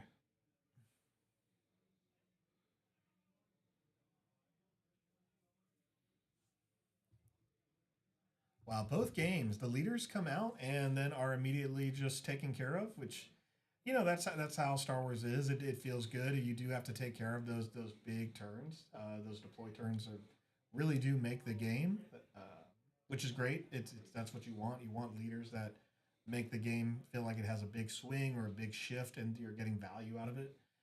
And there it is, U-wing reinforcements. Yep, this is the swing that Anakin was kind of missing in game 1. We'll see what the hits are here in game 2.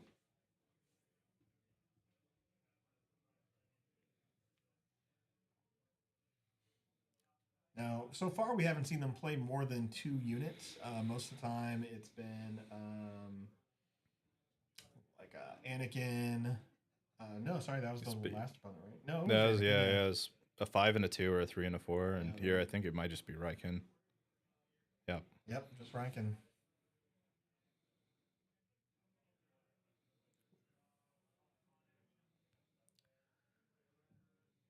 All right, from the chat from Merker, is Anakin on Data Vault better than Anakin on Colossus? Well, in the previous round, we saw it going against Anakin Blue, just a traditional 30-card base, and Anakin Data Vault did do well, but you know, Rob, you had made some good points earlier that it really does, you know, you drawing 1 less card does matter a lot. Yeah, and like, you know, we were talking about too, the initiative mattered in that matchup a lot as well.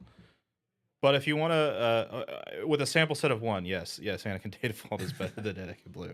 But yeah, certainly not definitive by any stretch.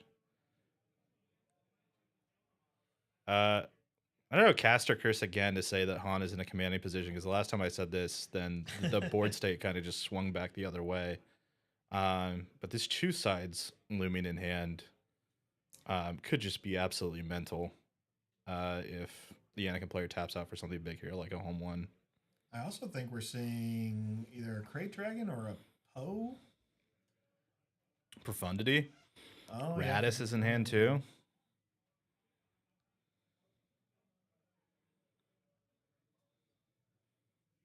And Profundity, ETB, discard a card. Still want to see Profundity.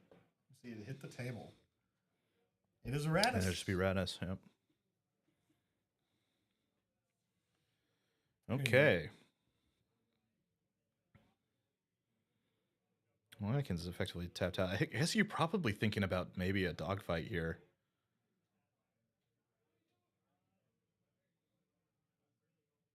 And now it's just the claim. 6 to base, choose sides. I would love, I'd love for them to do a choose sides and just give away that Fang Fighter. Also see a Hammerhead in play. Hammerhead might. There it is. Hammerhead comes into play. It's a 5/7. 3, yeah. Deals 3, takes 2, and then the Fang Fighter finishes it off, and Red 5 finishes it off when it attacks. Yeah, certainly a number of different ways you could have gone about trading that board out. But at the end of the day, you know, Han still has 2 units in play to Anakin 0. Very difficult position for Anakin to come back from. And running out of health to spare on the base, really. Yeah, I'm trying to think if they have any other answers. If they get another U-Wing, would it help them stabilize at this point? But I think you need to have a strong Sentinel unit in space at this point. Yeah, and I think the strong unit was Radis, and yeah, it's going to be difficult to negotiate playing a Radis and then setting it up with Sentinel with another resistance unit. So there's going to have to be another angle here. Oh, there's Profundity. Now, if we're watching the Anakin player last game, it's this is just really, I think, just comes down to matchup. Like we've seen a lot of this Anakin player's deck. We watched it play, and it's a strong player, but here you go. Just it's not as fast. It doesn't have as much variety. And some of this was just obviously card draw as well. But Yeah, some of the draws haven't quite landed. You can kind of feel like the body language change in this game as well. And yeah, here's a big Riken, and yeah, Han's representing lethal in this game 3 different ways. And this goes back to all the way to round 1 when we're talking about out of aspect super laser blasts to bias back in. Doing all the counts there, they got him at. Yeah, Han verifying that he does in fact have lethal 3 different ways. Yeah, and that'll do it. Fleet Lieutenant. Great job. We'll play for the players, for the Data Vault side, or from the Han player side. The power of the deck on display of just like being able to cheat a resource, and play these high value threats with immediately impactful when played abilities. Obviously, like Wrecker's really popular in the format with Sabine, but seeing like newcomers like Rebellious Hammerhead, and even cheating out even these 3 drops as 2, and building that way. Yeah, it's a strong deck. I'm sure we're going to see more of them as this format continues to develop. We still have some time here, so I know there's less than 27 minutes in the round. We have another caster joining us. I'm going to have them actually step into my seat now to share their perspective. So they were in the event today, and I would love it, Misha, if you just want to hop in here as I fix this stuff and tell Rob and I just kind of how the event went for you, what you were playing. Just kind of give us a feel what it's like out there at the tables. Absolutely. Thank you so much. Yeah, it's been a wonderful event. Kind of came up with the intention of sitting in on casting. I was actually on the wait list, so threw together Sabine ECL last minute with some help from some other better players than myself. I went 2-0 and then 0-2. So kind of saw the good, the bad, and the ugly. It seems like kind of your usual suspects with Han 2 Data Vault or Han 2 ECL being kind of surprising. Wasn't expecting to see as much as I had. Yeah, lots of Kira running around, lots of Sabine. It's been a great event so far. Zulu's obviously doing a fantastic job. So excited to sit in and talk story with Rob through the next round, and happy to not be pulling cards myself, to be totally honest.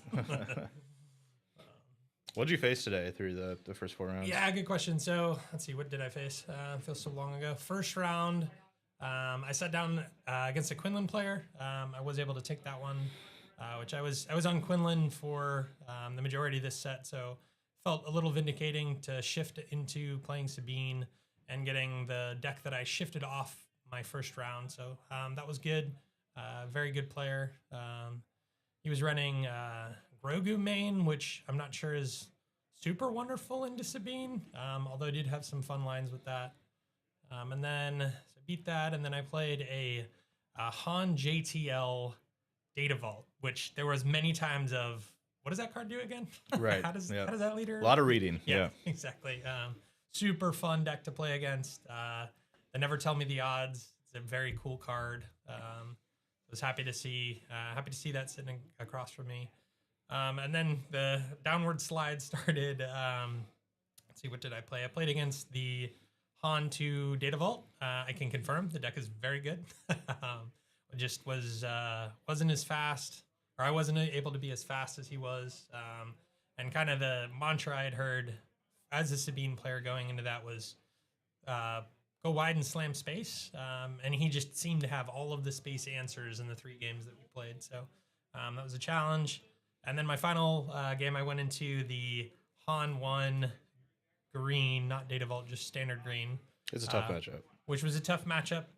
You really need to see the Battlefield Marine into Sabine's Masterpiece to protect against the Falcon, the turn 1 Falcon, and then the piloted Falcon. And unfortunately, despite my aggressive mulligans, I did not see that line. So he had me dead to rights pretty quickly in both games.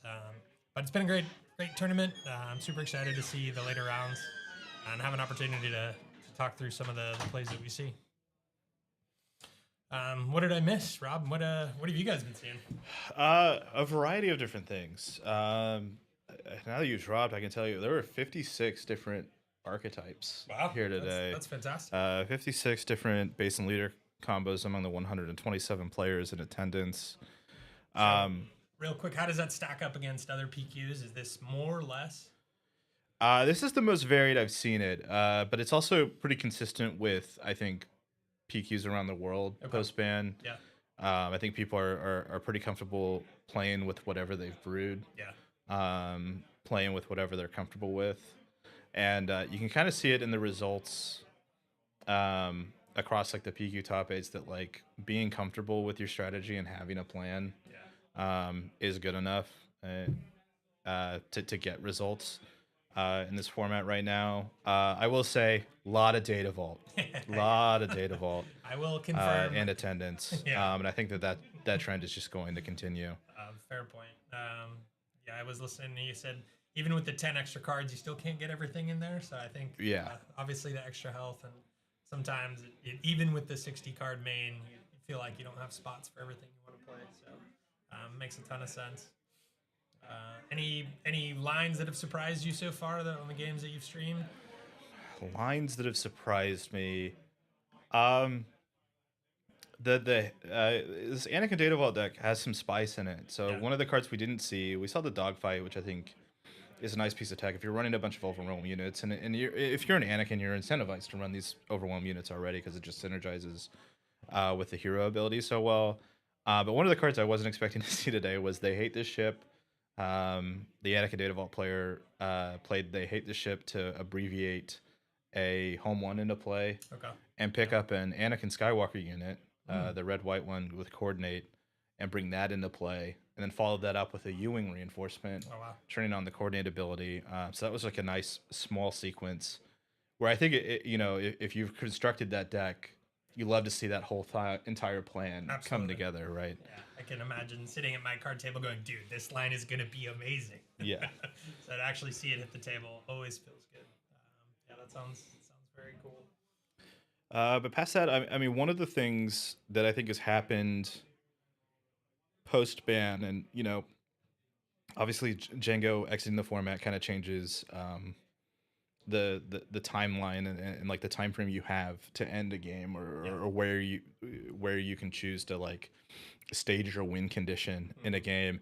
But I think the other thing too is just like the DJ ban creates so many opportunities for different leaders to shine and different strategies to shine because you are now guaranteed to get that leader flip at a certain point. Right. So I think across the board today, when we've seen much more value-oriented matchups, like larger, grindier decks, and you can kind of see like this was a pretty good example. I think a lot of people are reaching for like these U-Wing home one shells, whether it's in red with Han, or like blue with Rey and Yoda,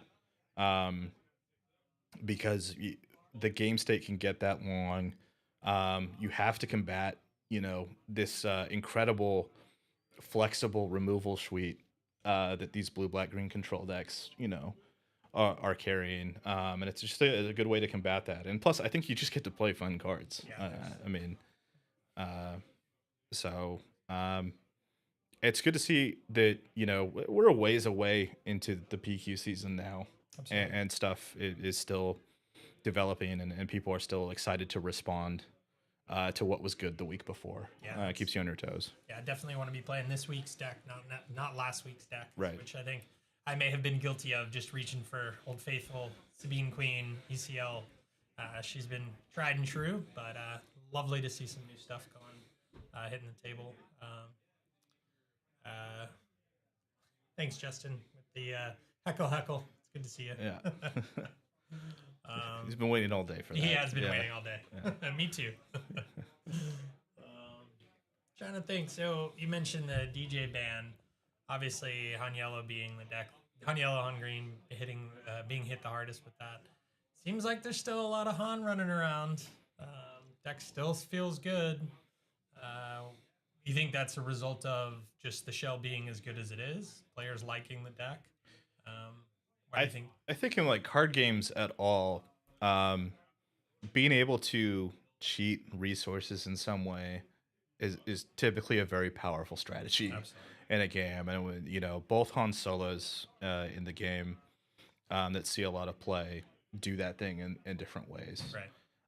I think that there are also too a lot of very practiced Han Yellow players that needed to find a new archetype, and Green was kind of the natural switch after the yellow deck kind of got taken apart a little bit with the DJ ban. I mean, you know, two very strong Han Yellow players previously in this community. I've talked to them today. They're both on Han Green, and my immediate response was like, "Oh yeah, that makes sense." Yeah, fair. Absolutely.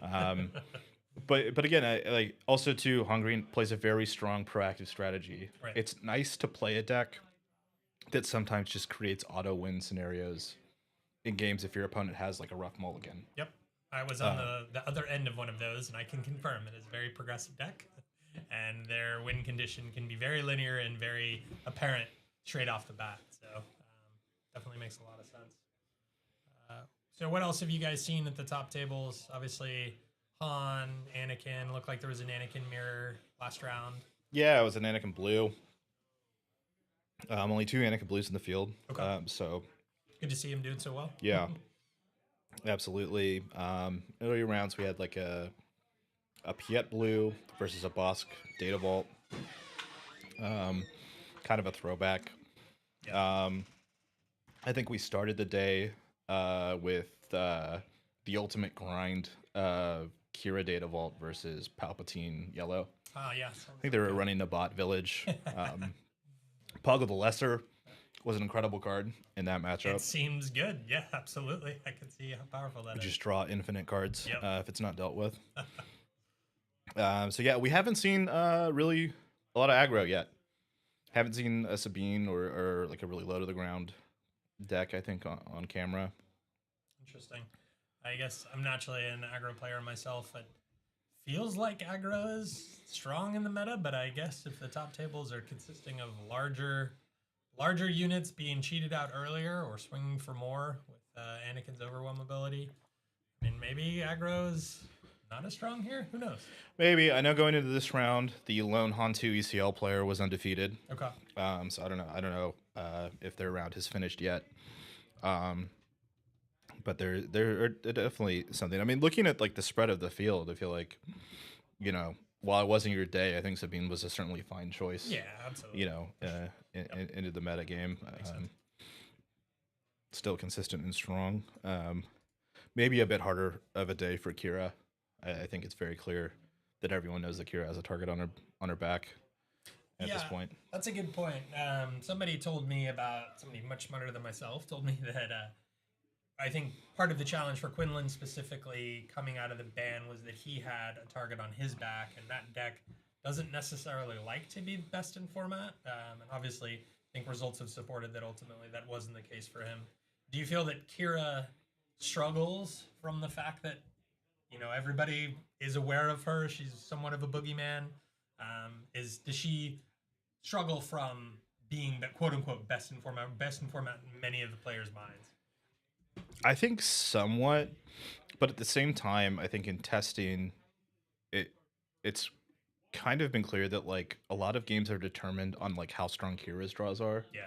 So I think even if, you know, Kira has a target on her back, it's still the deck that has the most agency, right? Like in a field at large.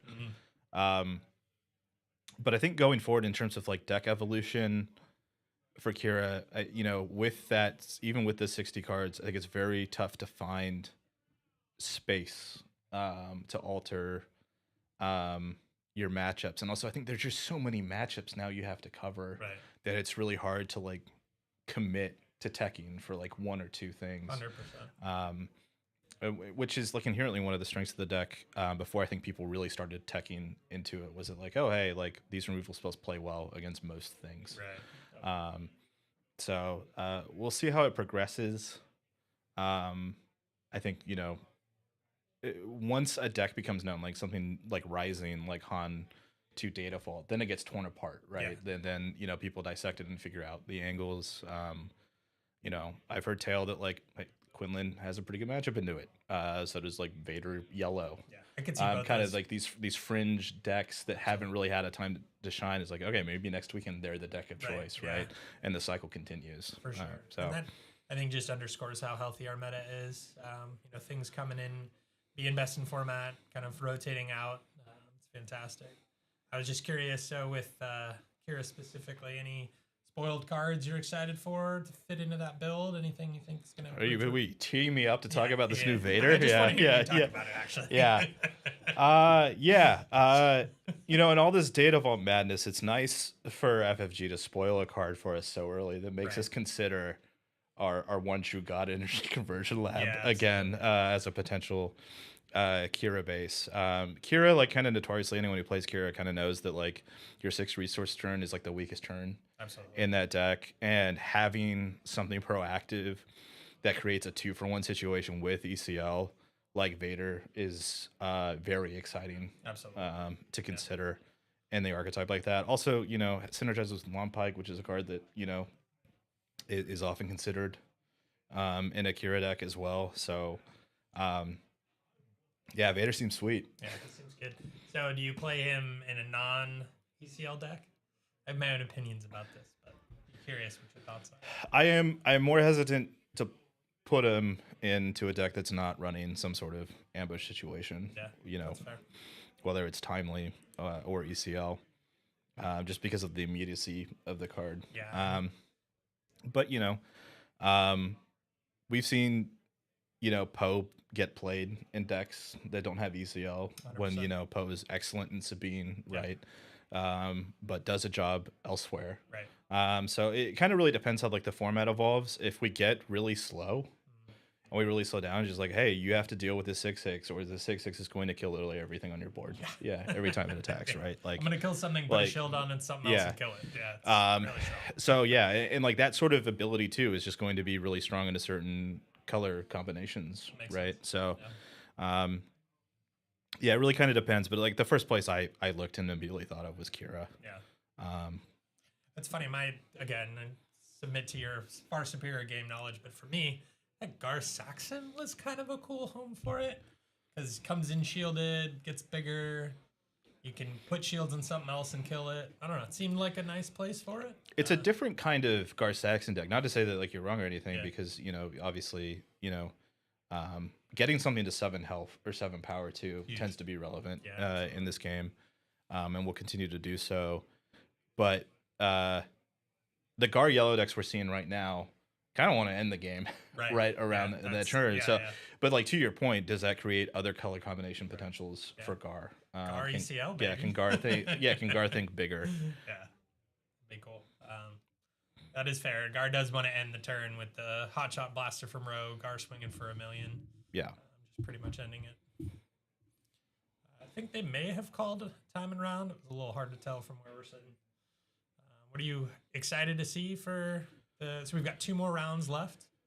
Obviously, I think so. Was the Han player on the table going into round 4? No, the Anakin Data Vault player was the returning player. Fair enough. Okay. So this Han Data Vault player might be the new king of the hill, as it were. It is a good place. It's interesting. We're going into round 6 and 7 now, where there might be draw potentials for the undefeated players remaining to just draw into top 8. Take an early dinner break maybe, or something to that effect. Kind of up to them. Taking a 2-hour break from not playing this game, maybe it's not something players are interested in doing. Especially if you feel like you're running hot and feeling good. Absolutely. Like, you just want to keep it going. Yeah, can't step away now. Let's see.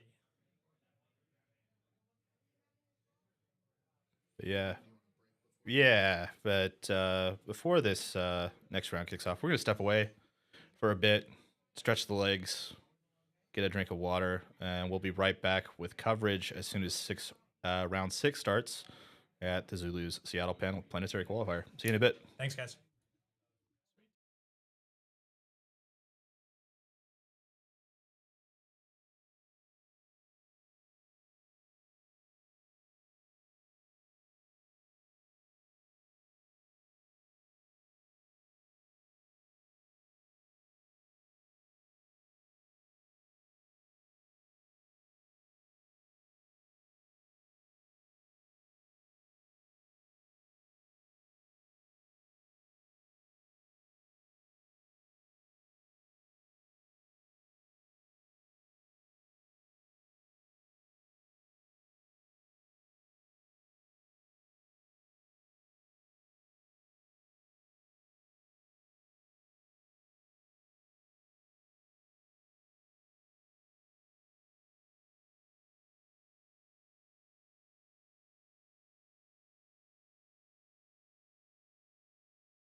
Allegedly.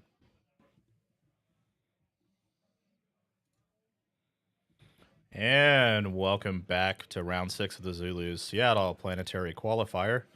I am Rob on the call, joined by my friend and teammate Misha. Misha, how you doing? Doing wonderful. Super excited to be here. Looks like we've got a wonderful match on our hands here. We've got Vader. Was that Vader 4, right? Vader 4 is the correct moniker. Yeah. Pilot Vader into Young Han or Han 2 Data Vault. So Yep. New deck to the stream, it seems like. And then the Han we've seen a fair bit of throughout the course of the day. So excited for this one. Yeah, we've heard a lot about this Hunty Data. Well, we finally saw it on stream last round. And then, Vader 4 having a good run. Both these decks, 6 copies of these decks represented in the field today. And seems to be a good choice for these two gentlemen here. Love to see the fist bump to get us started. Yeah, absolutely. Looks like Vader is on the play, making some resource choices. That, in my opinion, the hardest part of the game, trying to decide what you're going to play and what you're going to use as resources to actually get those things out of your hand and onto the table. Yep. And contemplated resourcing them mulligan. Interesting. Yeah. Bit of doubt. Initiative, so important for Vader, yellow, to hopefully guarantee making a token on turn 2 with the leader ability. Yeah.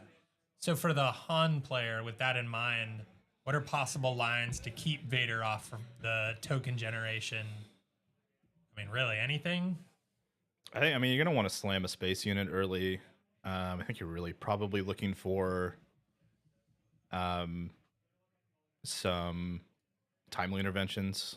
Yeah, that makes sense. To tempo into space. You got like the red 5 we saw from last round. We also saw that there are Bright Hopes in the deck. Bright Hope very good at stalling this out. And then, eventually you have to create a strong enough clock on the ground, right? Similar to like the way the Sabine Vader yellow matchup plays out, where, obstruct them enough. And here we go, get started. And interestingly enough, we're starting in the ground arena from the Vader 4 player. And Han's going to air, so that's not how this was originally written up, I don't think. Yep. But we are where we are. We're resourcing up in the second turn.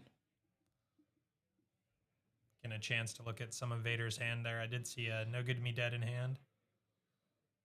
And Tie Dagger Vanguard. Nice little hit, taking care of and punishing the accelerated red 5 immediately. And another one. The Redux. Yeah. This one with no damage. Just swinging in for a couple here. Yeah, and for the first time in the game, Han 2 will have the initiative heading into the 4 resource turn. I just think this is going to be a quick and early trade into the Vanguard to prevent the token generation. Makes sense. There's an OB in hand that Vader has, and what you're really looking for is to build like a huge clone combat squadron to get the most value out of that. So keeping those tokens off the field, pertinent. Looks like a Bright Hope coming down. So Han getting what he needs into the space arena early, Right. and Vader's got no ships up there, so it's kind of a surprise. There we go. It's the clone combat. Just a 3/3 though. 4 mana 3/3. We draw up again. This will be Han's flip churn. Heading into this round.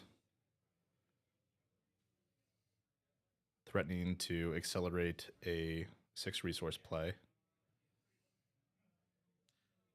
With Vader being in space, Han's strongest plays are generally Wrecker or Poe onto the ground for early, cheated out early. So those obviously not as strong if they don't have targets for them to hit.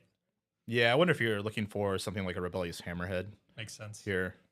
Would feel pretty good. Nice to see Han finally on the board. Yeah.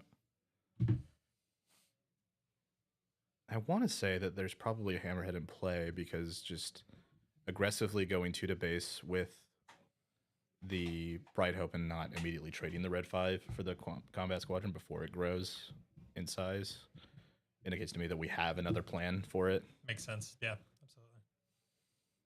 Han does flip here.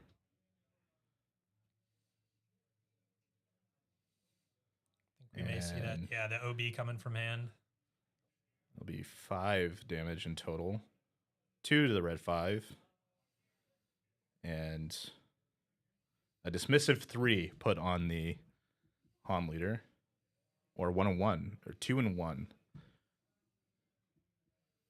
2 to the Han leader, 1 to the Bright Hope. Cut off on the top end of the screen. Interesting. So the clone ship will kill. Yeah, swinging as a 5/5 right now. Got it. There we go. And remaining actions taken, and it is just a wrecker. I say just a wrecker. It's a 7/4 beater that's gonna stick around. Yeah.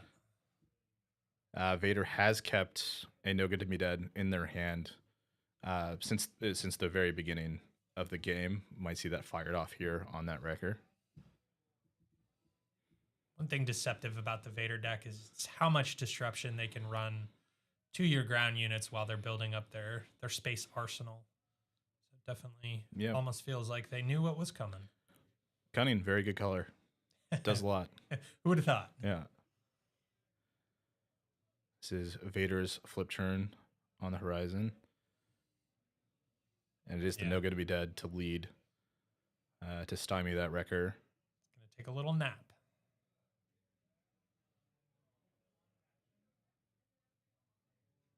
And there a is the hammerhead. hammerhead. And it only needs to deal 1. Easy to find there. Interesting to see where Vader goes now. Right. Didn't quite catch what was handed. I saw what looked like the 3/2 shieldy boy, the 7th Fleet Defender. Yep. I think there's another copy of Clone Combat Squadron. Going for the ambush. Oh, that's the escort fighter, rather. Traded out. 3 to base from the Han leader.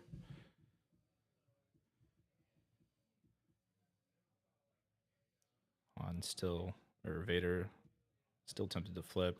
Can make a token here, which can then eventually trade completely with the hammerhead. Potentially.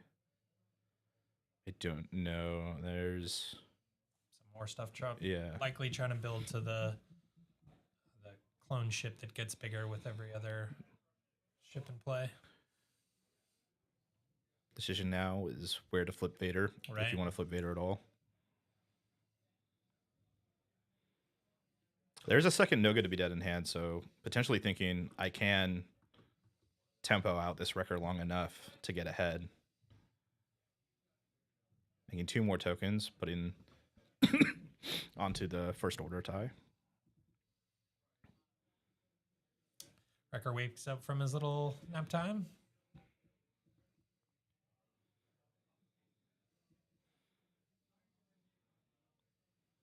And it was a confiscate, main deck confiscate. Wow. To take care of Vader leader. It's a pretty tough for Vader there. Takes out the hammerhead. It took some doing, but Vader has reclaimed the space arena. Yeah. The question is it too little, too late? He can fly anything. And this time he's flying an X-Wing token. 3 into base from the first order tie. Such a cool card. Such a great idea. I love the creating the 2-for-1 on a single play. And it's also very thematic for those of us that are Star Wars fans. Mm-hmm. Looks like Han's just going wide. Yep, Sabine to finish out the resources deployed for this turn. That Han leader still up and active. And a waylay on the wrecker. Interesting. To finish out the turn, and we draw up again. Second Clone Combat Squadron in hand. This one's going to be much bigger, much more imposing. Absolutely. This time around. Can't tell, is that hyperspace foil? Looks that way. Yeah. Very good looking card. Also seeing the shoot first in hand. Or sorry, not shoot first. Surprise strike. Surprise strike, yep. There it is. And assuming that's going to base, 6 to base. It's a big swing. Puts Han up to 20. Interesting. on tapping all his resources. Reinforcement Walker. Thinking hard about whether keeping that or restoring. Interesting. Must be a very good card. He looks like he draws it there. Draws it. Wow. Perhaps a bit risky. I'm not sure if Vader still has the No Good to Me Dead in hand from earlier. Does look that way. Can't tell. It's just a pilot and the Clone Combat Squadron now. Vader's so sneaky with all those actions, creating Right. tokens. Can kind of action bait the other player a little bit.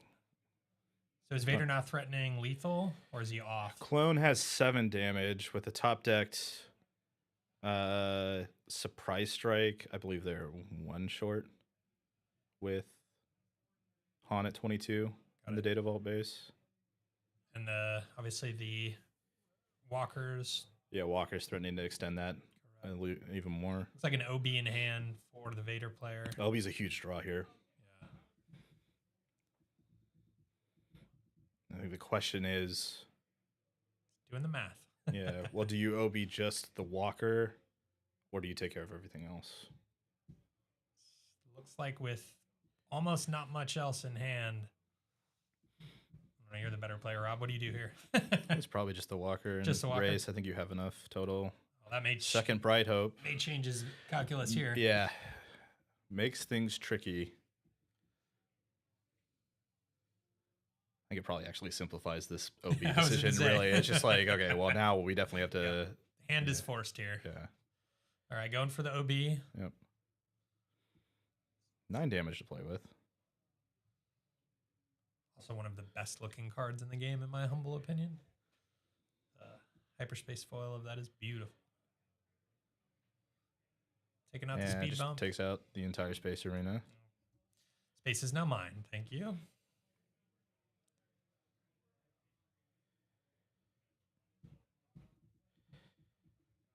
So right now, Vader can make 2 more units, and then that Clone Combat Squadron is swinging for lethal. Interesting. What would be a possible Han answer to all of the damage that Vader is pushing here? Another Bright Hope with the 5 resources? Potentially, or I don't know if you can get a Hammerhead draw big enough to deal with the squadron now. So yeah, it might have to be another Sentinel. Going for the big swing.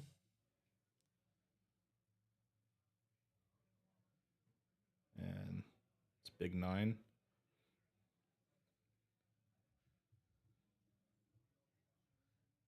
sure you gentlemen have discussed this prior to now, but the Yep. And ability of Data Vault to extend a game seems so big.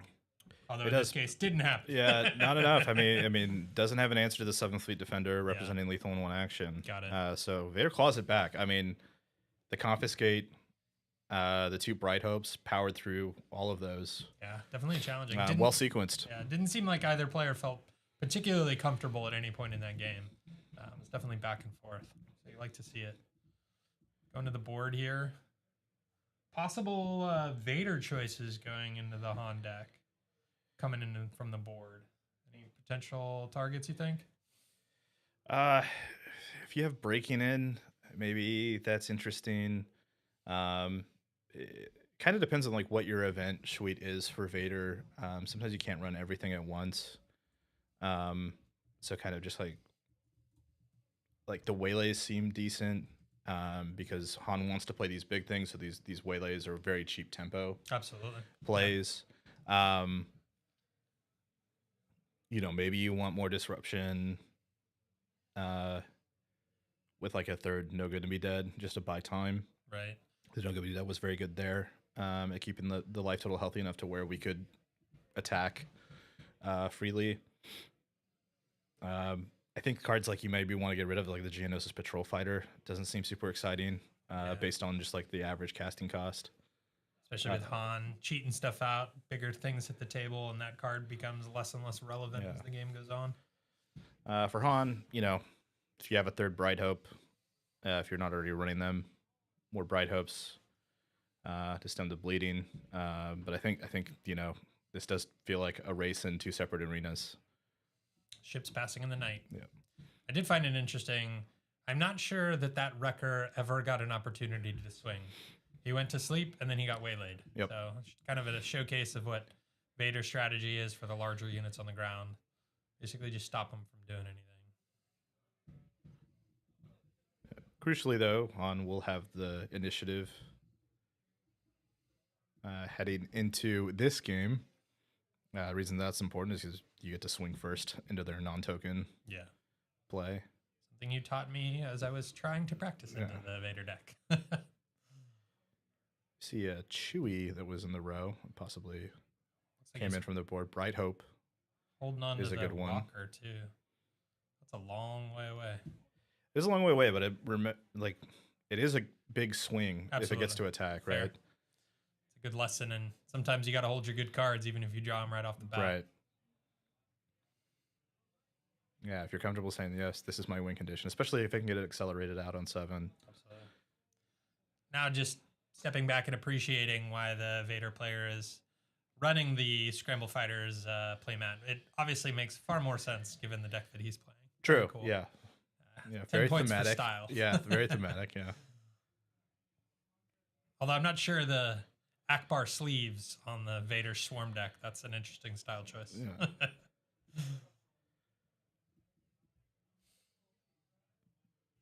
And again, that Hyperfoil Data Vault, such a great looking card. Mm-hmm. Yeah, the Hyperfoil's hitting this set.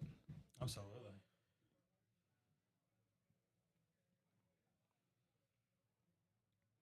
Can't remember. Did they create a It's a Trap playmat? Or was that just an opportunity missed? I am not sure. Okay. Maybe chat can help us out there. Maybe that's a Spicy Cunning Oof. showing Love it. in Vader's hand. Going for the And ground. a vehicle into the All ground right. arena. Yeah. I think the obviously utility with the speeder being a vehicle, you can pilot that.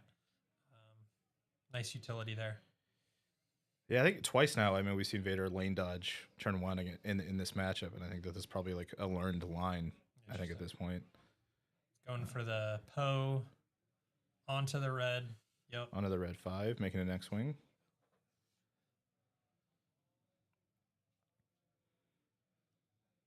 And 2 in with this land speeder here. Bringing Han up to 2, getting the party started. This will be 5 back in retort from the red 5. TIE The Fighter token looks made claim. awful small there. Very nice play. Shuttles, such a cool card. This is a card I always forget about in Yes, this me matchup. too. Yeah. I've, I'm like, oh yeah, that exists. I've been reminded of it. Yep.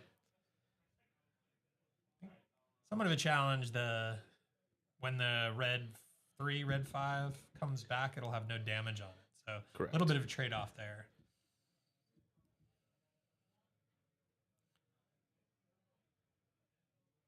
Patrol fighter in the row. As both players untap for the 3rd turn of the game. Blue leader coming in, and red 5 is back. Ka-chow! With no damage. It's briefly released into the void, and now back.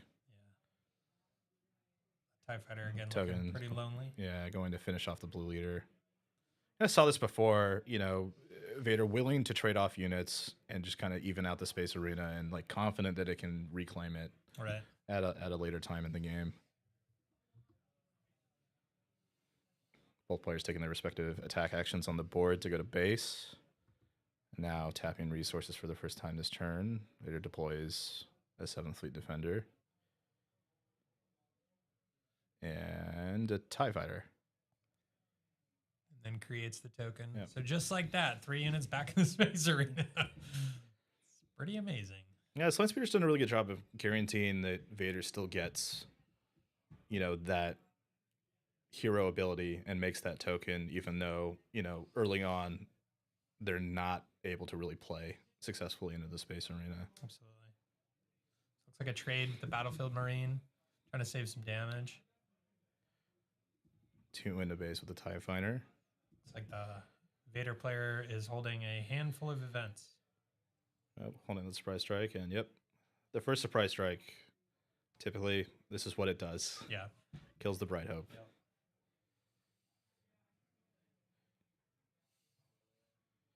Waylay the red 5. Interesting choice. Yeah. Kind of makes sense. All of a sudden, that X-Wing is sitting there by itself. Han Wayne, a claim or a flip, will opt to claim here. What is he afraid of there, you think?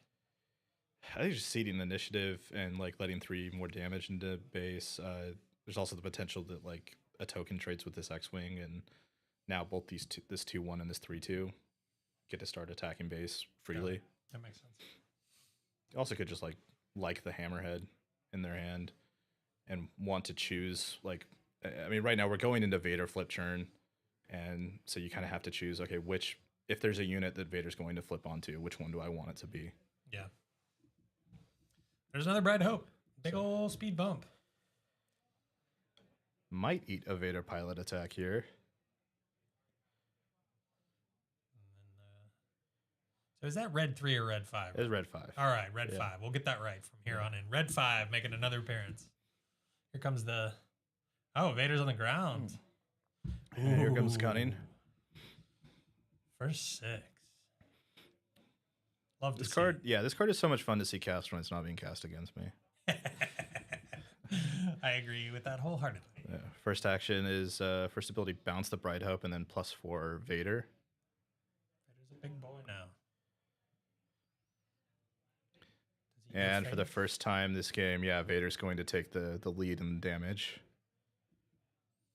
So he's swinging for 9 there. 9, yeah. Yeah, it's big swing point. Here on the judge call 35 minutes in round. Plenty of time for these two players. Yes. All these players, I mean, clearly very experienced with their decks and kind of understanding the nature of this matchup. Yeah. See the shuttle in hand for the Vader player. Probably a nice card here. Could be. Only target right now is the red 5. Timely being cast from hand. Bright Hope number, is that number 3? It is the third one. Yeah. He's probably stoked to see all of them. Taking the damage. They're just going to get in for the way. Vader getting in for 14 this game by himself. Yeah.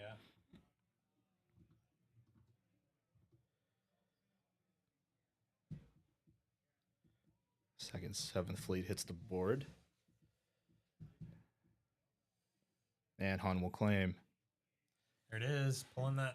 They just keep trading that card back and Yeah, forth. yeah, really. Waylaid. It's been stolen. We've kind of seen the same game state in the space arena this entire game, Yeah, just like back and forth. Interesting. Now seeing the large clone. What's that called, Rob? Clone Combat Squadron, I believe. is the That name. one. There you go. That guy gets bigger for all the ships that you control. So first time I've seen him draw that. Definitely one of the win conditions for the Vader deck. Also seeing a No Good to Me Dead. Home 1. Home 1. This is grabbing blue leader into, Yeah. okay. Just like that, he's got a bunch of ships. Yeah, well, the thing is Vader's going to attack again and put this Han into check. Put him in. That should be 20. Oh, with the home 1 in play there, it restores 1. So it won't be checked now.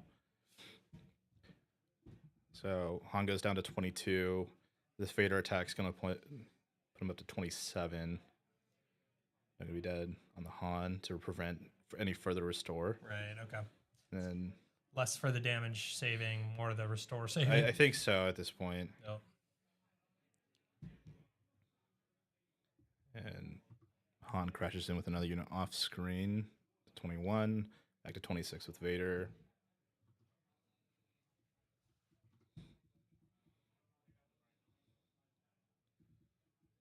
And Han is claimed and finishing up the actions on the board, trades out the Bright Hope, and then here comes the Clone Combat Squadron, a 4/4 right now. Sure, Vader would love to be making tokens while he's on the ground, but he is just hanging out by himself. Yeah. Him and Han are hanging out. And Han is sleepy off of the No Good to Me Dead.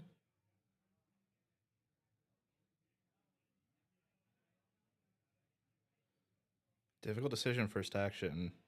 I consider the home 1 attack. Yeah, it does restore 2. Do you send it into a unit? I'm sending it into the 7th fleet. Now the On the 24, Surprise Strike on Vader is no longer lethal. Kind of a tough draw there for the Vader player. Yeah, just a bunch of units, just a bunch of small units. Yeah, kind of needs some interaction. Yep. Which is good. Han may have an opportunity to claw this back. The issue here for Vader is like, which unit do you attack with? Right. You know, if you you chooses can make neither. you can and that's the other option, right? You can make the clone combat squadron larger, but then you potentially run into Wrecker Right. eating this Vader, right? And that getting larger still is negated by the home one restore. So not sure. I think maybe you just take the damage there. It's Or- possible. I Yeah, don't know. you're trying to maybe set up a sneaky claim Yeah. and just top deck something maybe at this point. Ooh. Fleet Lieutenant and the Blue Leader Yeah. will trade with the Clone Combat Squadron Got and it. restore another one. And 5 back on, so 33 is just so much. yeah. We're seeing the value of Data Vault here, right? Thank It's just you, like yes. creating these edges. Yeah, absolutely creating these edges that removing them just out of the way of lethal, out of check, Right. very briefly. Still a precarious 27 with the nature of the deck. I think Vader's weighing whether or not to play another card. Or just simply claim and rip off the top. So surprise strike off the top wins it for him. Yeah. Yep. All right, 2 more left in the deck. I think we did only see the one. Yeah. It's generally the point in the game where I ask, "Did you draw it?" Yeah. And yeah, Vader will claim. There we go. Heart of the cards. Cassian from row. Doesn't change the math.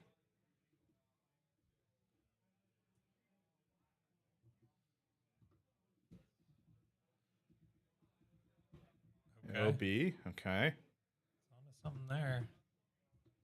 Hard that it's not all one action, right? Because you got home one restoring every time it swings, every time something else. Right. I mean, the OB's going to have to take care of the home one. And then, where do you send the other 3 damage? Makes sense.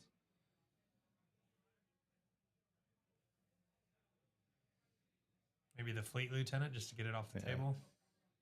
It's possible. Yeah. Kind of a tricky line. I wonder if, okay, we're just going to commit to the Vader. Yeah. Takes it out of range of Wrecker. And Or forces at least them to have timely Wrecker.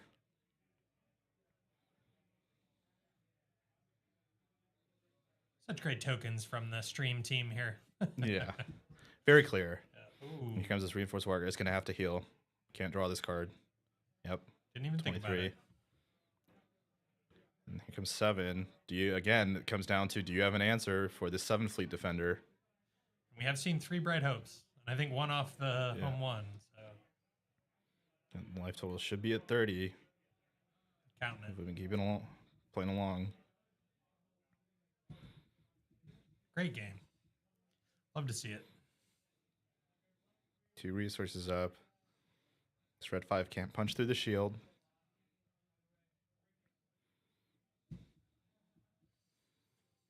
Han in the tank there it and offers the is, fist yeah. bump, and that'll Very do well it. played.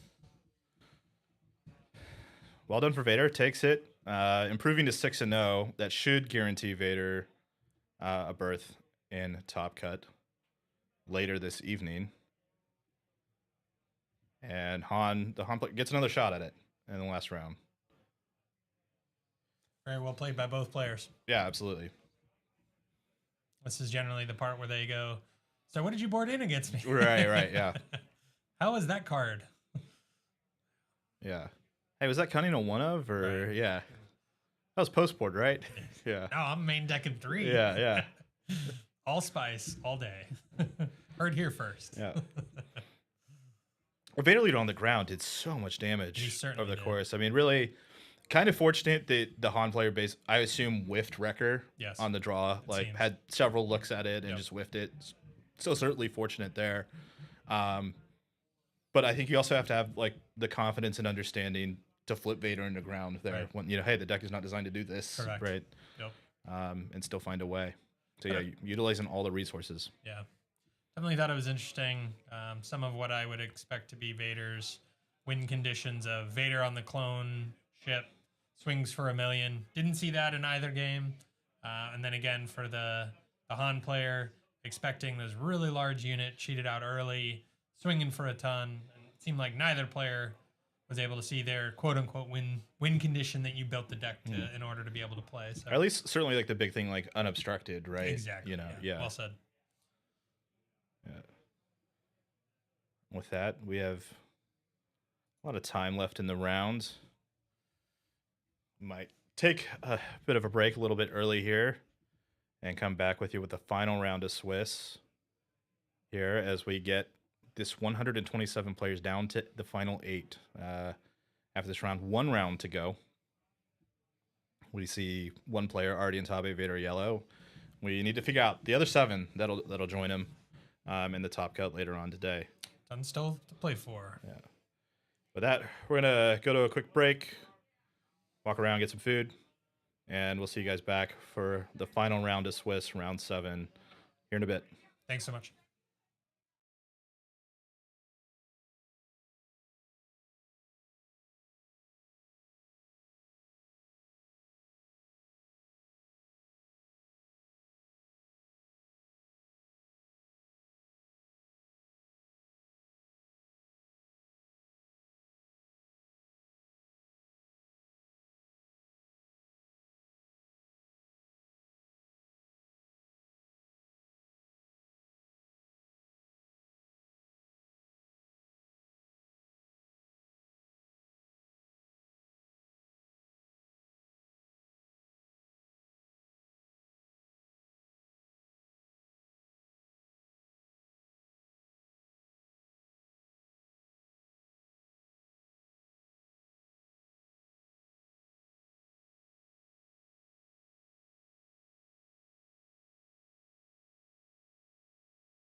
like. Sorry about that, Misha. So, I was muted. yeah, we were muted there. So let's go ahead, start over. So it's Misha and D-Rod here, and we already saw, like you were saying just now, we saw the strong play from the older Han player there, running the stolen hauler here, which I love. But yeah, we'll continue on what you were saying about seeing that so early. Yeah, just super strong play. Very hard for most decks to answer. 4-5 in space, and then slamming down the what is that? The JTL Falcon. So the older Han player I would think, feeling in a very strong position in the first couple rounds. Yeah, I'm a big fan of the stolen the stolen hauler here, especially in this matchup. It's just such a threat. You need to deal with it. It's going to give you. It's probably going to get 8 points of damage easily before it's dealt with. Absolutely. And there it is, swinging again, raising the opponent to 8 there on the young Han. I think the young Han is probably going to match it here pretty early. I think it'll get set up as we've been seeing it throughout the day. And already, look at that, like a ramped out or using Han 2's ability, we got Poe a turn early, which is great setup here. Also important to note the Poe obviously threatening upgrade removal. So your pilot Han onto either of those vehicles obviously at risk now that Poe's on the table. Yeah, pilot Han does hit hard. Oh my gosh, another Falcon. 3 of its really strong ships. Look at the damage that is already out there. I know these players are obviously, they know their decks very well, and they're moving pretty fast here. We can see Han using that ability to ramp, and again put out another fighter. We have a two drop fighter. So wow, yeah, the space presence is strong. Party in space. Yeah, it's very curious what young Han is going to do here. I think Bright Hope would be an awesome play. He definitely needs to come up with some answers, or it's looking like a challenging position to come back from. Yeah, you definitely want to see the Bright Hope right now. It's going to be worth it, obviously, for the older Han player to pay the 1 for the Falcon. Keep that on board. Just so much damage there. Out comes the red 3. Just to trade there is going to prevent 3 more damage coming towards them. That's great. But the Han player still has, what do we see, 10 on board? Putting him at, what is that, 23, 24? It's going to be tough. Flipping the Han. The young Han, that is. Just getting the damage in. Getting that damage in. It looks good. I mean, I think that we're going to see this game go pretty quick. The nice thing about this one, this is actually the opponents who, sorry, these opponents are actually not the undefeated ones. The 2 undefeated players did end up going ahead and drawing since they were, so you're actually seeing the current players that are in 3rd and 4th. So correct me, are these players X and 1? Yes, these are X and 1s. Yes, we had 2 players who were undefeated. These 2 are X and 1. And there we go. Now we're at 24 points of damage there on the young Han, while old Han is only sitting at 9. What a jump. So for the X1 players, this is for all the marbles, because you definitely unlikely making top 8 at X2. So lots to play for here. Look at that. Smuggled in the Falcon. 3 Falcons on board. And a hauler for good luck. Yeah, this is the Han show for sure. Yep. Look at that. No, I've been loving Han Green. Definitely been playing it a lot. I have a lot of fun with it. I think it is powerful. It definitely has some bad matchups, but this is definitely one of those feel-good moments when you're playing a deck like Han. Not sure what those bad matchups are. Whatever deck I seem to play into, it seems to be very favored. It could just be me. It could be. Yeah, fair enough. Did see a Riken in the young Han player's hand. Obviously a wonderful unit if your opponent is playing ground, but with old Han just jamming space, it's probably not doing much for you. No, and I did love, obviously the young Han player plays Chamson Dula, and I think that's really great here main board, because Han is going to get ahead of you in resources, whether it's own ability or through other ramp stuff. So it seemed great right there, and then helped him get to this home 1 a little bit early, give him some answers. It's going to bring in the ambushing blue leader, so they're going to heal a little bit. but they're not going to be able to finish off a unit. The other thing I like about all these ships and the Falcons is their health is really great. That 4 booty makes all the difference. So getting down to 27. 27 to 15. Old Han or Yellow Han just needs to do a little bit more points of damage there, and we see that coming through again.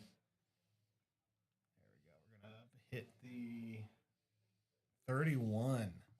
And it does look like the young Han player is tapped out here, so no Bright Hope Savior. No damage on board. I think they're just going to go to game 2. They are.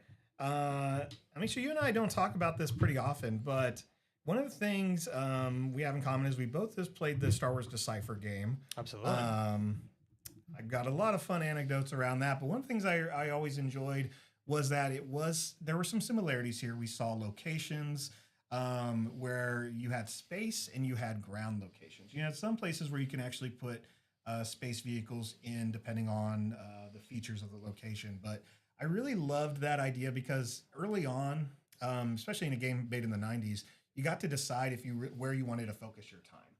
Right. I don't know about you. I was a kid when I was playing it, so I was definitely a little bit more thematic. I wasn't making amazing decks, but I definitely made a lot of decks that were very ground focused or space focused. What about you? In a game where you did have to kind of play both sides and you can set stuff up, were you playing pretty consistently across both types of units, or were you focused on one more than the other based on the decks you enjoy playing?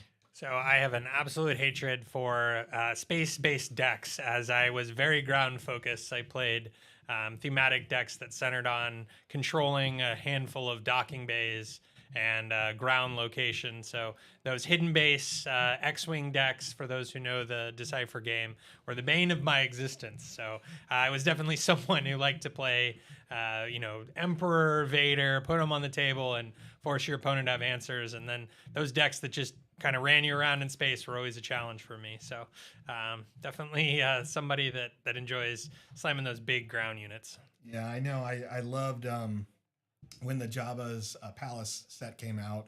I was a big fan. I loved all the units in there. So I focused a lot on Tatooine stuff. And eventually I got the one Jabba's Palace ship, his actual spaceship. But I had a lot of fun running Rancors and just trapping them on docking bays on Tatooine. Absolutely. And the opponent just couldn't go anywhere, and you couldn't land there unless you wanted to deal with that Rancor, and I loved it. Very cool. So going into game 2, obviously young Han taking a swift victory. What would you anticipate as a game plan for the young Han player here to try to stop some of that early beatdown? You got to have something in the space. I mean, old Han definitely wants to throw out that stolen AT-AT hauler or any 3-cost ship really early, but the hauler is going to hit harder than anything else right then early. So you just need to have that answer. You're looking for that Bright Hope. You need to slow them down a little bit. If you can I can't waylay. So you're really stuck. I don't think we saw young Han playing open fire, but I could be wrong. Maybe a board card as well. Yeah. Something bringing in for this matchup specifically, taking out those 4 health space units. In my experience, and I'm sure the young Han players will tell me how inaccurate I am, Poe to me just doesn't seem that great if my opponent is stacked in space and he's not playing his upgrades. So I'd be curious to see if that gets played out. Obviously, jamming Poe is never a bad thing, but I think this is a matchup where that unit may not necessarily be as strong as it is against some of his other opponents. So we did get to see their opening hand a little bit. We see a little bit more strength in there. A couple of 3-drop units that they can play on the second turn, but none of them are going to be able to finish off anything that Han can play. Or older Han can play. So as long as old Han can continue to set up more space vehicles, I think it's still going to be a fight, but it's going to get its damage in. Absolutely. I think the Poe unit there is a important card in the young Han player's hand. I'm glad he didn't resource it just to prove me wrong. But that seems... there he goes. Resources it. That shows you what I know about the game. It could just be they're thinking they may not have it there. If they're going to play a unit on the second turn, it could also be that the third turn they may need to play another space unit just to continue diving in. Right? Makes sense, yeah. Could be a pacing just a little slow. So the old Han player here on the mulligan, unfortunately not a chance to see it his hand, but didn't see what he was looking for. So he's going back. Hopefully his curve is right on top for him. I have a feeling they may just play just as fast here, which is fine. I mean, again, it's Han, it's thematic, it's these decks, not just because of the cards that are in them, but just the characters themselves. They're fast. They're fast movers. They're running gunners. And I love seeing that represented here on the board. Absolutely. All right. So again, the young Han going ground and old Han going to space. I think that's the best you can hope for as a young Han player right there, is just no early ramp, just a 2 cost out. It feels a little safer than the last game. Absolutely. And here's the immediate answer. So no opportunity for a pilot onto that ship there. No Chewie pilot. Definitely a much better start for the young Han player. Yeah, it looks like Han's going to use the ability to go to 4 resources. So he will have to defeat one of those resources at their next upkeep step. And there we go. We see it to play Poe Dameron, which creates an X-Wing token. And they can choose to equip, which makes sense. It's calculation likely for the Han player. Does he have the upgrade removal in hand? Did he top deck? So he chooses not to. Leaves 1 unit in space, 1 unit on ground. I think if I'm honest, I like that play. Spread your threats. Obviously, not going to be able to stack the way you did in game 1. So kind of spread the love around here. Yeah, it does give the younger Han player a couple more options, though. Like the last game, Wrecker wasn't going to do anything. Fair. Too late. Now it just feels like, well, Wrecker has a little bit of a target, but maybe it just keeps, your opponent, if you're going wide, at least this way, forces them to keep units in different parts of the field. So the quick trade there, getting his damage into base. First blood, interestingly. So obviously a much slower moving game than we had in game 1. There comes that Poe. Yeah, I guess we're going to see if that Poe, it's definitely going to put up a little bit more. The board state's a lot different than what it was last game. Absolutely. So we're going to see if the older Han player decides to respond to that with another ground unit or ignore it. Instead, they're going to ramp, which, they definitely have some more stronger options on the ground. Interesting. There we go. Just getting some damage in. So use Han's ability to hit the 6 resources, deploy Han. Waylay. There we go. Gets the other resource and waylays the Poe. And all of a sudden, young Han's looking at an empty board again. Just like that. They are. They do have a lot of options, and we see Fell the Dragon, but there really is no target to hit there. Another reason I love a lot of Han ships is they're just out of reach. Makes sense. Yeah, not enough attack, and booty's too big for something like a takedown.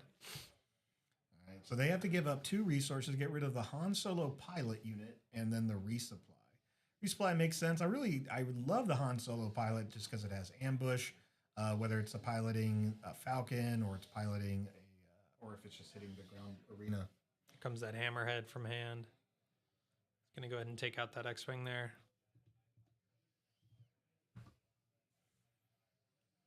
Hammerheads versus X-Wings always just seem odd to me when we say it. Don't remember that in the movies. Yeah. Curious. So it looks like he's going to go to 7 resources now. 7 resources, 10 damage. And out comes young Han. So we got both Hans in play. Obviously, Han unit from hand, big Han unit from hand would be real painful. Just digging in his resources. Where'd I put that card? People do love that Han unit. I'm pretty sure that's the reason why you can't even find starter decks anymore of Spark of Rebellion. Very cool. Going into his row. Wonder if maybe tech from row here. Nope. Going into the ambush. In the Falcon. All right, ambush. Yeah, so no ambush when he smuggles from the row there. Correct. Just putting additional pressure on. It's a strong 5/5. It forces young Han, if they're going to make that Fell the Dragon work, it's going to cost them 6. Wonder if it's a quick claim here. He's thinking about it. Do you claim or do you swing? It's hard to know. I mean, yeah, I'm not sure the right answer here. It looks like they took the initiative. Okay, so he does claim. I think he may be opening up the initial action on the Fell the Dragon there, possibly. Yeah, I see Fell, Chewbacca, Timely Intervention. think a red 5. Kind of hard to tell. That timely could be one of the big change ups here. That could make it make this game even more exciting, depending on what he decides to use. Which they play the timely. They have 1, 2, 3, 4, 5 resources. Such a spicy card. There it is. What are they going time? Coming in with timely Poe. That feels real nice. Yeah, there we go. So Poe gets his on attack trigger, swings in, kills damages old Han, and now let's see. I think we're going to make some decisions on what we're going to discard here because it is on attack before damage happens. I feel like the discarding the fell may be the. I'm just doing a bang up job calling this game. Well, no discard whatsoever. Yeah. What do you think of that? Interesting. He obviously loves his hand enough to keep everything in it. Be curious to see how the old Han player responds. Obviously, with the waylay, the second waylay of the game. And now that Falcon's out there by itself. All right, young Han put some damage on the board finally. Taking it to 6-10. Closer game. I think the first game in this round was over by now. It certainly felt like it was. Either literally or figuratively. And then the old Han player again going to the row. I'm convinced players do that just to mind game. I find when I'm well and truly beaten, I always check my row 3 or 4 times before I go, okay, yeah, you got this one. So tech coming out of the row opens up a whole wealth of opportunity for the old Han 1 player. It certainly does, and it gives them another target. Like if they don't want to, like right now when you're sitting on that Fell the Dragon and you see a tech out, sure, you don't want that Falcon hit you for 5, but you don't know what tech has the possibility of bringing back up. Absolutely. And that's one of the one of those mind games and that I love in this match. It's just I play tech, I have to count that he's going to go, but I'm going to lose. I'm going to make him eat up an event card out of my opponent's hand. Absolutely. He's a pseudo sentinel, it seems like. Definitely for most players a kill on sight. Lots of thinking going on. Especially because tech could bring out your stolen haulers, your SOR Falcons, just any of those cheap 3-cost space units that right now would just be just getting you closer and closer to the end of this game and allowing this match. I think is important to both these players because the sooner it ends, they're definitely going to be making the top 8. But the longer dinner break you're going to get. That is fair. Always play those aggro decks if you want to enjoy your time between rounds. I think that's also where it's wise. We're definitely not seeing the 2 undefeated play right now because they know it's just I'd rather take 55 minutes, rest my brain, grab some food, and prep for the next 3.5 hours. Top 8 is longer than you imagine it to be. So again, serious decisions being made here as players make their resourcing choices. Looks like the young Han player is on the play. I think they're struggling with the right move here. It's hard to know. There it is. So swing with Poe, activate the discard ability to damage the Falcon. And we swing into tech. Yep. Again, that pseudo sentinel that tech always brings to the table. You just got to get that 5 in right now, unless you have something. Looks like he's going to go there even it more. Is. Okay. I think for the young Han player, his fell probably feels really good here if he held on to it. 22 damage. There it is. There's the fell. Yep. And just like that, old Han's got no units on table. All right. Here it is. Yep. Play another Falcon. Another Falcon. It's just for something new and different. Again, props to the developers. I think that's one of the reasons I really do love Han Green right now is because it's all Hans and Falcons. And it's just like, props to them for making a game that just, it feels like you want to play Han, this is how you play Han. It feels like Han, it looks like Han. It's great. Absolutely. So again, young Han under the gun here with staring down 2 space units. It was a little hard to see what he had in hand. We know he still has a. He was running the Red 5. We've already saw the Fell Dragon go out. They've been holding on to Chewbacca, Battlefield Marine. Oh, there we go. Mon Mothma. Little card draw. Probably my favorite character from Andor. Mine too. Hammerhead. There's a hammerhead. There we go. Takes care of the little 2-cost space unit there. But again, got to deal with these Falcons. Yeah, Old Han doesn't need to care. Just needs to get the damage going. Yep. Gets 25. Now Mothma gets to search. What is this? Top 6 for a Rebel card. Put in their hand. And Young Han doesn't have the resources to play it. My guess is the Young Han player, as he pulled that, said, "Finally, a bright hope. Where have those been all 2 games?" All right, and then just claims the initiative, gets his damage in.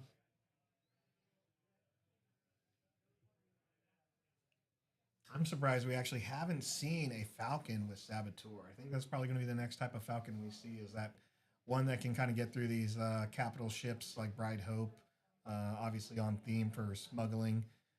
I think that'd be really neat. Really all Han's missing at this point. Be nice to see a unit in space with Saboteur where you're often running, breaking in, trying to get their second Han pilot from hand. There it is. Getting them all the way up to 31. Putting them in check. So for Han, have an answer. For young Han, have an answer. See the bright hope there. You also have the Riken. So the Riken can come into play and give Sentinel to another unit when you need it. But obviously the Bright Hope gives you a little bit more options, and you can play Mon Mothma again. So going for Poe. I think you may be setting up the Riken line here, making that even bigger, harder for the Falcon to get through. And the Han player's already shown 2 waylays. I'm not sure if it runs 3 main. Obviously, Cantina Bouncer would be a challenge. Looks like they have a plan here.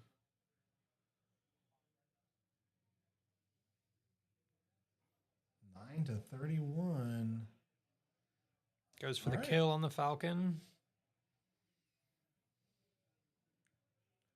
Falcon's out. Looks like the Han player knows exactly what they're going to do next turn. Oh, there it is. Another Falcon. Same one. Interesting.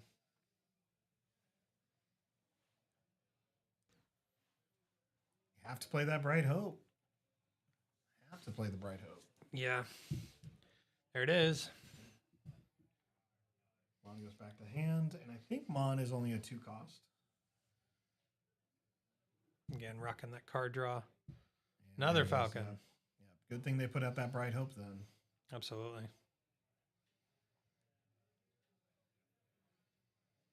If you're the young Han player, this is, do you claim? I think you... I would. I know I would. Yeah. I mean, sitting with a defender and they have a Falcon, it feels like you're fine, but play it safe at the point where, 3 more damage and you're dead. Yeah. So 2 more damage. Sorry, you're dead. Yeah. There we go. 3 in. Falcon will live.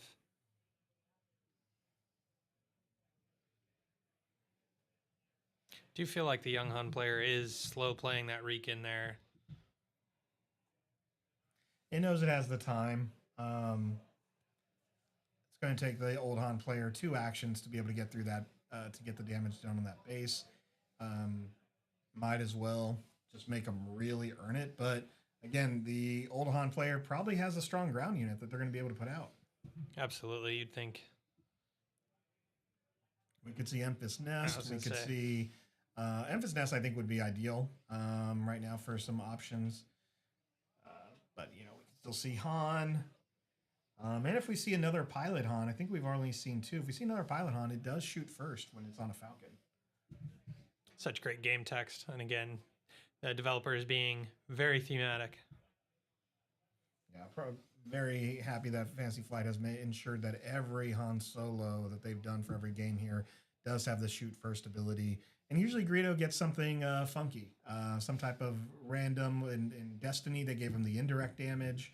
In this game, I really like it where he's a hard hitting, but you kind of see where he can whiff when he dies. Very thematic. It's great to have Star Wars fans developing cards to ensure that the cards match the character or well-known stories. Absolutely. I think one of the great game cards of the game is McClunky. Gotta love it. Very thematic. All right, finishing off the Bright Hope there with the Falcon. So he's got the open space lane finally. And I think here's where I probably would have bounced my Spark of Rebellion Falcon just to get the damage off of it. Makes sense. Have a surprise play. Yep. And there comes Here's the Big Han. Big Han unit shooting the other young Han. Seems great. I see a Wrecker in hand. Believe he has the resources for it, but obviously not going to kill completely. He's got to have a straight answer. Goes and claims. Wow, yeah, good claims. Okay. Saving the Wrecker, saving the Riken. Making him earn it. I guess it makes sense. If you're not going to put something out this turn to stop that Han, you're going to have to, you might as well take the initiative. 9-31. Young Han is struggling, but I love seeing this, especially seeing how, strongly represented a young Han Green is now and playing old Han Green. That makes me feel better on some of my decisions. There you go. So it looked like a timely from hand. Did I get that right? I believe so. And putting his experience on himself and then killing the Han, taking 6 back. So he's got a Sentinel on the ground.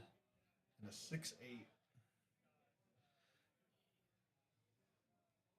But again, playing Kira, interesting. There's that Wrecker, there's a Fleet Lieutenant, and there's a Battlefield Marine. I guess you named the Wrecker because, Fleet Lieutenant's okay, but at this point, with only 9 damage, I think you just absorb the 2 if it happens. Absolutely. Hopefully they'll point for us so we can ensure.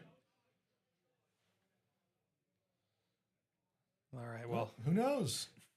We'll see. If Wrecker is in the first play next turn, we'll know that he named Wrecker. I think this is where I need to set up a small poll of what was chosen. There you go. And then we'll just see who. Again, Kira on theme with this deck. Chewie's on theme with this deck. Love it. We just need a solid Lando unit. Yeah, I couldn't agree more.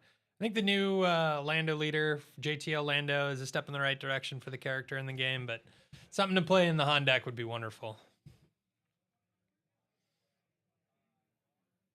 Again, that space lane looking pretty open. Could do Shadow or Spark Falcon, unless Young Han has an immediate answer. Yeah, but Young Han does get to go first, so they can take out the Kira. They can't afford to leave Kira untapped or undamaged. So you gotta go for it. Let's see. Let's tap in another blue leader. There it is, blue leader. Such a cool card. Gives it the +2 counters. Moves it from the space arena to the ground arena. What a great ability. Still would love to see more vehicles have something like that. And she's back. Kira again. What cards do you have in your hand? Hey, Reinforcement Walker. Okay, that's a fun decision. Yep. Now the problem is if you don't name Wrecker's just going to kill Kira. Correct. But then you're setting yourself up for the Reinforcement Walker next turn, which obviously the restore so huge. And Data Vault showing its value, keeping it at 31, so far from 33, and so much more than 30. Yeah, I'm kind of worried the Han players just ran out of steam here and just needs a couple of good draws because they don't really have an answer. The Kira is not the strongest play because it doesn't change up too much. Change of heart. There it is. Change of heart. Wow. Wonderful play. And he knows the opponent's hand. Yeah, I guess there it is. That was a better play than I thought. Really great. Pretty impressive. I know the young Han player has no answers. It's just going to have to take all that damage and lose. Wow. What a wonderful play. Wow, that's it. Yeah, that's that. Hey, remember how we were talking about what does a hype moment look like? We didn't hype it up very well, right. but well, that's where it was. Yeah, that was peak Star Wars Unlimited. Seeing you here first on Unlimited Power. There it is. Yeah. Change of Heart. Still one of those cards that just, Spark of Rebellion when it came was like, okay, this seems good, and it is. Like, these take control cards are still pretty solid when you play them at the right time. So spicy. Notice hasn't scooped yet, so needs to have something here. Not sure what he can play. I would, as an old Han player, I would definitely be trying hard not to grin at this moment when you know what's in hand and you're There just it like, is. there it is. And the Yep. fist bump. There it is. Winning on the Okay. change of heart. So hot. Youth is no match for experience. I guess so. Well, that's great. So this still works out for them.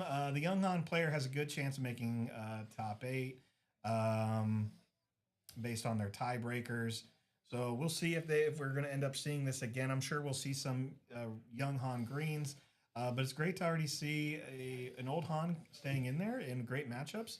And now both these players get the break that they need and get some food, and then we also get the break we need. So Absolutely. great. Just as we're wrapping things up here before the break, yeah, Misha, so you played the Star Wars Decipher game. Did you play any of the other Star Wars games after that? TCG, LCG? I did not. So to say that I played the Decipher game, let's clarify. So I collected the cards as a young kid, then actually came back to the game much later when they released it online and actually learned how to play. For those who are familiar, game is incredibly rule intensive and complicated. So it wasn't until I would say 2-3 years ago that I re-picked up the Decipher game and actually learned how to play the cards that I collected as a kid. So that's been my only other experience with card games above and beyond, obviously, SWU here. So, yeah, definitely a very complicated game. I found the game when I was 11 years old. And, like any kid, I'm just like, I love Star Wars. I found the game store thanks to Pokemon. And I was like, Star Wars has a card game. Let's start playing it. And I will say I definitely didn't understand how to play very well. My first tournament, for those unfamiliar, in the Decipher Star Wars card game, you have to have 2 decks with you at all times. You have to have a light side deck and a dark side deck. And you play both of them. I went to a tournament, my first one, with only a dark side deck. Instead of 60 cards, because if you remember that rule book, like, it was hard to follow the rule book. absolutely. It felt like I was reading an automotive guide, but no pictures. And I think I brought in like an 80 card dark side deck. Nice. Yeah. I sat across and my opponent, who was just a kid who was definitely older than me, and they were just kind of like shook their head the whole time, like, you don't know what you're doing. I don't. I'm here to have fun. That's when I realized I should really pay more attention to things and read. But definitely a complicated game. But art-wise, loved it. Loved all the theme. I think I learned more about Star Wars reading flavor text than I did through any other Star Wars media. Completely agree. Awesome. Well, this is great. We're definitely going to take this time to set up a break. So we're going to put the timer up here. We're going to have quite a bit of time, close to, with the extra time left in round 7, 20 minutes. I believe they're going to give them a 35-minute break here for dinner before we go into the top 8. And we'll be setting up for that and having another person join us here on the stream. Really appreciate everyone following. Please come back here, check on the stream. We'll have it running with the timer still, so when we're about to start. Outside of that, everyone have a great break. Thanks, guys.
All right, and we are back. Welcome back to Zulus PQ in Seattle, or Bothell more specifically. We're getting ready for the top 8, and I'm Ginger Joe, and with me is Misha color commentating for you on this one. So, as you can see, we have the bracket set up for you to visually look at as they're getting ready and doing their deck checks for us. Misha, what are you looking at in this top 8 and seeing right now? Oh, I think the first thing that immediately jumps off the page is just how open the meta is, how open the field is. Only with Kira represented twice. Other than that, every deck is different. So wonderful to see. Super excited. We've got heroic and villainy represented. So definitely not heavily weighted one direction or another. So always exciting to see when a game is as open as this one. Yeah, I totally agree. When I was looking at the top 8, I was very impressed with the diversity that we're faced with. Definitely beats the Django that we just got out of at that point in time. So now I've noticed if you're looking at these deck lists, it leans a little bit more towards control with the double Kira, even the Palp being represented right there. Do you think we're leaning towards a control meta as we go forward here? I think it depends on where you are. In this particular PQ, I would agree with you that the, control has been better represented than sort of your mid-range or aggro. Certainly with no Sabine making an appearance in the top 8, I think it would be hard to argue otherwise that, control has been better represented and, as the rock, paper, scissors goes, control certainly on the upswing here. Now, the other thing that I noticed in this tournament was Data Vault was heavily utilized by, I think it ended up being close to 50% of the decks out here were Data Vault. Do you think that also then lends to that control? Because it's that extra hit points trying to chew through at that point. 100%. The 3 extra health seems like not very much on paper, but often it is the difference of an entire turn cycle for the control player. Another opportunity to stabilize. As a ECL player myself, 33 is so much more than 25 and even so much more than 30. Right. So now, as you can see, the featured match that we're going to be presenting to you for this first round of the top 8 is Vader 4 Yellow versus Quinlan Tarkentown. Now, Quinlan Tarkentown has always been a stable, solid deck, and the Vader 4 Yellow has kind of snuck in here. The Vader 4 Yellow is the #1 seed going in, with Tarkentown being the number 8. How do you look at this matchup? I think it'll be really interesting. The Quinlan player obviously needs to establish their space presence very quickly, try to keep Vader off the continual generation of tokens. I think not knowing the list, often Quinlan is roaming Bamboozle, which is upgrade removal, extremely important. I think cards like Force Throw and some of the hand hate is maybe not necessarily as strong into Vader, as he's just continuing to pump out those token units and ultimately looking to flip and play some surprise strike, that type of thing. So be interesting to see from the Vader player. Yeah, just get those units on table, start generating those tokens, and start smashing the base. With 25 for Tarkentown, certainly a lot less than the 30 hit point base for Vader. Yep, that will definitely come into play. And I love the intimidation factor of the Vader player here, with his playmat being all those TIE fighters. Like, you just know what's coming your way at this point in time. Exactly. So being a Quinlan player in the past as well, the one thing that I know Vader does that you have to be mindful of is the ship in space that captures. They usually try to get that off really, really well. What is the unit that you're worried that might get captured as Quinlan right away that could put you way behind at that point? To be completely honest, with Quinlan's early game, pretty much anything really hurts when they snag it, because Quinlan's just hitting in for those chunks of 3 damage at a time. So really, I don't think there's honestly a bad target for that capture ship. In addition, their disruption of Waylay and No Good to Me Dead does a very good job of controlling most decks ground game, and specifically Quinlan. Right, and it'll be interesting to see, since you brought up Bamboozle as a big anti-pilot type card for all yellow heroes to be utilizing. Does this Vader actually try to pilot anything, knowing that his opponent is likely to have that card, or does he just take it to the ground? It'll be, I think, board state dependent. I'll be excited to see it. All right, looks like they are getting ready to go. Their hands are good, and we are looking to resource at this point in time. Wow, you can see immediately the Vader pilot. I don't want to say this too loud, as the gentlemen are sitting close to me. The Vader pilot showing the cunning in hand. All right, and we start off with a TIE mining fighter, followed immediately by a green squadron, and then there is the TIE fighter, the 1 cost. So now that's 2 quick units by Vader to potentially get that attack off to get that TIE fighter generation going. Yep. Going to be challenging for Quinlan from here. It's going in a 3 resources, flips them, see what he's going to play. Oh, when they're ready up here. Yep. Gotta love the Quinlan showcase. Definitely a great looking card. Looks even better on stream. There you go.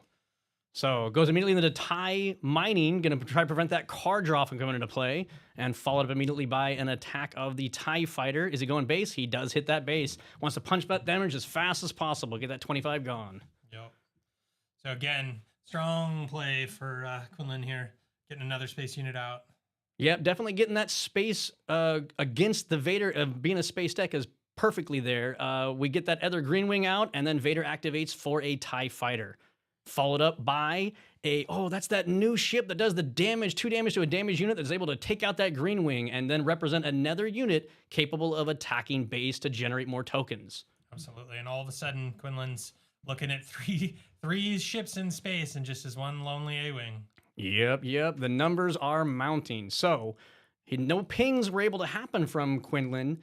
Is this something that is going to be a problematic thing for Quinlan going forward, not being able to ping off these units? It is a challenge.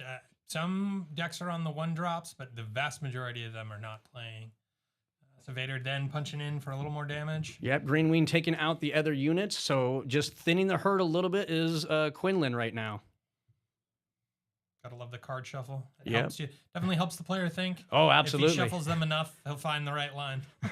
And that attack to the base does enable Vader to potentially make another TIE fighter, and then drops a Millennium Falcon. So yet again, another space unit, and he does get a ping off this time. And there goes the waylay. Instant waylay to get rid of that threat. I think this is definitely an opportunity for Tarkentown for the Quinlan player on the damaged unit.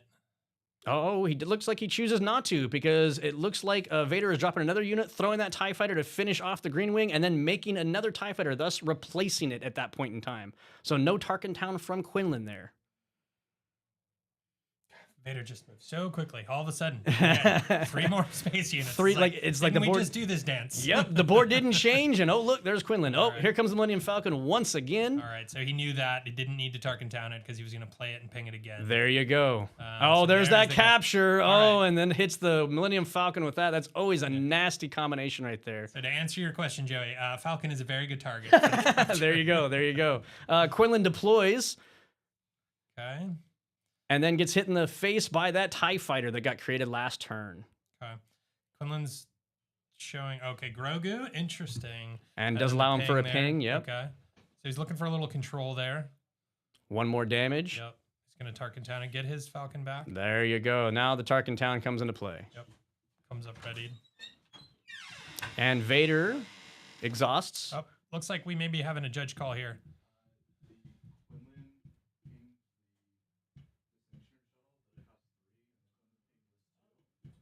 We're just seeking a little clarification here. Yeah, 1 second while the judge call happens through. There was the ping from the Grogu seems to have been mistargeted. So they're going to correct that, and then we'll get right back to things. In the meantime, once again, here is your quarterfinal breakdown of the top 8 decks. So we are currently watching the Vader versus Quinlan, and then we also have a Emperor Palpatine yellow versus a Kira green, and I believe this is the 30 base green. And then we have Boba 4 yellow versus a Han 2 ECL, followed by a Kira, again, 30 hit point base, versus a Han 30 hit point base.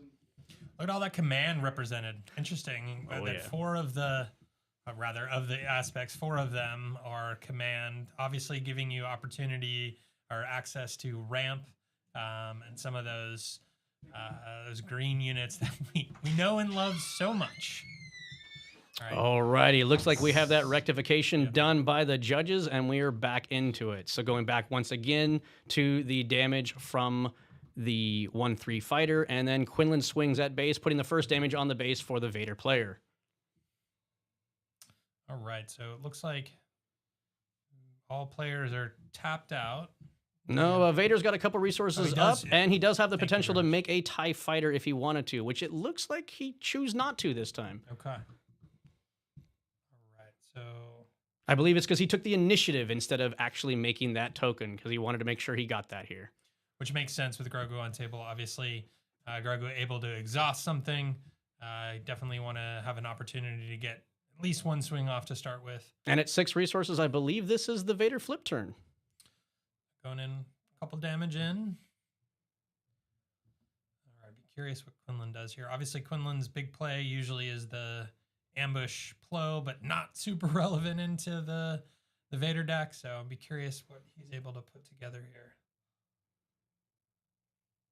4 resources temporarily exhausted. All right. And there she is. Okay. There's Ahsoka. The 4-drop sisters. And he's going to exhaust there. So Can't see what got discarded from Ahsoka by the Vader player, but we got to assume it was a unit since something got exhausted. and now able to get that ping off as Quinlan is now out. He can ping the shuttle, which I believe then turns Tarkentown on again for him. Right, which was the error from previous that they corrected. Oh, there it is, and Vader hits the ground. So to answer Obviously. your question, Joey, he's going to play him on the ground. There you go. Which is a foresight into a bamboozle just blowing him out at that point in time. So Which makes sense as well. I think he's looking to just continue to push the pressure on the Quinlan player. Obviously, with 25 hit points, Vader is, in my opinion, very much the beatdown here. oh yeah, and a 5/6. I mean, you're talking that's 20% of that health gone off of that hit, the base right there. You're also, again, more units, which makes the Quinlan player think about the Grogu even more. Force throw gets a cunning. That must have been last card in hand. Oh, potentially. That's 4 damage going to be distributed right onto Vader at that point in time. Interesting. And I think Quinlan does finish off Vader here. No, I think because you cannot Tarkentown a leader, I so see. you can Quinlan into him. But Correct. And all of a sudden he's wiping the board. A strong sequence for the Quinlan player this turn. And where he does there? finish it Yep, out. yep. And all of a sudden now Vader's looking at an empty board. Where he had a 3-0 advantage unit wise, he is now 4-0 down. Pretty impressive. Well played. See what Vader can do to claw this one back. Obviously in top deck mode now with the Ahsoka into force throw. Right, stopping that cunning was very, very painful. Pain for the Falcon. Seems reasonable. Nice play there with the shielded unit. Yep, gonna get a little protection so you don't get immediately taken out. But with Quinlan still being in play, any unit dropped that is above a 3 or is a 3 can just take that shield right away. Looks like Vader again just trying to go wide here. Just reestablish his board. Swinging more damage at base from Ahsoka. Vader claims.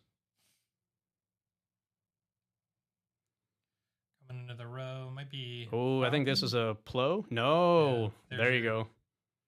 Yep. And then the ping. And the ambush, because it came from hand, definitely taking out that threat that he had, and then able to clean up the other space unit, leaving a 5/5 Falcon on the board and the 3/4 Falcon. Commanding position for Quinlan here. Especially with the Grogu out and still active. He's got access to force throw. In a position like this, do you bounce the little Falcon back to your hand? I don't really see a reason to. You're already so. And I think that's a scoop. Oh, that's there. a scoop by the Vader player. So we are moving on to sideboards and game 2. Do you bounce the little Falcon back to your hand to reset the health and set it up for maybe clearing out more things going forward? When you're that far ahead, probably not. Probably not. All right. Would be, all right. I would be too greedy to do that, to be totally honest. I wouldn't want to respend the resources. All right, so players going into going into their sideboards. Joey, for you as the Vader player, any particular plans you might have put in place or that you may have thought of going into possibly facing Quinlan? So facing Quinlan, you always know that the discard is the main thing that they're trying to get off on you. Because if they can keep your hand quelled, you can't do much about it. Makes So do you have anything in your repertoire to bring in to help keep your hand padded at that point in time? I don't know that there's very many green, yellow things, especially in a space focus, that's going to help you with that. So I honestly am drawing a blank at what he's going to be boarding against the Quinlan. On the flip side, red is always a good bombing run sideboard, and bombing run will blow Vader out. Absolutely. Almost like maybe something you were running in your own deck had you played red. Maybe I've done that a couple times myself. Also very thematic with bombing run and a bunch of TIE fighters. So you gotta appreciate that. So being a former Quinlan player, would that be in your sideboard? With the meta being as it was, I probably would have. It would be unlikely that I had prepared for a Vader pilot specifically. I think I'm going to lean on my upgrade hate, and I'm going to be looking at possibly, if I was intelligent enough, something like a clear the field, which is very, very strong into Vader. Yes. With all those things being the same unit. I don't know. I'd be curious to see. Yeah, I mean, he had a good, again, he got the space units when he needed those space units kind of thing. So he definitely had the start that he needed to actually combat against that Vader. That he got a little bit of the presence, but couldn't really get the gas engine burning kind of thing. And we never saw the clone squadron unit, which is the 4-drop. That's a huge unit for Vader, getting that pluses based off of the number of space units you have. Absolutely. Yeah, I also didn't see much disruption from Vader. I think, to your point, may have been under the gun a little bit, needed to jam out those units, continue the token generation, just didn't have much of an opportunity to play the disruption on Quinlan. But very well played. I'm excited for game 2. That's interesting. So the Quinlan shuffled, and then the Vader player cut his own deck as it came back to him. Oh, well, just in case. Seeing, looks like a lurking tie in the Vader. If Quinlan doesn't start space, that's a very strong unit. Oh yeah, Things shuts like, down a lot. Yeah, things like force throw and bombing run and those type of things definitely can't be touched. Also a wonderful target for the Vader flip, or any pilot. Oh, but he's throwing it back. All He didn't like the rest of it, whatever that might have been. Didn't see it. I think the trick always comes down to, if you're prepping for the Vader flip, are you holding on to that lurking tie that long, or are you trying to get it out beforehand to try, just like start smashing that 4 damage with that raid? Absolutely. All right, Quinlan's just hanging out, looking cool in his showcase self. And he's even got the hyperspace Tarkin Town. So Yeah. I think this player's been on this deck long enough to start blinging it out, which is always the fun thing. When you can find a deck that you just love so much, you can start getting all the bells and whistles to go along with that deck. So I will withhold my comments on that for those of us who've been on particular leaders that are no longer in the format. Although evergreen in the Eternal and in Twin Suns. Oh, I love Twin Suns games. Absolutely love them. So they're so much fun. You'll have to teach me how to play. I have to admit, I've never played one. Oh, I just got the 4-player mat, so I'm definitely down to bust that out and play a Twin Suns game with you. Even better. All right, so Vader's on the mole here. Hopefully he's got what he's looking for. At least a playable hand. That's all you're really hoping for, right? Yeah, definitely different theories of thought on the mulligan. Going for the single drop, which is, again, what Quinlan doesn't want to see. Unless he had, but he's got the green wing. Oh, but only a 1 unit from the Vader. Can't do the double up like he did last game. Yeah, that's a challenge, because now the Quinlan player likely takes the tie off table and stops Vader from being able to generate a token, at least for this turn. Vader got the initiative, so he will get the swing to potentially get that token going. Good catch. Thank you. All right, resource 3 down, and since Vader has the initiative, he doesn't even untap because he knows he's going right for the base. Just take it. 2 on. All right, let's see how we respond. Grogu right away. Grogu was pretty pivotal at shutting down Vader last game. So is this going to be a nice little stall tactic from Quinlan again? Makes the TIE fighter. Green Wing takes out the TIE fighter, takes out the token TIE fighter, not the unit TIE fighter. Oh, sets up for a force throw. Grogu enabling that right away to do the damage and loses the clone squadron, which is then 4. Oh, Victor Leader. Play there. Oh, that's brutal. Very aggressive on the early force throw. But that's why a lot of Quinlan players do run that Grogu, because that quick force unit on that second turn to enable a quick force throw, as you see, can be detrimental. It's very challenging. Absolutely. All right, let's see what Vader can do here. got that. Oh, The Viper again. there you go. So now we're just going to take out the unit instead of swinging first right away. There you go. Going to tap this TIE fighter down. So now there is no token generation available, and Vader has to claim a Falcon. Pinging. So again, able to clear the space. If he uses, he'll take that. And then if he chooses to use Tarkentown here. I think Tarkentown here to clear out is definitely going to happen. And there it is right there. So now you have an open board on Vader's side versus a tappable Grogu and a Falcon. That's so the challenge in the calculation for Quinlan, does he decide to leave the Falcon running to keep, although not that coordinate is vitally important, as Vader's unlikely to play a ground unit here. So There- he does keep the Falcon running. There's the resource. I think that's the play here because you want to make sure that whatever space unit your opponent drops, you're going to be able to take out at this point in time. Absolutely. And I don't know if Quinlan's running this, but if he has got the Han pilot, that's a +2 attack. That's a 5 and a first strike capabilities or shoot first capabilities because Han would then be on the Falcon, which means you're not taking that return damage at that point in time. So that's a big threat that he has to deal with. So we see the no good to me dead on the Falcon to tap it down. And Quinlan then goes for the red 5. And then Victor Leader. Yep. And Quinlan takes the initiative. Grogu's just hanging out there, just doing his thing, playing with the little Mandalorian shifter gear ball. And there's the bounce back. So you know good to me dead the Falcon, but now the Falcon just goes right back to the hand. So you don't get that real second turn potential tap down, and he gets the reset capabilities on that health from the Falcon bouncing. Absolutely. It's not an ideal target for the no good to me dead. Yep, and here's the Grogu tap immediately, which is going to shut down that TIE fighter generation from Vader once again. And obviously Quinlan coming out this turn. Yes. We are on 6, so Oh, wow, Quinlan Quinlan did not chose not to. deploy last round. Interesting. I wonder if that was intentional. And Vader immediately goes to the ground. Yep. So he'll Ahsoka again. Oh, does he have something to prevent the tap at this point in time? I didn't quite see what that was. Oh, nope, it had to be a unit because there goes Vader. Looked to be a ship. And then there is also the ping from Quinlan onto Victor Leader. Shielded unit. Nice play there. Hang on, I think we're going to have a potential issue. We're gonna quick jump So here. the Quinlan ping looks like that was not supposed to be able to happen because... I don't believe Quinlan was out. Yep, Quinlan as was of not in play. Ahsoka costs 4. Yep. And so it does not match the cost of Victor Leader, which is a 3. When Quinlan is not on the field, you have to match exactly the cost. So until Quinlan goes into play, it will not ping that.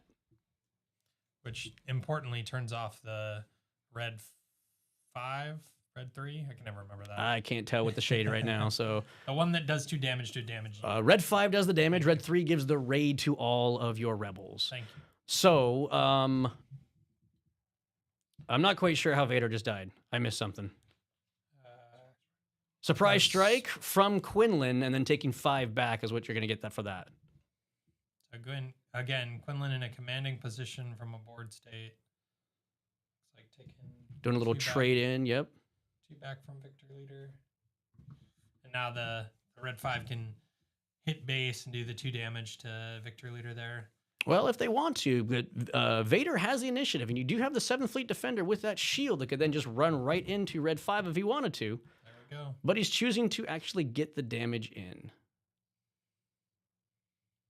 This is also then going to enable that TIE Fighter generation that he missed out on so many rounds earlier. That's a very good point. Feels like Quinlan's been successful in stifling Vader's kind of TIE generation engine, which is so important for that deck to run. So he's swinging to the base and doing the 2 damage just as you predicted with that Red 5. Incredibly patient play from Quinlan, as this is the first damage to base. Only 27 more to go. Only. Vader contemplating, do I hit the unit or do I go to the base?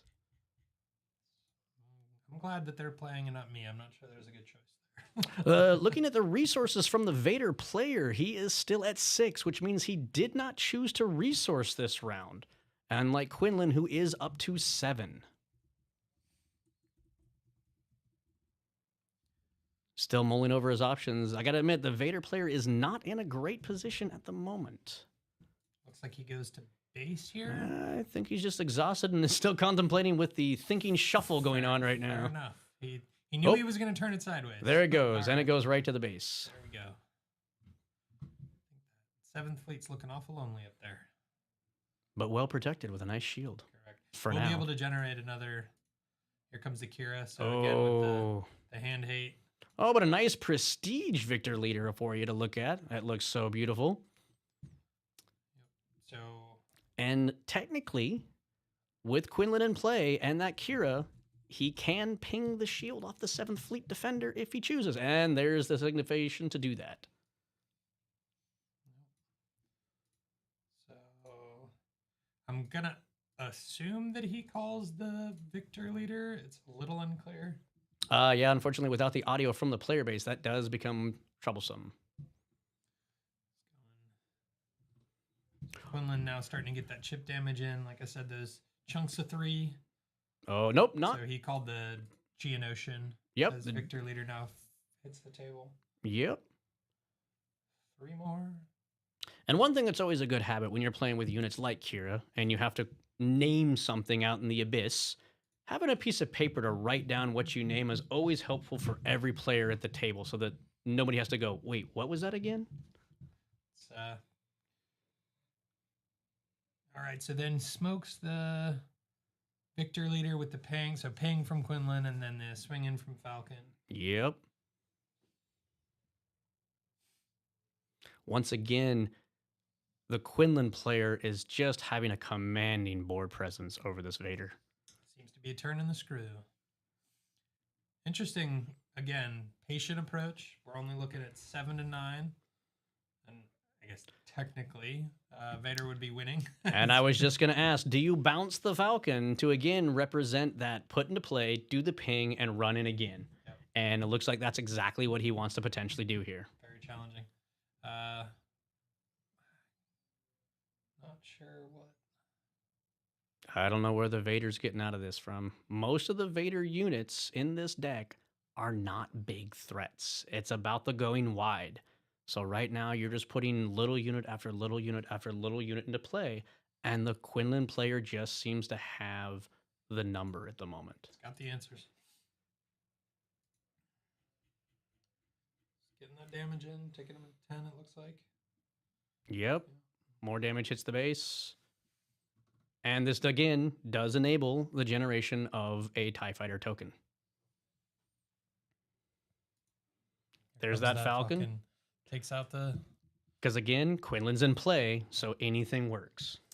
It's a challenge for the Vader deck. I don't know how they do that damage to Quinlan to finally get him off table.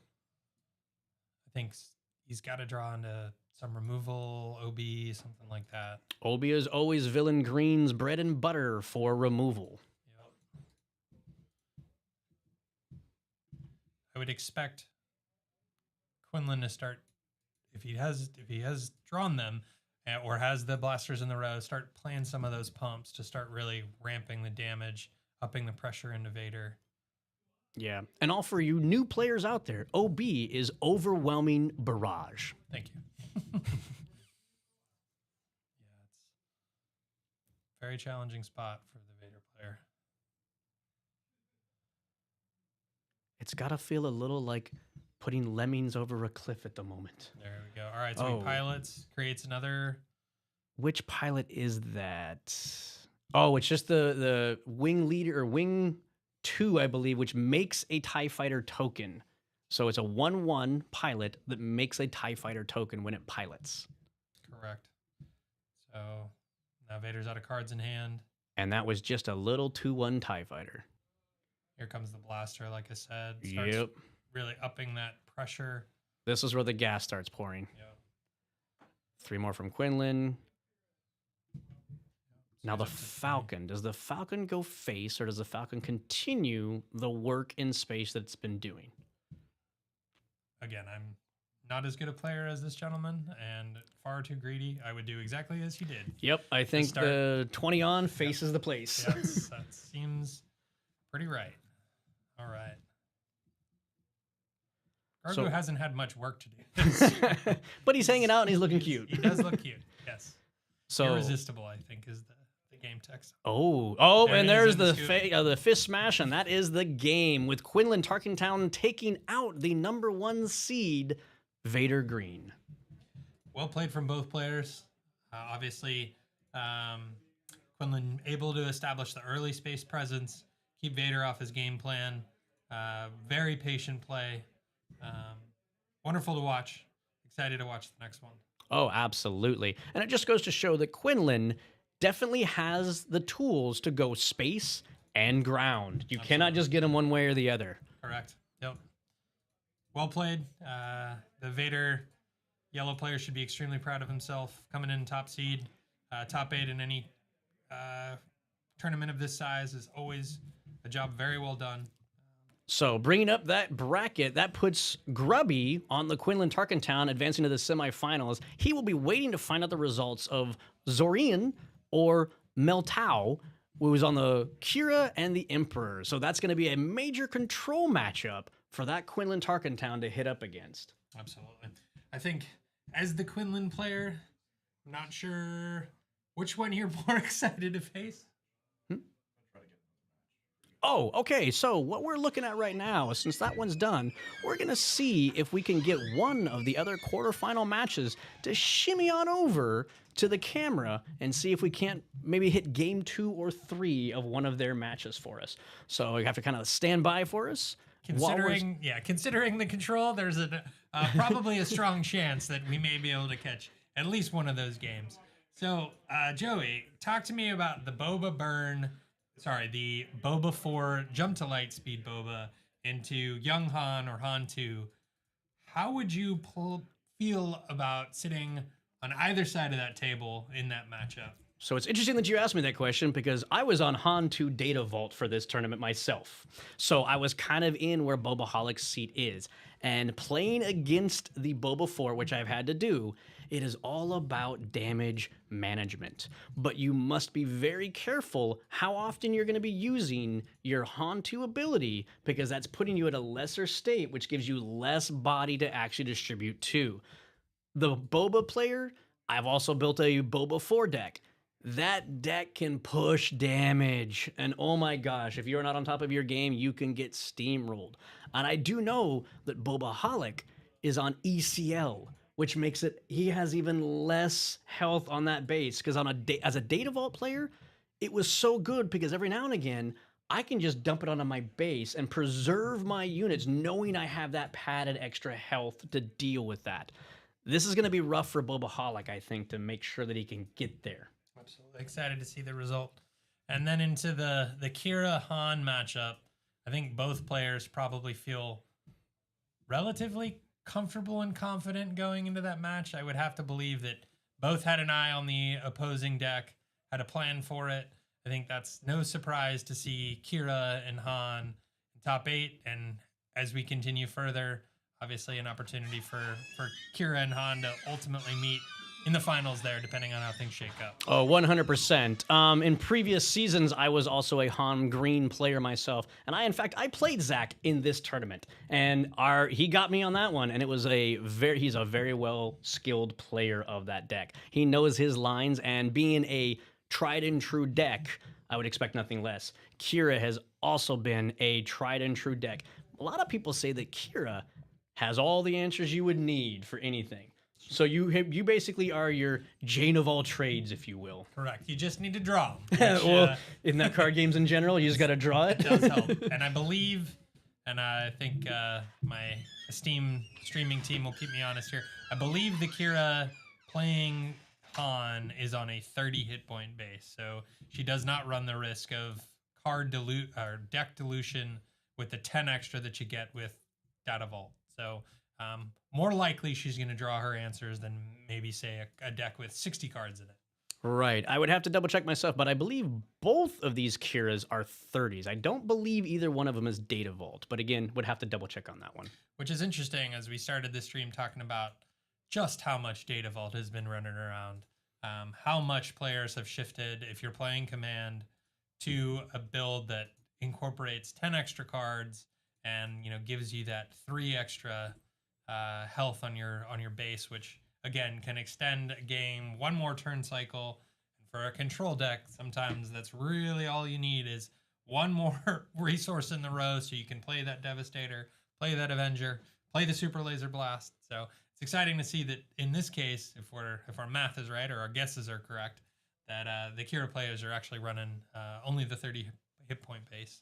Right, which goes back to your comment about the delusion of the decks versus that hit points. Control decks really just want to get to that late game, and we've noticed that a lot of people that are running the Data Vault, they're not really divesting from their decks that they have. They're just taking their 2-ofs and making them 3-ofs, which essentially isn't completely diluting your deck. It's just giving you the more options to hit those things that you want to hit. And those 3 extra hit points, an average hit from a unit is 3. So you are really just giving yourself, like you said, that one more turn to get to that SLB or that Avenger or what you might need to like stabilize at that point in time. Absolutely. And to your point, yeah, 3 rivals fall, 2 rivals fall, 2 vanquish, 3 vanquish. Those cards, they're good in 2, they're good in 3. It's fair to include all of them. 100%. Now, the big one that I'm like wondering how and if you look at the update, Zorian on the Emperor Palpatine yellow takes out Meltow's Kira. So now we are going to be having in the semifinals Emperor Palp yellow versus Tarkentown Quinlan. And again, as the Quinlan player, I'm not sure how I feel about that. I think if you're successful enough going low enough to the ground, I think you have game into Palpatine. However, I'm not sure Kira is any better of a matchup for you. So I will be very excited to see the outcome of that. 2 very gifted players, excited to see who's able to come out on top and ultimately end up in the final.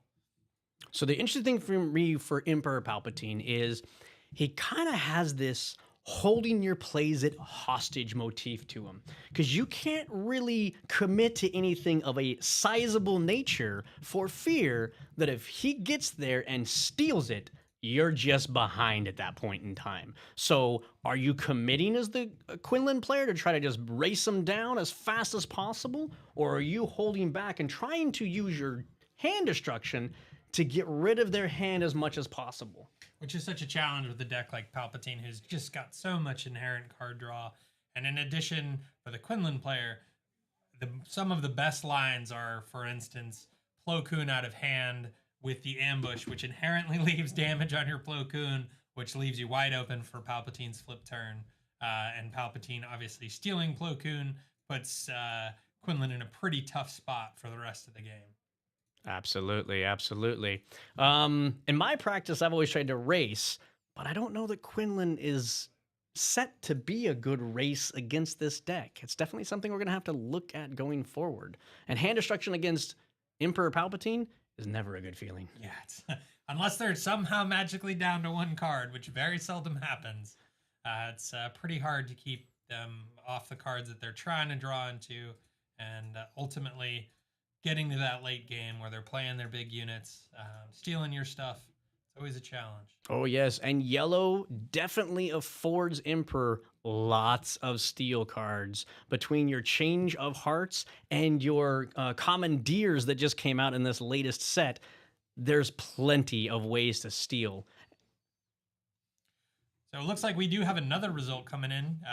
The Han 2 player was able to get it done against Boba Burn or Boba 4 Jump to Light Speed Boba Fett. So as you said, I assume the Han 2 player was successful in damage mitigation and was able to keep enough board presence, not get slammed too hard, and ultimately got himself over the finish line. So love to see that. Absolutely. Like I said, I was a little worried about that 25 hit point base, but also the benefit of ECL is gas.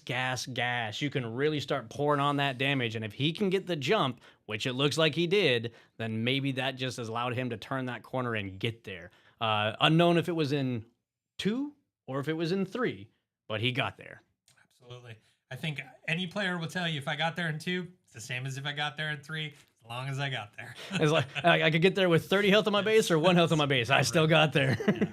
I don't play Magic, but I'm told A blue Magic player will tell you if they win with 1 hit point damage left, then they did exactly what they were trying to do.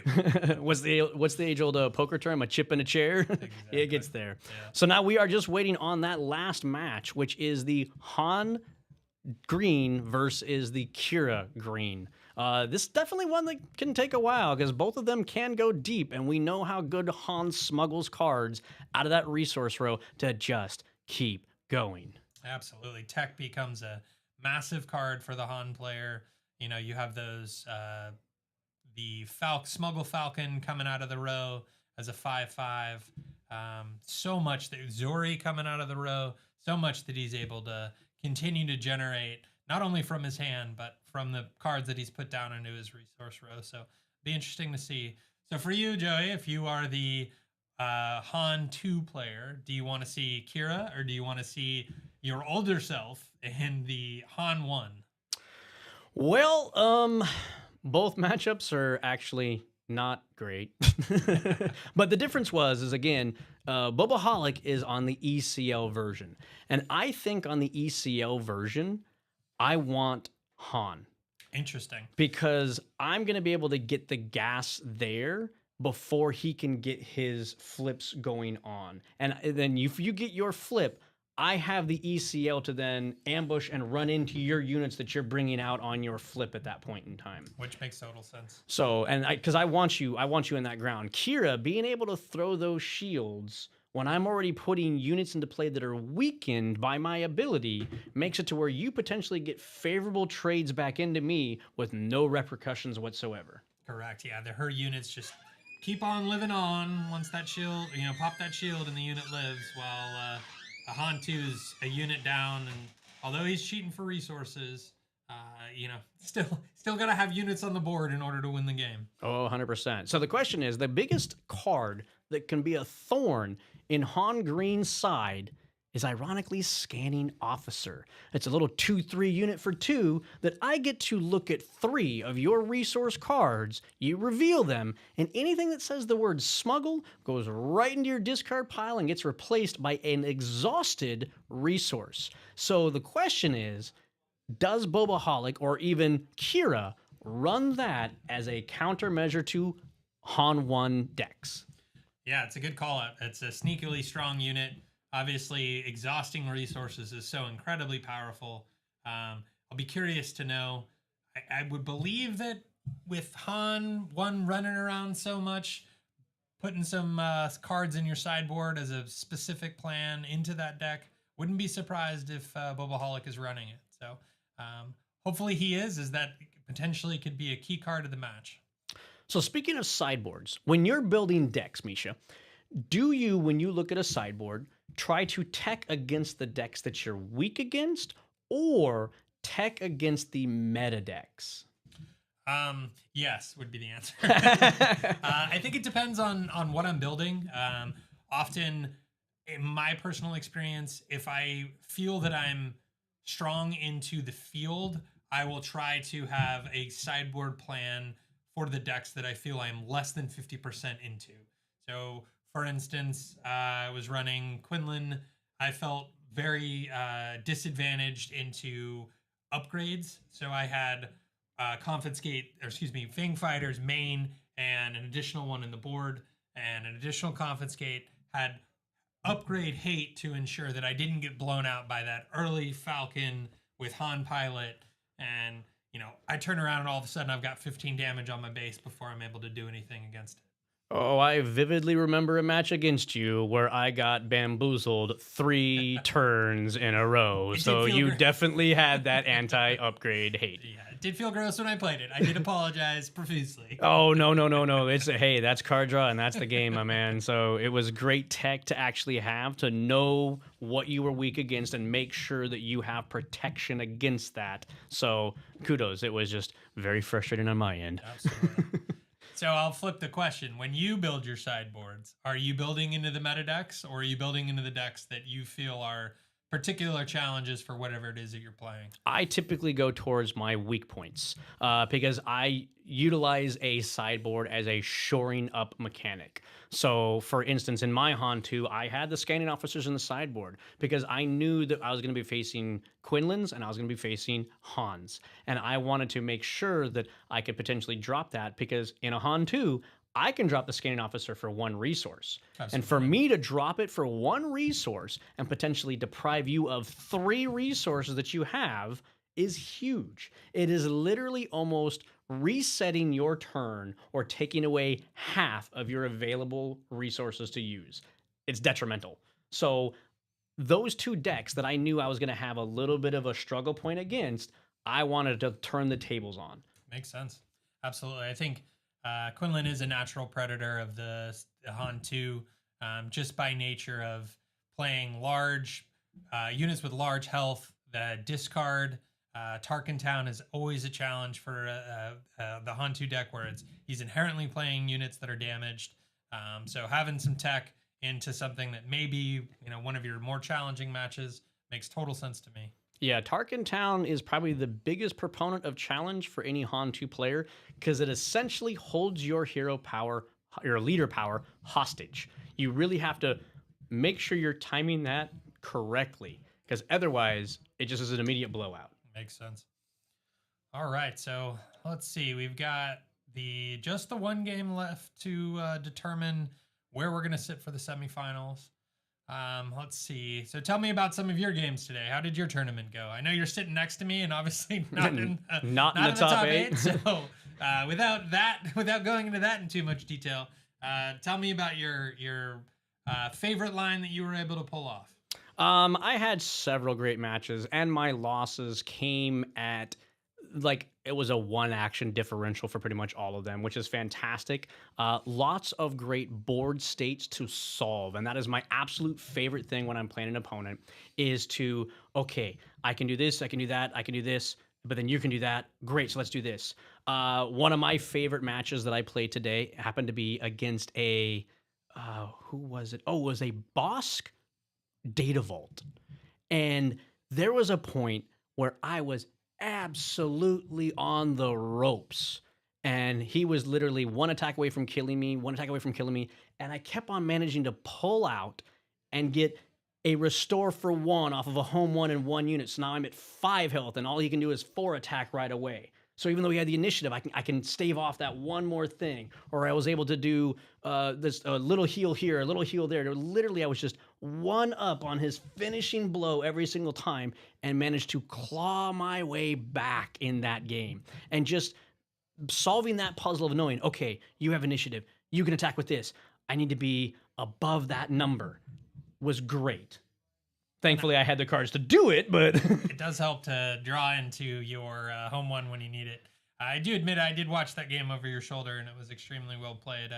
If I had been the boss player, I would have been very frustrated at being just 1 damage off of lethal pretty much every action after I got you within such close striking range of being able to close you out. Yeah, it was definitely an inverse of what I'm known for. In my little play group back home, I am known as Mr. One Short because I always seem to be 1 short of whatever I need to close out the game. Fair enough. Let's see. How about an opponent's line that you didn't see coming and you were impressed by that was played on you through the course of the games you've played? Oh, so this was the other gross interaction that actually happened against, where did he go? The Han player that we were waiting for, Zach. He managed to get a resupply ramp, and I had a Sabine 2-cost unit on the board. So I knew he was going to get that early flip of just dropping a resource and going. So I decided I'm going to Dark Saber my Sabine. So now if you flip your Han, I can take your Han out and still survive the exchange. So I'm prepping myself perfectly for it. Little did I know, he was packing a Traitorous. Which is such an amazing card. Allows you to steal its 3 cost or less. No, correct? so it steals a 3 cost. Yeah. Technically, you can attach it to anything. Okay. But you only steal it if it costs 3 or There less. you go. Which would be, I'd be hard pressed to find a situation where I want to attach it and not steal, but I Touche. don't know, chat might be able to tell me of some instance where we want to do that. So, but the better part about this, though, because this is where it got crazy.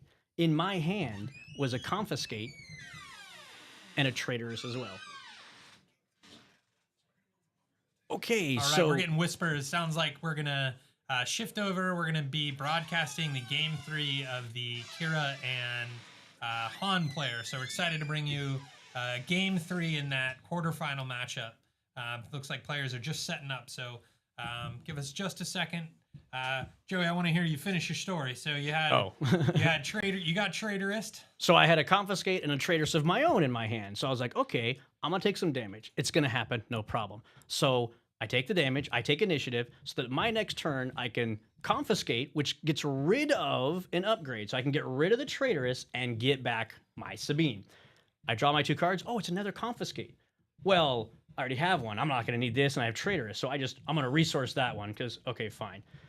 I immediately confiscate, get rid of his traitorous. Guess what he does? Traitorous it again. And I was like, are you kidding me? I just resourced the other answer to that. Who holds 2 confiscated in hand? Who gets 2 traitoresses? Also, who draws 2 traitorous? So it was a gross line, but it was definitely the who passing Sabine back and forth really determined that game. And it's one of those card draw is card draw. You know what I mean? It's you got to do what you got to do. We love it. Yep. Love to hear it. So on that note, one thing to keep in mind, which is why we're able to do this game 3, is sometimes these games can go long, but in the top 8, they are 75-minute rounds, not 55.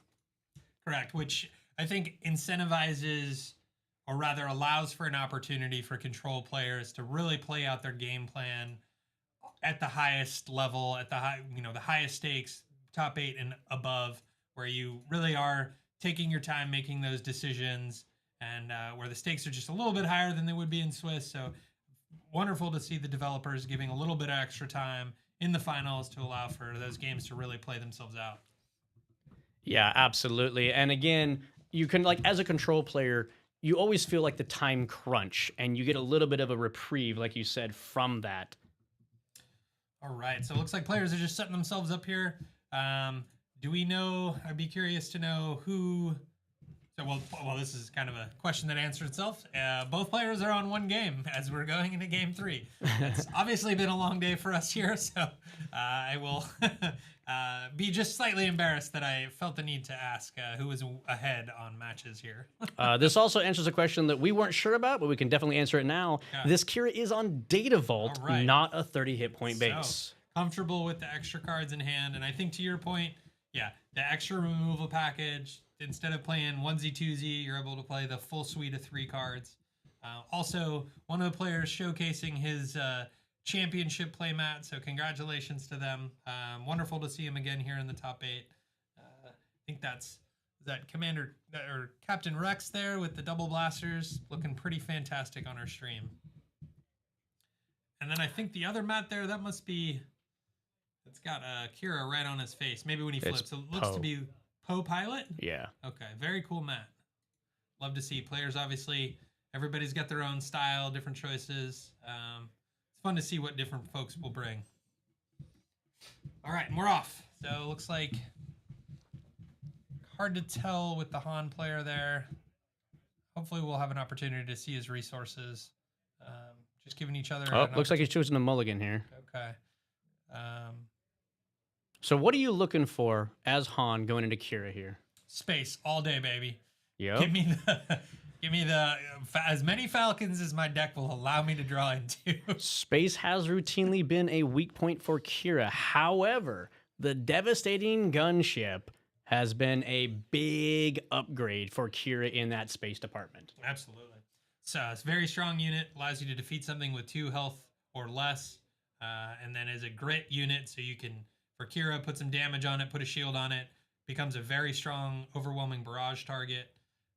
But 5 resources is a long way away. Han can do an incredible amount of damage by the time Kira is able to get the devastating gunship on table. But Kira does have the capability of ramping, and Kira Flip is absolutely the best answer for most leaders to counter in this game. Absolutely. If you don't know what a Kira Flip means, it means when the Kira leader flips over, she does damage to every unit on the board, including herself, equal to half of their health. And here we go. all gas, no brakes, going Falcon turn 1, immediately putting 3 damage on with Kira just playing the Dr. Pershing, allowing herself some card draw. And card draw for a control deck like Kira can be devastating because this is going to allow her to get to those things that she's going to need to take out the Han. Now, one of the best units Han can play against Kira is the new Chewbacca pilot. That prevents hard removal cards from taking out the unit that Chewie is piloting. And that is probably exactly what he's hoping to get at this point in time.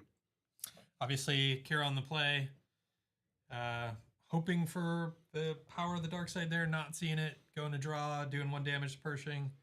And for those of you that don't know, Millennium Falcon requires you to pay 1 to keep it in play. However, Han, with the ability to add a resource to the resource row, can use the resource that he has to sacrifice as the one that he is paying to keep that Falcon in play. So this is why the Han player still has 3 ready resources, even though he kept the Falcon in play.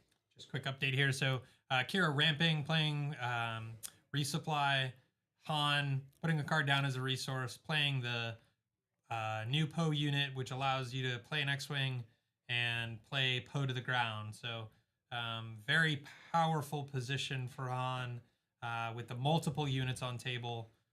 Kira's, in my opinion, a little bit under the gun here.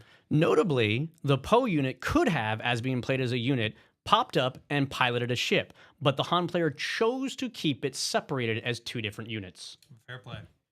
I think the idea there, likely just go wide, single unit removal.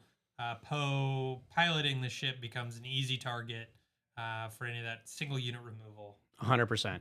And this also is going to give a unit on the ground to start doing damage to that Pershing to prevent that extra card draw from Kira. So it does 2 damage there, allows for 1 more draw. I think Han's determining what his best line of play is here. I think he's determining, does he want to kill the Pershing or go to the face? Correct. Or does he want to start swinging with that Falcon or the X-Wing? I can't tell how many cards Han has in hand. I would assume 2 or 3. He's resourced twice, Okay. so I believe it would be 3 cards left after that state. Gotcha. And so he does go for the free trade with Pershing, as Pershing does no damage in return. He is a 0-5. All right. And Oh, Agent Kalis comes in with an spicy. ambush, Not a usual taking card. out the. Did he draw a card off of that? Unclear. So Agent Kalis allows a card draw if a unique character was killed. Since it is a May, he doesn't have to draw a card. So it's not something that would be a change of the going back as a judge call thing, since it is a May ability. So the Kira player choosing to push some damage. The Agent Callus is a spicy card. I can't say I'm familiar with that in many of the Kira lists. I think that's a flavor choice. And then Han playing tech. Obviously a huge card for the Han player. Allows you to pull cards from your resource row. Essentially makes your hand, not only the cards in hand, but your entire resource row is an auxiliary hand that just costs a little bit more. So the interesting play here was that the Kira, after ramping, chose to flip before Han comes into play, which means now Han's going to be able to come into play as a full 4-6 health, which is going to potentially be a little troublesome for the Kira to deal with, as the Kira flip, as I mentioned, is one of the best ways to trim the hit points down on a leader. Makes sense. She may be setting herself up for overwhelming barrage. A number of different choices there. She could also see the need to race, because now you have a 4-2 on the board and a 4-4 with grit on the board that you can start pushing into the base yourself. And remember, Hana's only on 30 hit points. She's on Data Vault of 33. Correct. This is shaping up to be a great matchup. 2 incredibly skilled players. Gotta love the thematic nature of Han and Kira. I'm not sure. Well, I guess they probably had their own disputes. But yeah, it's fun to see. Love that Fantasy Flight gives us an opportunity to play out some of these things from the Star Wars universe in paper as we sit across from our friends. And the Han choosing to pay the 1 resource to keep the Falcon in play, as you can see by that 1 exhausted resource, because he did not use the Han ability to put a resource down, which means he doesn't get to do that little trick about discarding the 1 he's using to pay for it. So that puts him only at 4 resources available for this turn currently. Interesting. Chooses to trade the tech into the Agent Callus. I don't believe Tech trades because he has 5 health versus Kalus's 4 attack. Did the tech have damage on him? I don't believe it did. Looks like Kira did put some damage in there, so that would be a straight trade. Oh, there you go. That's what it was. All right, so And now he's doing the card draw from the unique character, I believe is what they were looking at for talking back and forth. Again, since we don't have audio of the players, we don't quite have all the information they're talking about. all right, loving that Poe, Matt. That is very spicy for the Kira player. Goggles All on. right. Oh. Going for the Vigilance. Vigilance allows you to do one of 4 different options. One is to remove a unit with 3 or less health, put a shield on a unit, heal 5 off of your base, or mill 6 cards off of your opponent's library. He chooses remove a unit with 3 or less health and put a shield on Kira.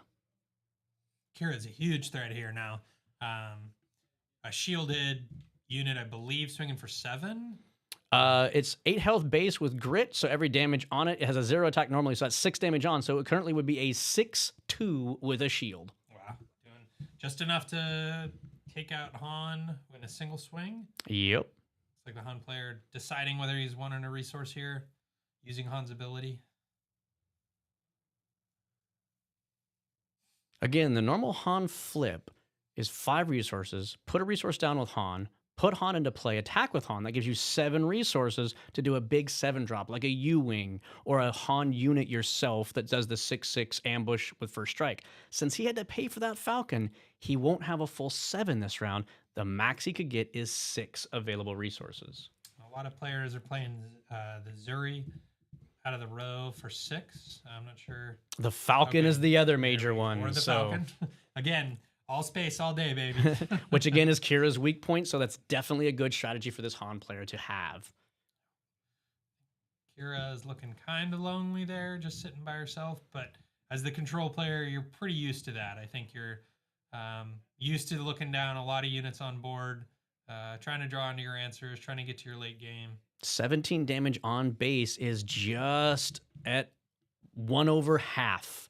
So you have to be worried a little bit and looking for some way of stabilizing at this point in time or getting that health back. Vigilance is usually a big factor, but he chose to go for the shield to protect that Kira instead. Wondering if he has the overwhelming barrage here. Nope. No, we are going to no glory only results that Falcon away, which means that the Kira player technically takes control and immediately defeats that unit.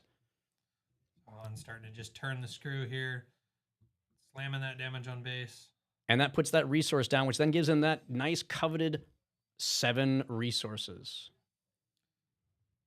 Kira flips into Han, losing that shield that the Vigilance put on the Kira, so still keeping a nice threat of a 6/2 on the board for Han to deal with.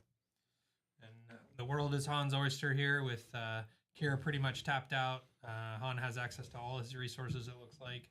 And there's that U-Wing reinforcement that is so famous in the Han decks. Absolutely. It's been played on me more times than I care to admit. So now the question is, in the deck list, does this Han run what was known as the Casino Han, where they're playing out-of-faction characters such as Luke or Cad Bane to bring into play at that 7 cost, because you get to play it for free, which means you get to ignore the aspect penalty, or is he just going for value of multiple units? My guess is value. Value against the Kira control. Oh, and her own Kira to then look at the hand of the Kira player. This is going to allow Han to look at Kira's hand and choose a card. It does not have to be a card in their hand and say, that card now costs +3. And look at that hand that this Kira has. Oof. I think the challenge with the Kira play, I think it's a wonderful play, obviously very well sculpted. The concern is Kira just has so many cards in hand. But also, look at the board state, because also with that Kira came a Falcon that's ready and can swing in. Does help. So that puts the Kira player to 26. Assuming that Kira doesn't magically play a space unit for the Falcon to run into. Well, if you're looking at the hand and you're the Han player, what are you worried about here? Because it looks like there's another No Glory. There is a Power of the Dark Side. There's a Ground Sentinel in the Battle Droids. You have another Ground Sentinel in the 3/5 tank. And you have a Devastator in your hand as stopping points. I don't know. This is why I don't play Han. I'm not quite sure what I would choose. I think maybe the Ground Sentinel. My vote would actually be the No Glory only results in that case. Keep the removal out.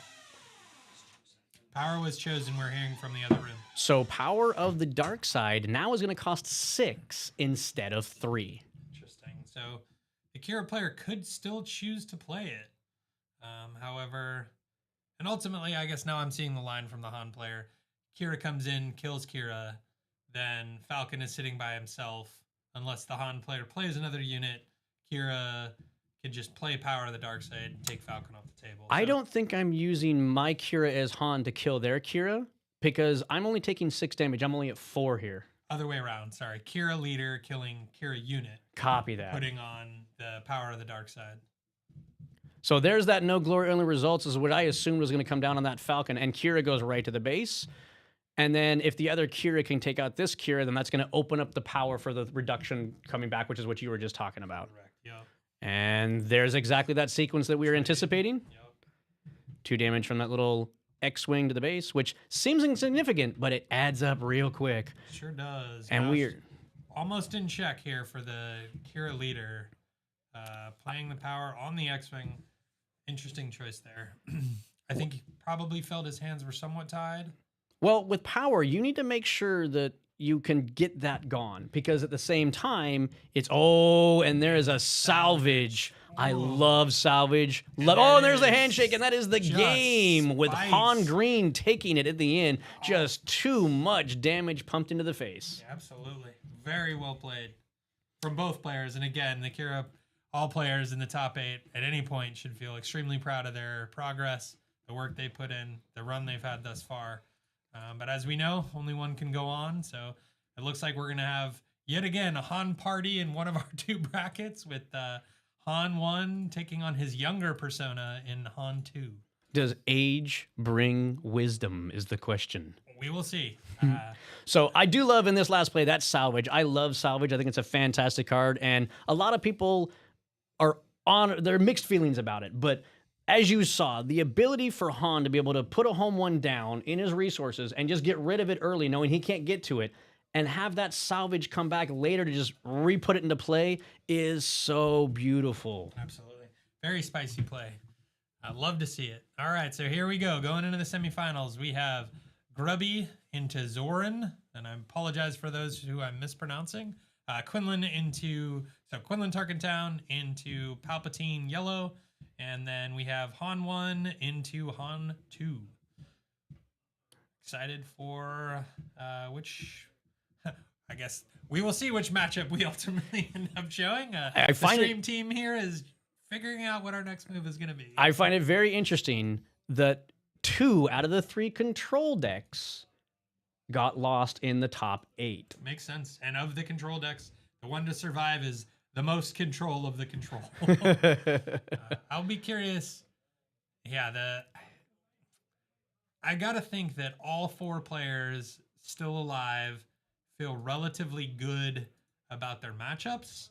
I don't think, it doesn't feel to me, and I'm sure, Joe, you can correct me if I'm wrong, that any of these are heavily favored into any of the remaining decks. I think it's still pretty open, anybody's game going forward. Heavily favored, no, but I do feel the Quinlan deck has a little bit of an uphill battle against that Palpatine. Fair enough. We'll see. We'll see how that shakes out. All right, so we are now going to take a quick break as we are setting up for the semifinals. So please don't go anywhere and stick around. We'll be right back with the semifinals from the Zulu PQ.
And then there were 4. Welcome back to Unlimited Power and the Zulus Seattle PQ up here in Bothell, Washington. We have 2 matchups remaining in this tournament in the semifinals.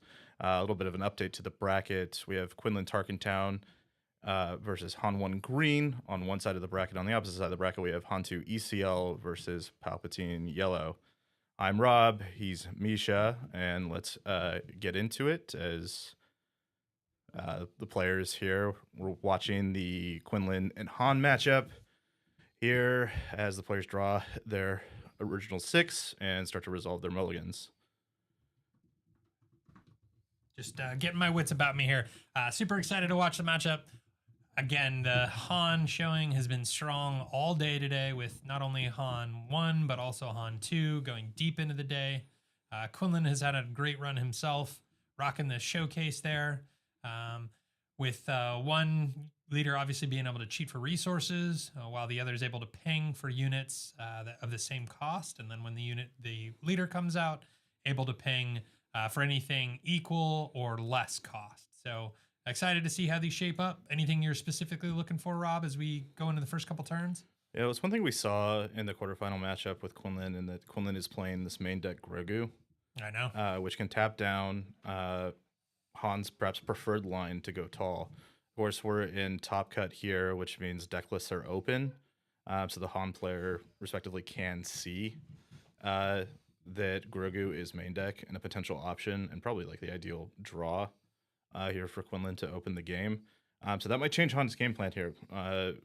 Han might opt to look for a wider strategy into this Quinlan deck rather than reach for, vehicle pilot early, which is like the typical route 1 for Han Green. Makes total sense. Yeah, I have to admit, I played into this Quinlan. I was very surprised to see the Grogu main. A lot of players have moved off it, but clearly the gentleman is sitting at the top 4 table, so done very well for him. And we saw the Grogu doing some serious work in one of the other games we streamed with this player. So makes sense keeping Han off that preferred line of Falcon or other ship pilot and just going fast.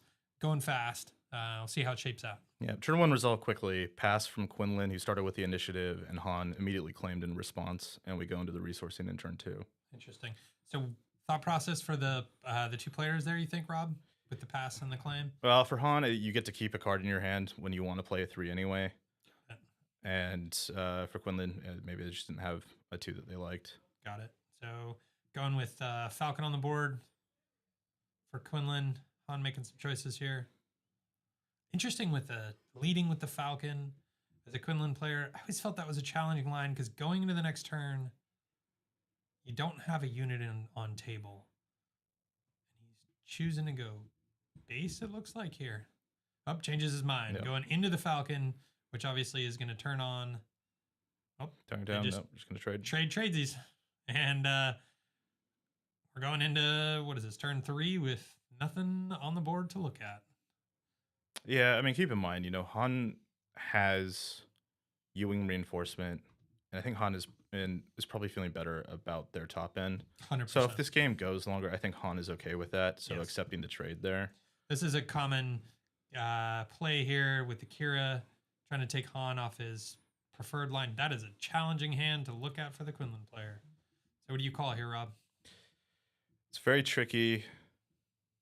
Kind of depends on what's in your hand. It'll probably be one of the 3s. I think Hauler might be the most dangerous card to see.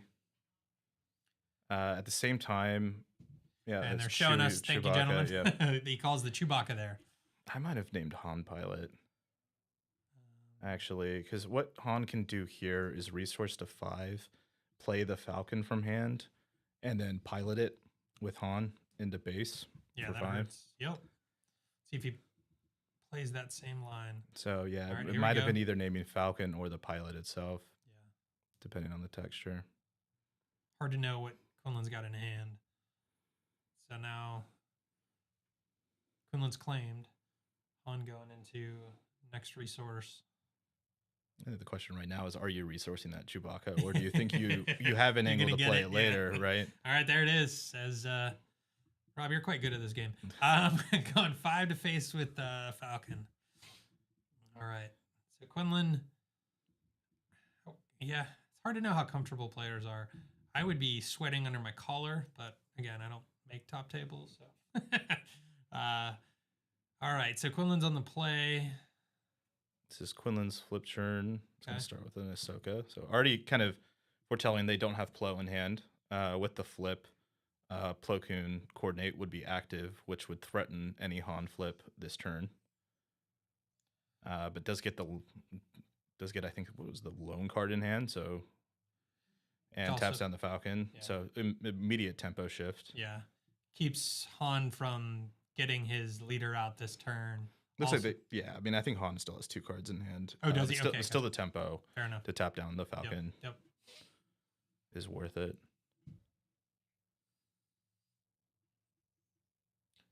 I have to admit, I just feel like Asajj is staring at me as I'm watching the stream. Okay. And Han's going to put down the card. Han can now flip this turn. Force throw. Hauler. 3 damage onto the Falcon. Is that now a target town target? Or is it too big? Yep. Still too bad. Has 4 health remaining. Got it. I believe the last card remaining in Han's hand is Han unit. I think he did show that earlier. Yeah. But, looks like Quinlan's trying to clean up. Then we'll just go base blaster here. Go big. All right.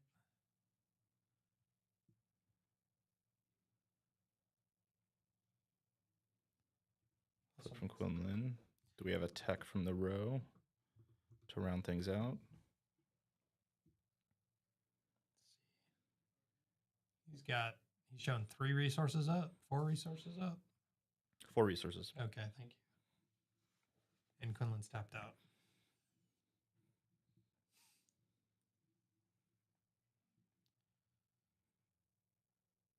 The other consideration is the claim here. If you play a unit, it's possible just Quinlan claims.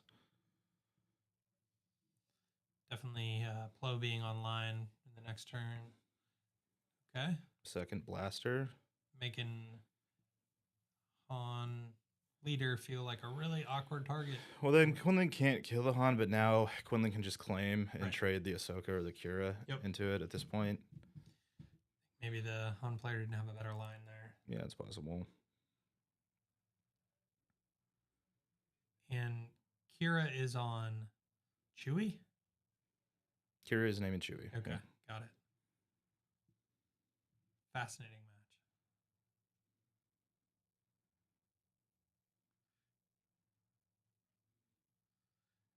Yeah, Quinlan with 11 on base, Han with nothing.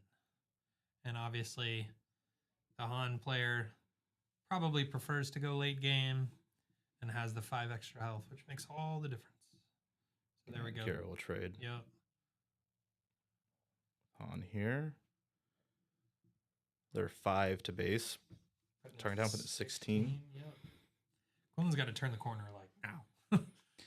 Yeah, I mean that Falcon is looming, right? Really, I mean the best possible draw here is like 6 mana Falcon from Quinlan, ambush, but also I mean even just 1 ping Correct. makes Tarkentown live now. Yep. Convince Han players go to the road just to make you nervous. Yeah, it's good gamesmanship, right? Absolutely. Han considering their decisions. I think 1 card in hand, 6 in the row. Okay.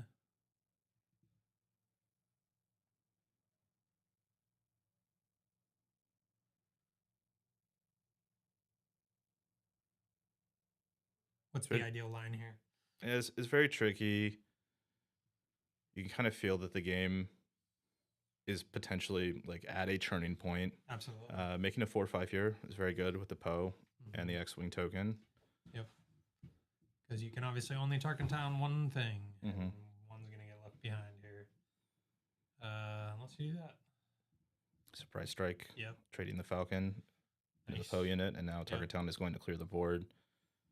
And we'll see Quinlan get in for 6 here. Han's going to go up to 7 resources now, really just kind of looking for U-Wing reinforcement. Yep.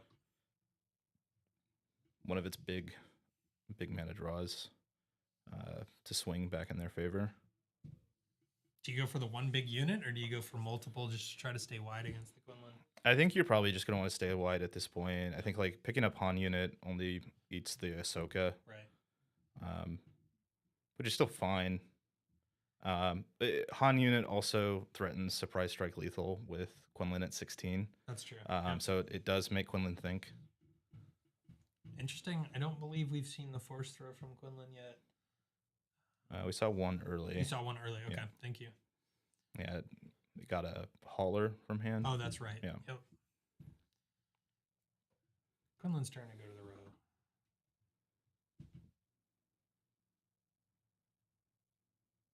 I believe Quinlan has traded 2 Falcons over the course of this game, so 1 Falcon remaining in the deck. I believe there's 1 Spark Falcon remaining in Han's deck as well. All that to say, as it stands right now, this A-Wing feels a little safe. It depends on the texture of Quinlan's hand. If Quinlan has 2 units, basically, to play, they can ping this A-Wing away. So Han choosing to go for the shielded boy. Makes sense. Yep. Keep protection from the pings. Only 1 more Hotshot Blaster left in the deck. Quinlan thinking hard.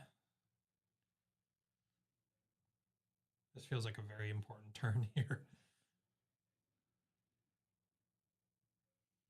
You just have to weigh what can you afford to play around, how much time can you afford to spend. There's the Grogu we were talking about. Yeah, and that's 1 ping to the A-Wing. We need a second unit here to finish it off. I believe, yep, Cassian And from the Cassian row. from the That row. should do the A-Wing. Yep.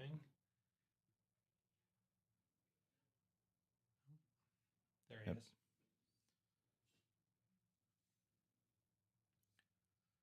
And then, yeah, just playing extremely careful. Yep. Keep him Just off the board. Keep everything off the board. Eventually, we'll be able to attack base safely on the Quinlan side. Nothing's really changed for Han. Han, I think, is still looking for a huge draw. Big swing.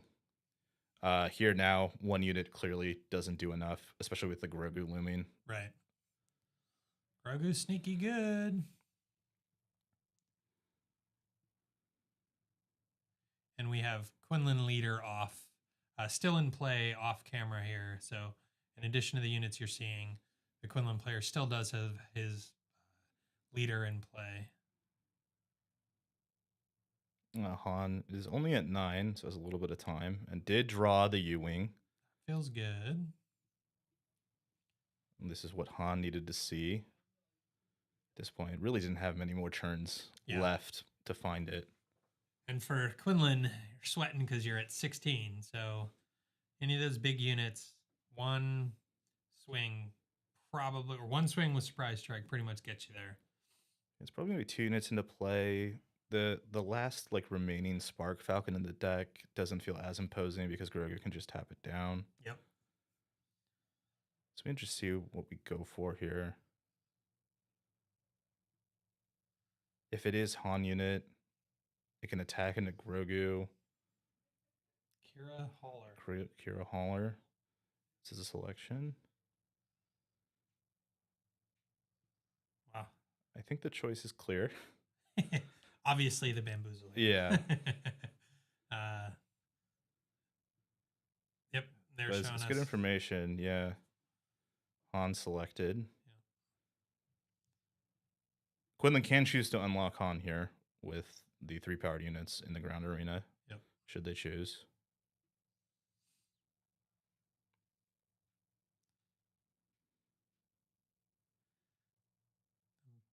What point does Quinlan have to turn the screw and start going to base?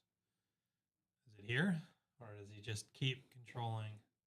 I think if you have a blaster and you only need 1 attack into Kira, that's fine. I think you also, I mean, you can play the odds, right? There's only 1 more blaster in the deck Pops on the Han's pop in. side of the thing. So like the ground units are not as threatening in terms of burst damage Mhm.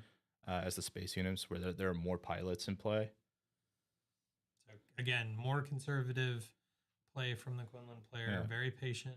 Han should be able to claim here, so this hauler should be able to get at least one attack in. Yep. Which is just so scary. Another Cassian from the row. Quinlan ping onto the hauler.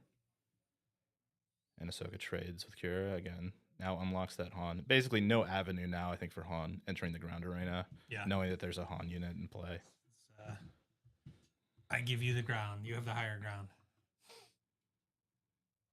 You also know that there's a Bamboozle in hand, so Chewie is a pilot, not necessarily an angle. I think this is going to be hauler and then hope to top tech surprise strike maybe, Yeah, or or you know a another Han another pilot. unit. Yeah, maybe find a sequence where you can sneak it past Grogu. That's gonna be challenging. Han at 15. Quinlan representing 6 damage. So one surprise strike changes the number of actions they need. It doesn't Divine hit the lethal. pump there. He's going Well, straight to puts it base. to 20. Puts it at 20. Not quite in check.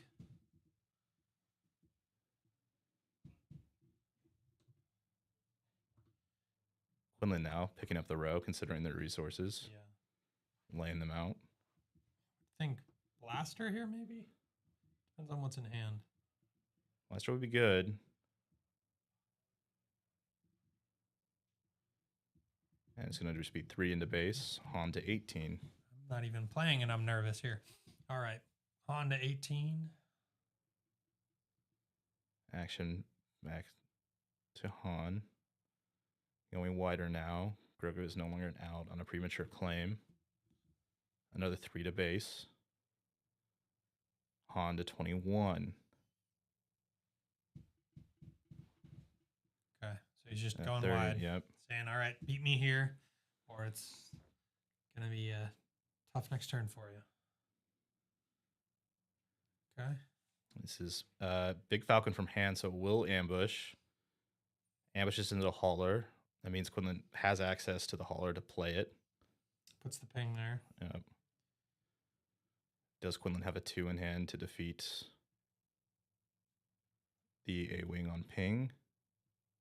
Yes, well, yeah, he gets to play the hauler, so Yep. yes. Actually could have put the ping on the Falcon, and the A-Wing could have cleaned up, the Green Squadron A-Wing could have cleaned up the Phoenix A-Wing. Yep. Okay. Might not matter at Right. this point, I think. I think Han's got a Han has to hit Yeah, it's surprise strike or Han pump pilot here. here. Yeah, Yeah. it's- This is when the one player generally asks the other, did you draw it?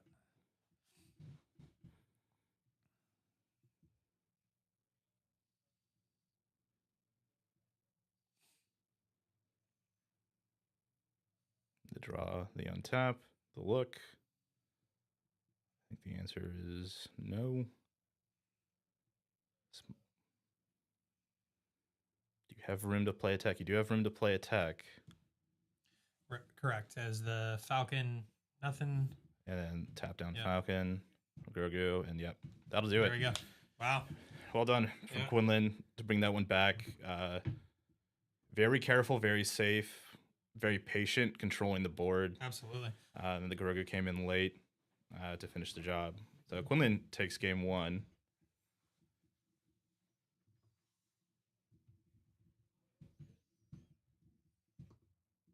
As we move to sideboard here.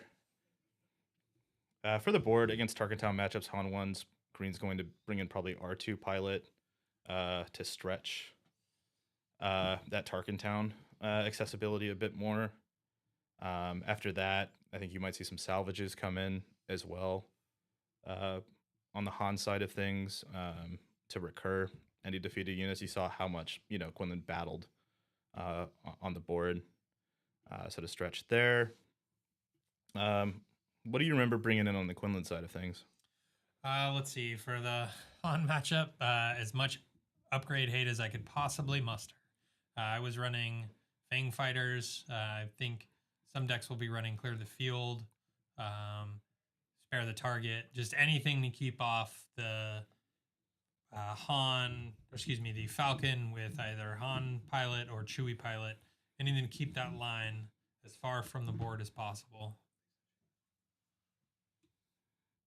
Yeah, it's a strong plan, and like it already has a strong main board white with the Grogu. Correct. Yeah. And then with the added upgrade hate, right, it even further incentivizes Han. You have to go wide.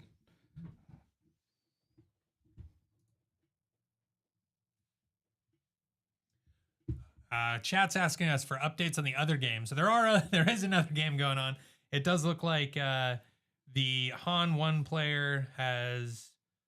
Oh, The other matchup, Han 2 ECL versus Kira.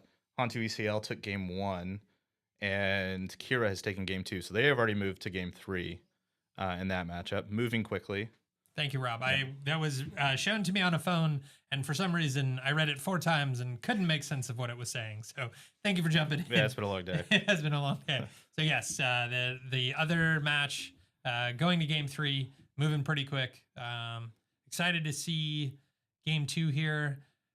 Does either player change their approach or their plan, or are they just kind of sticking to their guns and hoping their draws are a little bit stronger? What do you think, Rob? I think one of the things that was missing in game 1 was being able to play Big Falcon from the row from the Han side. I think there were a couple instances where Han's hand was attacked pretty ferociously, Right.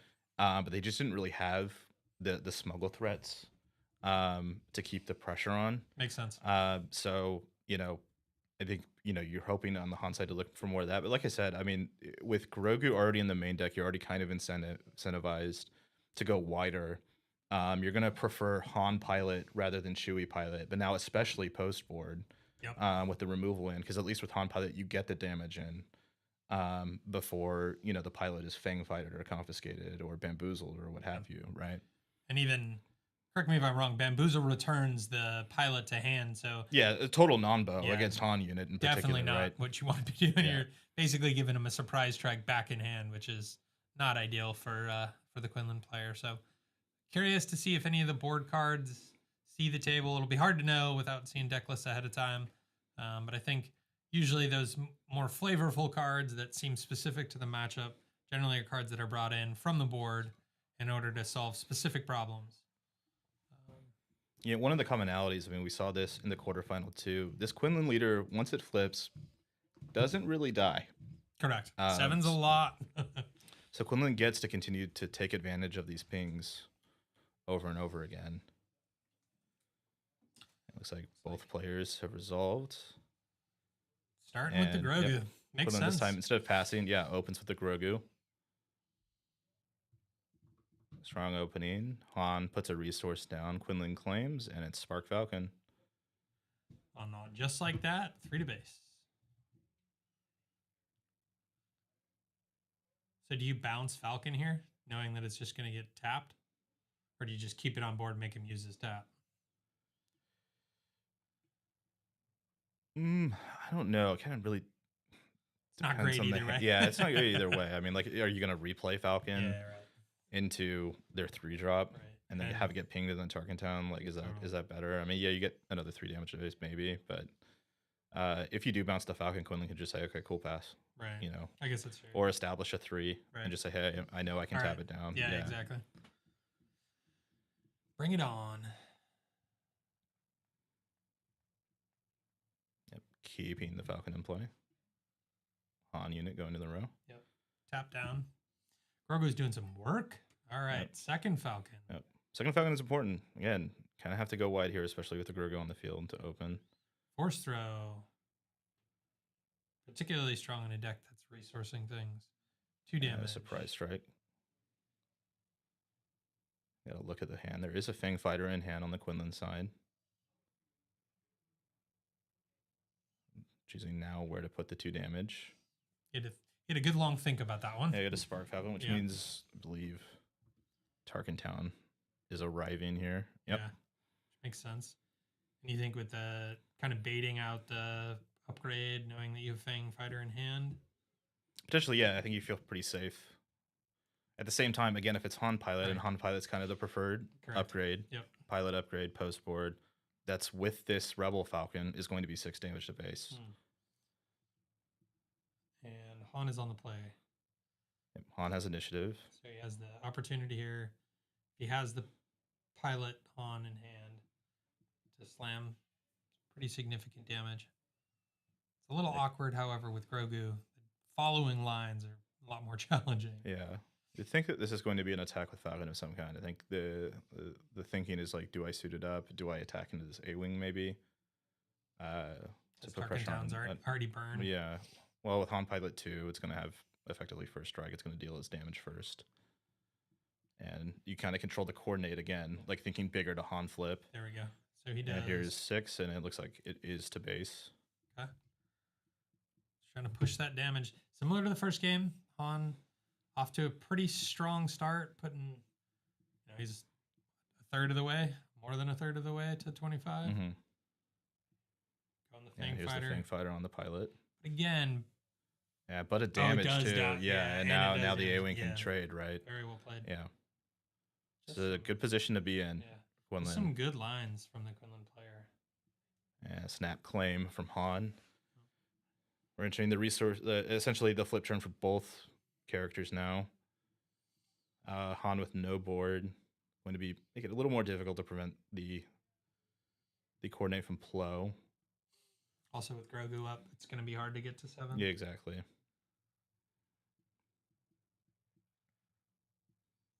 Ongoing. Han puts the resource down.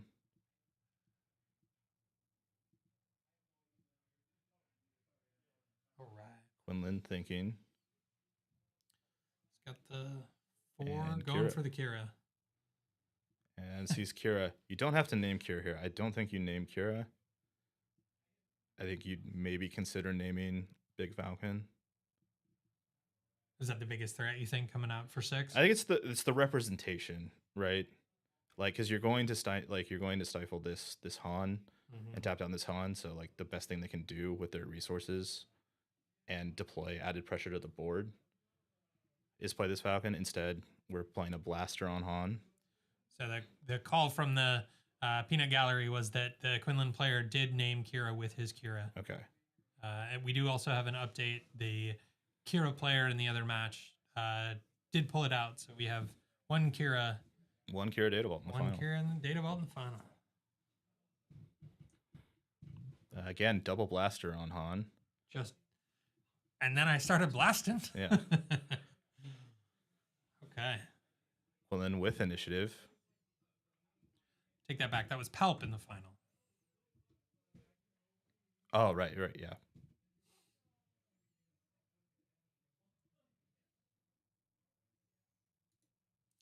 Interesting choice with the double blaster with Grogu on table. I mean, Yeah, ceding initiative to Quinlan. This should be their surprise strike is just going to take the Han out. wow. Preferring to leave the Grogu in reserve. There's the Falcon from hand. Yep. Ambushing in from hand to defeat the Fang Fighter. Han has reclaimed the space arena. Quinlan showing 4 ready resources. Han is claimed here and will trade out the Falcon with the Spark Falcon of their own. And we kind of entered this game state we saw last time. It's like Quinlan kind of has wrested control. It took a little while for Han to find a big swing and then just kind of didn't get what they needed Right. toward the end. The pressure is once again on Han's draw step. To hit that U-wing, trying to get some more board state.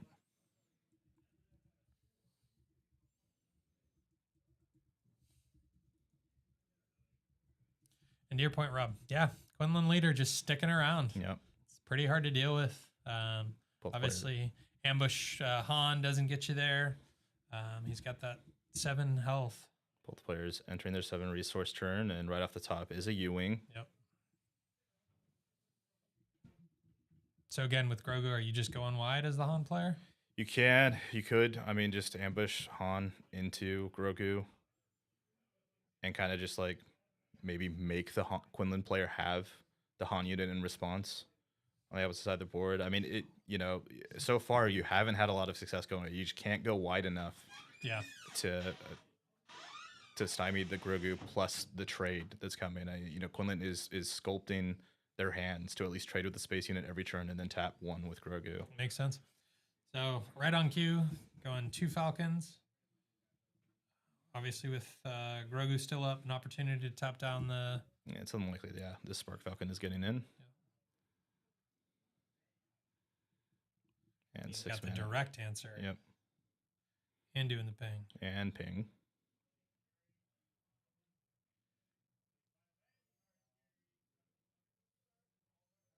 The Lando Falcon been very strong in this matchup overall. Like Absolutely. a lot of these swings are occurring both ways with this Falcon from hand. This card, I feel like the Lando Falcon, I think, like pre-ban, I think was more often smuggled into play than it was actually ambushing into the space arena in these sorts of strategies. And now the 5 from hand feels really important. Yeah, absolutely. For the Quinlan player. Han with initiative here. Getting the 3 damage in while they can. This is to 12. base, putting in the 12. Still a long way to go. Yeah.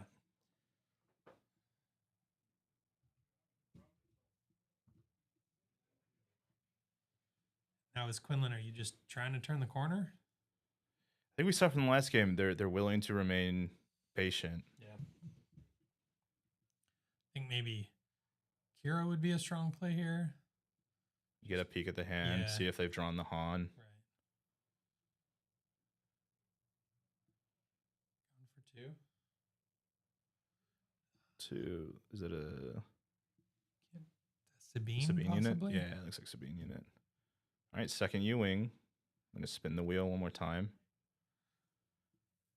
What do you think the idea with the Sabine was there? Just to bait out an action? Yeah, it's kind of like a soft pass, it seemed, right? Yeah. Yeah. And keeping like all the units up in case they have to trade in an Right. emergency, you know, Got it. protecting the life total. Yep.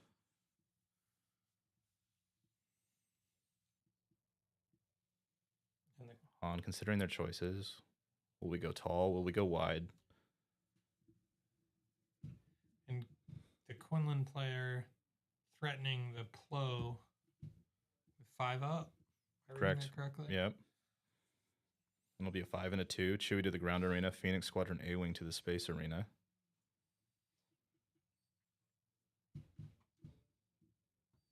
This looks like a force throw. What else you got in your hand? And it's a salvage. That's a good counter to force throw. Salvage place for 1, 2. 0. Even better. The big goose egg. Yeah. So that was a thank you for playing that card. We got one of them out of your Yeah. hand.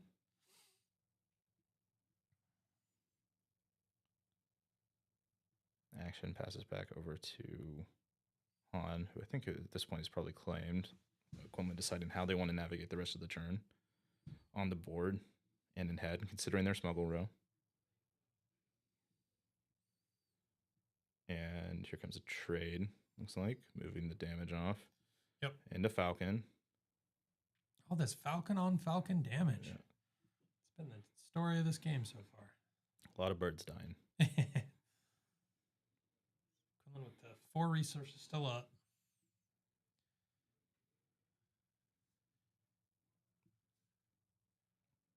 Blaster from hand. Yeah. And Blaster from row. And this will be into Chewie. Just like that. Consistently disciplined. Yeah. We kind of know how Absolutely. the way that Quinlan wants to play this game. Yep. He's been very consistent. And all of a sudden, that Phoenix squad looks pretty lonely up there. We got a 7 power Quinlan now in the ground arena. 10 power total represented on Quinlan's side of the board. Han unit from hand is probably Han's best play here, you think? Take out the Quinlan and live? It's hard to know. There it And is. There it is. Finally, I got a call right. Hey, save the best for when That's it counted most. Correct. Yeah, thank you. Very generous. All right, so now Han's got pretty decent threat on table. This is the first time in the last 2 hours I think we've seen Quinlan defeated. Yep. Also true. Grogu tapping down the Phoenix Squadron A-Wing. It should be just a claim from Han here. And now the question is, does this Han unit get to live? Or does Quinlan have a Han unit of their own? Do they have a way for Sabine to get in and trade with Han? It's going for a surprise strike possibly on the Sabine, which would trade.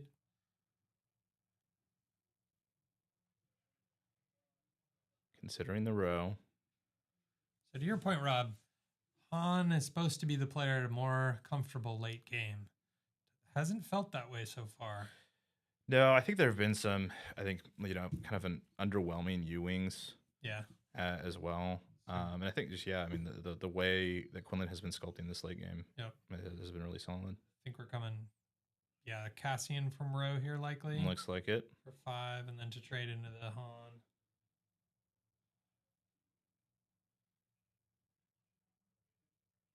Yep. Ping, and do they have another unit to get rid of this A-Wing? Oh, yeah, the Quinlan trigger. Yeah, Quinlan's defeated, so there's no ping. That would have been. You get understandable that Quinlan's been alive for so long. That Yeah, it's he's kind like, of automatic. wait, at that's this not how point. that works. Yeah. And then that was looks like. This is playable for Yeah. Han now. It's just a Grogu unit. You're going to be able to get this A-Wing in for 3 at least. Yep. And move on from there. Yeah. Jonas is kind of on Quinlan to pick up the pace of the game. And the Quinlan player feels like he's played all his what felt like 7 Falcons and all of the answers to the space that Han was running. So curious how this works. Okay, so Tantive 4. creating an X-Wing and a Sentinel, correct? The Tantive? Yeah, Okay. Tantive itself has Sentinel, Okay. 5/7. So Han choosing not to get the damage in, play the Tantive first. I think it's really just a play around the discard. Like, I Makes just need to sense. get this Yeah. unit out. I have the Please, life to let me spare. get Like, I'm cards. not Yeah. in a hurry. Yep. Yeah. Makes sense. I want to claim with an attack for 5 Yep. rather than Here comes anything else. Ahsoka. And as you called it, the hand hate. it's a showing change it. of heart. Change of heart came in post board. Cassian from row. Yep. No ping there, I don't believe. Nope, no eligible No target. threes. Yeah. And another 3 to base. So right now, Han's going to get 7 in to base, 5 from the Tantive, and then 2 from the X-Wing after Grogu interacts. Unless he's got a pilot or something. Yeah, Change the math. 7 minimum. Yep. So Han very much back in this game. And we've seen 2 blasters out of the row from Quinlan already. Correct. So I don't And think we've two blasters from Han as well. So Yeah. pumps are not as relevant. Probably hurts more for the Quinlan player considering all his units are on the ground Mm-hmm. and Han is back to flying stuff again. Tantive into the base, 17. Grogu tapping down A-Wing. It's almost like how you wrote it, Rob. Now thinking about this X-Wing attack, maybe perhaps considering something different. This X-Wing's pretty safe. You don't absolutely need to commit the attack here. Going. Poe, making an X-Wing and putting Poe onto the untapped X-Wing. So now threatening to come in for 4, putting this would effectively put Quinlan into check now. If Quinlan's playing Waylay's a good response to this line. Buys you a little bit of time. Or they clear the field here, right? Yeah. Thinking about his choices, looking at the cards in the row, Yep. shuffling them.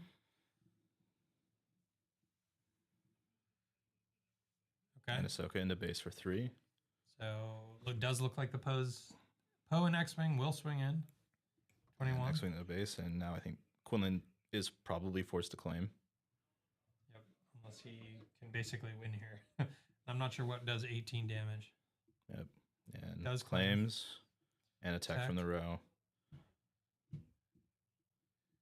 Han's probably feeling pretty good Attack here. exponentially increasing Han's hand size. Yep. Yeah. And that's a You see skip, movement, yeah. yeah. Very well played from both Yeah. players. Absolutely back and forth. Very, very tight. Yeah. Very, very tight. And again, I agree with you with the underwhelming U-Wings, but Han just able to grind it out, like was able to survive. Quinlan controlling him in the early stages of the game, patient enough to get to the Tantive and the X-Wings. A lot of cards that create 2 units, which as good as Grogu has been, obviously still getting the chip damage with the smaller, token generated X-Wings, that type of thing. Mm-hmm. Very interesting. Yeah, 10-4 kind of feels like a trump in this matchup, right? It Like, does feel good, yeah. it takes so much work Yep. to deal 7 damage to it on the Quinlan side of things. Tantive plays for how much? 7. So thankfully it's a late game card. True. Although you could, I wonder if maybe the Han player, having seen the success with Tantive there, maybe he tries to Han into Tantive on the flip turn. Yeah, or maybe something considering like like a resupply line Yep, or something yep. like that. Yeah, I mean, that. Try to game get it 3. out there. It also protects your Falcons that Quinlan has been so successful in trading into with the big Sentinel body up there. Yeah, Quinlan so far in these first 2 games as well has been really patient with their use of Spark of Rebellion. I think now seeing kind of how imposing a Tantive 4 Yeah. or, how devastating a U-Wing could be, maybe checking that hand a bit more aggressively Interesting. moving forward. Yep. All to play for in game 3. Yep. Looks like Quinlan is adjusting their sideboard decisions. Han has already presented their deck, comfortable with their 50 for the final game of top 4. Here you go. Yeah.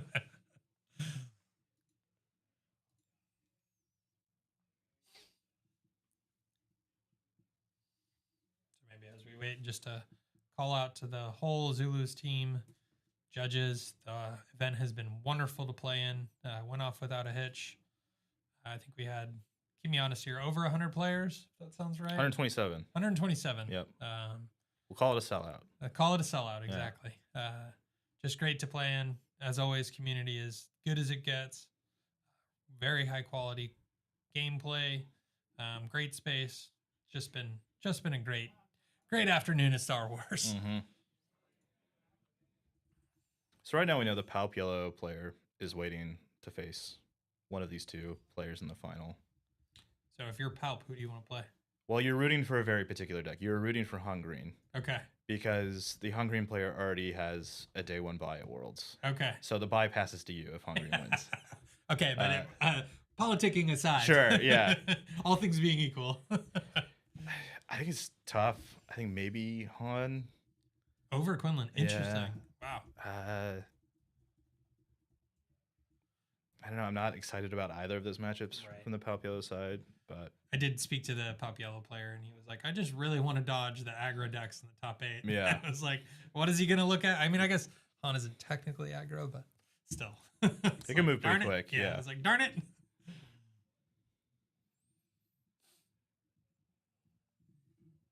Quinlan liking their original 6. Han going to Mulligan. Always brave Mulligan. Game 3. You don't have to Mulligan. You get to Mulligan. Yeah, that's what I mean. Yeah. So choosing, just let the deck, trusting the deck to give you what you need. Yep. I know the Han player has been on this or at least been on Han for multiple iterations. So Yeah. very familiar with what it's doing, what he's looking for. As long as I've known him. Yeah. Yeah. And obviously showcasing the champion mat there. So obviously significant stripes on his arm. Right. Has a new grip. Puts 2 down. Han starting with the initiative here. Looked like Quinlan passed there. And going for the And 2 drop. L3. It's good too. Yep. Into Quinlan. Gonna see the ping. But Still is. yeah, L3 is still gonna get damage in. And we move into turn 2. It's also just not a great Tarkin Town target here, so No. you feel fine.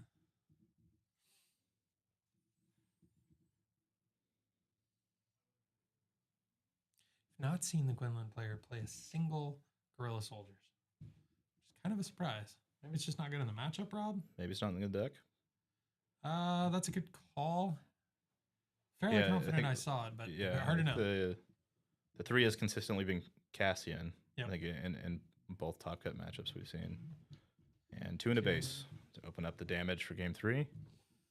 First blood. It's a quick retort, 3 back into Han. And now we're gonna have to tap some resources.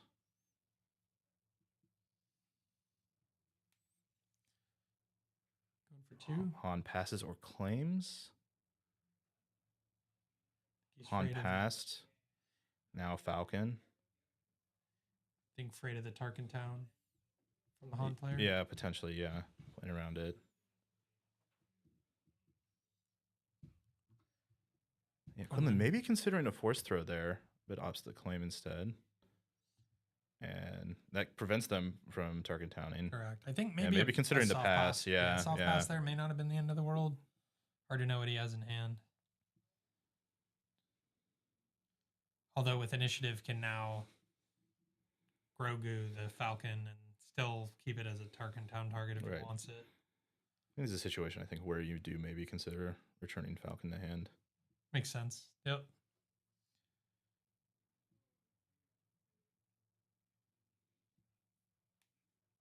If you want to spend Grogu to tap down all 3, so be it. Nope, will pay to keep the Falcon in play. Willing to eat the Tarkin town. Interesting. I think that's okay. I think Han that's player okay was on just Han. baiting it out there. Makes sense. Especially if you can follow up here.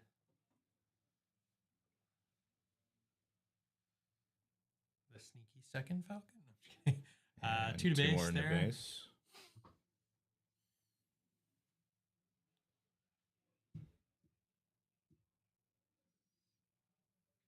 And Kira.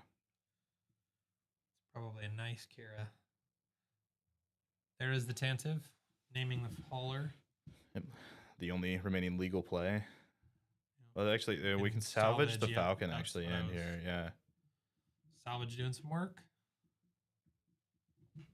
However, with Grogu active, Yeah, Tapin's going to cede initiative to Han there. So Han will get to open yep. with an attack. So pilot Next here turn. would be real good. He didn't see it in his hand. He'd have to top deck it here. So I think, again, with Han, you're considering pulling this Falcon back with 2 7s in your hand. You want to see if you can potentially get to 7. Do you want to risk it, or do you have your Quinlan opponent on Plo? Again, the Grogu also imposing to tap down Han leader on flip. Yeah, I find it to be a challenging set of circumstances where Han gets to 7. I'm happy to see it happen. With the Grogu and possible Plo online.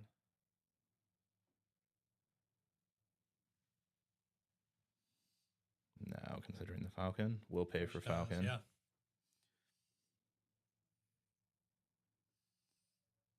So that And- initially that inherently indicates not playing a 7-drop here. No. Okay. I think respecting the Grogu, Yep. respecting the 5 resource turn, playing for a longer game. Now, looks like he was picking up 2 resources, Surprise Strike or Surprise Strike Yep. on L3. Is this going to go into Grogu, or is this going to go to base? Going to Kira, unlocking Hauler. Okay. I like that. Grogu going to tap down the Falcon.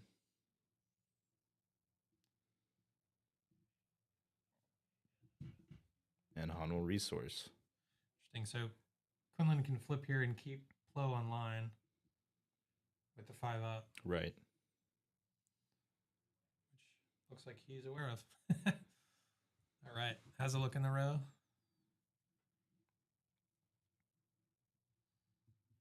So yeah, now Han, you're kind of hamstrung. I don't know if maybe he has the 4-drop there. Has a 4-drop, or potentially he still has the Hauler from earlier. Which drops for 3. Yep. This is the how greedy do I want to be?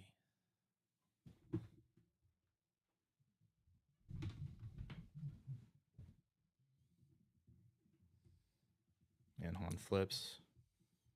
Show me what you got. It is Okay. Ahsoka again. It's been consistently Ahsoka. this game. Interesting. Yeah. I don't think we've seen a Plo. Asking Han to discard. Han. When we last saw Han's hand, it was Tanda 4 Ewing reinforcement. So does he drop and to Ewing? Hauler. So one of those had to be put down. Okay. There's And the Hauler. and then I'll Yep. tap down Han. Action passing back over. Again, blaster on the Han. And Quinlan threatening the force throw with the 1-up still. Mm-hmm.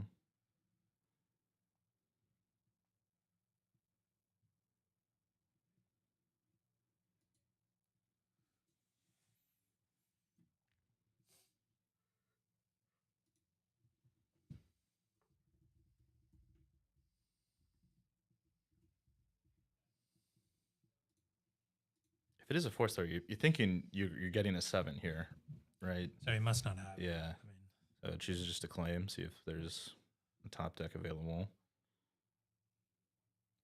so At the minimum, we get a Grogu tap down. yeah, right? exactly. Sure, the blaster on Han, I don't know. Bit of a head scratcher for me. I guess just make him bigger, make him more dangerous. Trade back with Plo if Plo gets played.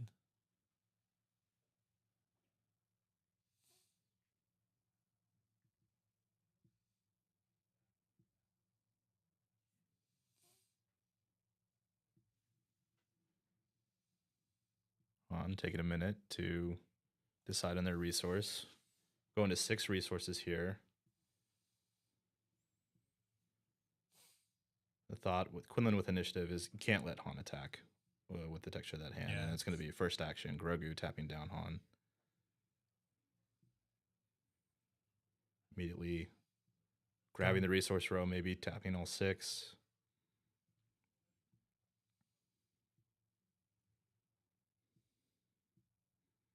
Puts them back upright.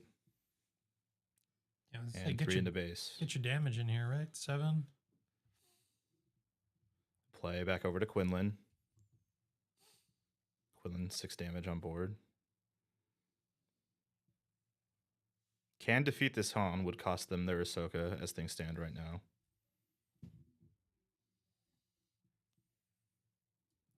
Having a good long think about it. Yeah. There's a lot of stake here. Yeah. Oh, it's only a seat at the top table. It's a bamboozle in hand. Spicy. I think you may be There's seeing. bamboozle to take away the blaster to hand. Han can, of course, just replay it. Right.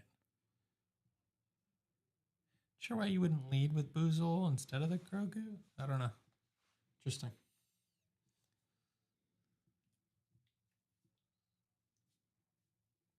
Does feel like this Quinlan player has definitely put some time and thought into how he's going to play into this particular Han. And this is a blaster from the row. Okay. So blaster does get replayed to Han. And we'll trade the Ahsoka into the Han. 3 damage on Han now.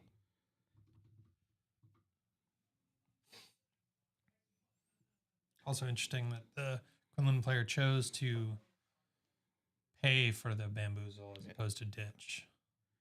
And a second bamboozle or blaster from row. So now the leaders will trade. I feel like this benefits Han here. Now, if Han has managed to keep a 7 in their hand For the next turn. yeah, now that Quinlan's not present on the field, Interesting. we'll see what the result is as we go into the 7 resource turn. 3 damage on Han's base, 7 damage on Quinlan's. So are we looking for Tantive here? It was Tantive or Ewing, right? I feel like you would just like Tantive here. Although on this texture, you know, if you want to play around both Falcon and then like ambush Falcon, maybe you play a little more carefully, try to get this Falcon off the field. So you don't want to commit your entire turn and then have it blown up. Makes sense, yeah. The damage from Spark Falcon and Ambush Falcon will clear the Tantive, and you'll just be left with the X-Wing. There it And is. there's Tantive. Do you got it? Right, It's still a 2-for-1.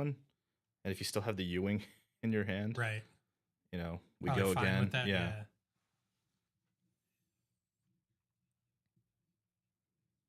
Decisions passing over back to Quinlan. It's actually we talk about much safer now that Quinlan's defeated. There it And is. but it's from row. Okay. Importantly, just so it's setting not up, going to yep. ambush in, which Makes means sense. Tantive is going to get an attack into base here. Yep, snap claim from Khan.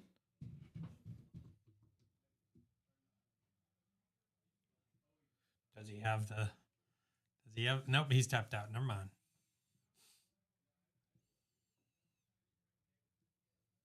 I believe it was a claim for Han. Yeah. It was, now yeah. deciding, Yep. do I want to put the damage in? Yeah.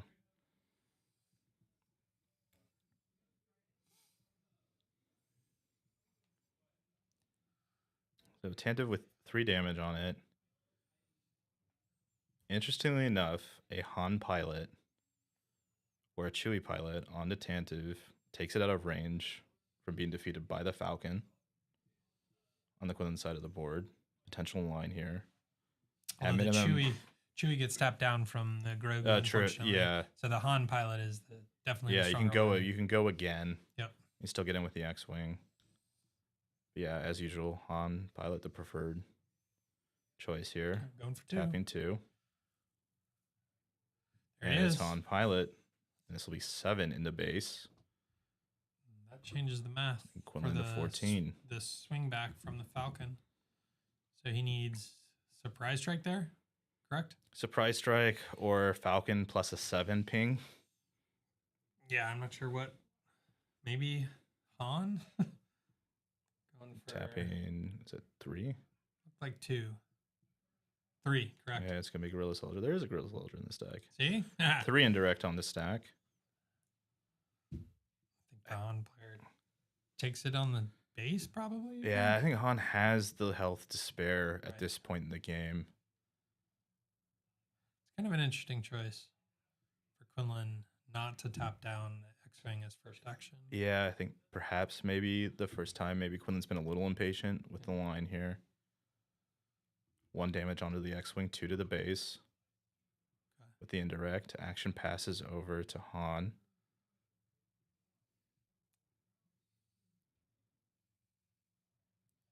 Doing some math, Yeah. counting them out. So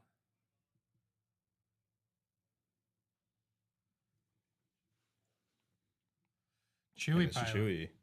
So making the Quinlan player Yeah. choose between which one of those he's going to tap down at the beginning of next phase. Mm-hmm.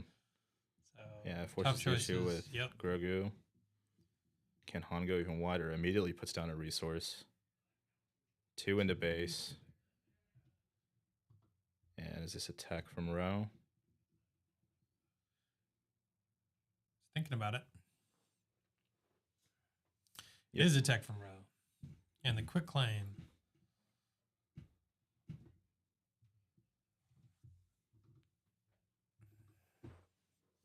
So what this suggests to me with the tech line there in seeding initiative is I have a surprise strike in the row. Yep. And I'm going to force you to play defensively.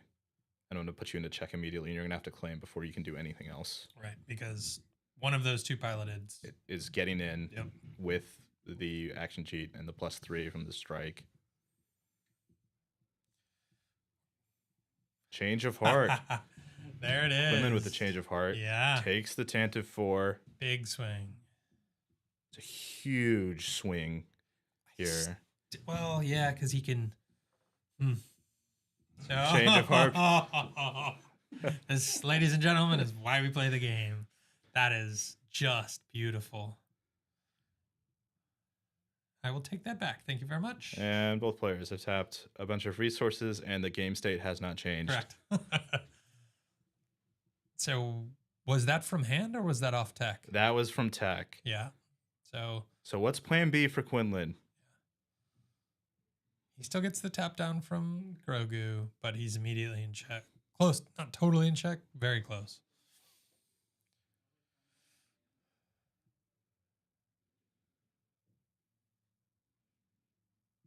Got to admit, might be dusting off my Quinlan list.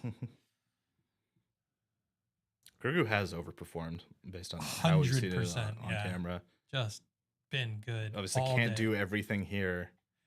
I will admit, I did play into this Quinlan player as Sabine, and he did play Grogu on me, and it felt slow into Sabine, but man, it's been doing some work here. So Han Tap and then with the 5 opportunity. in the base. going to 19. Quinlan, if Quinlan can't defeat this Tantive 4, forced to claim. Also very dangerous to take an action anyway, even if you can, with the tech still active. Correct, Yep. The tech also can still attack, by the way. Right, which puts you even closer. Woof. Having a long, hard think here.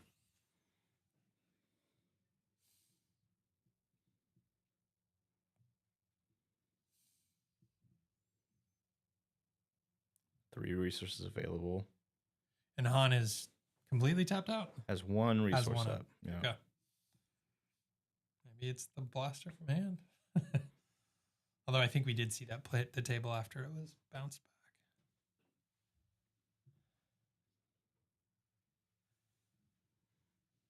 Quillen deep in the tank here. Reasonably so. Tournament life likely on the line with this decision here. Has to consider any conceivable out. Less so for mana and more so what can I draw? And 2 to base. And he is showing 3 resources. Still 3 resources available. Han claims. There are 5. And Fang Fighter on the Han, and that is going to defeat the Tantive 4.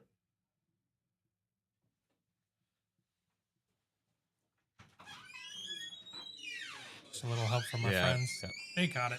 Yep. Got it. So here's the question. Is there a surprise strike in the row?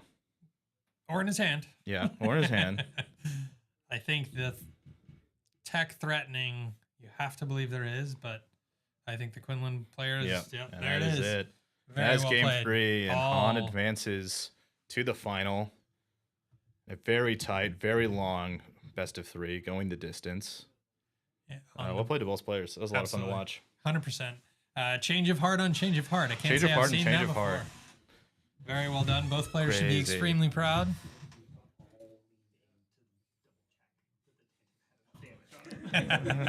We're getting confirmation Math from is hard. Yeah. from the those standing by the table. We all leaned in and counted Yeah. the damage on the 10 to 4.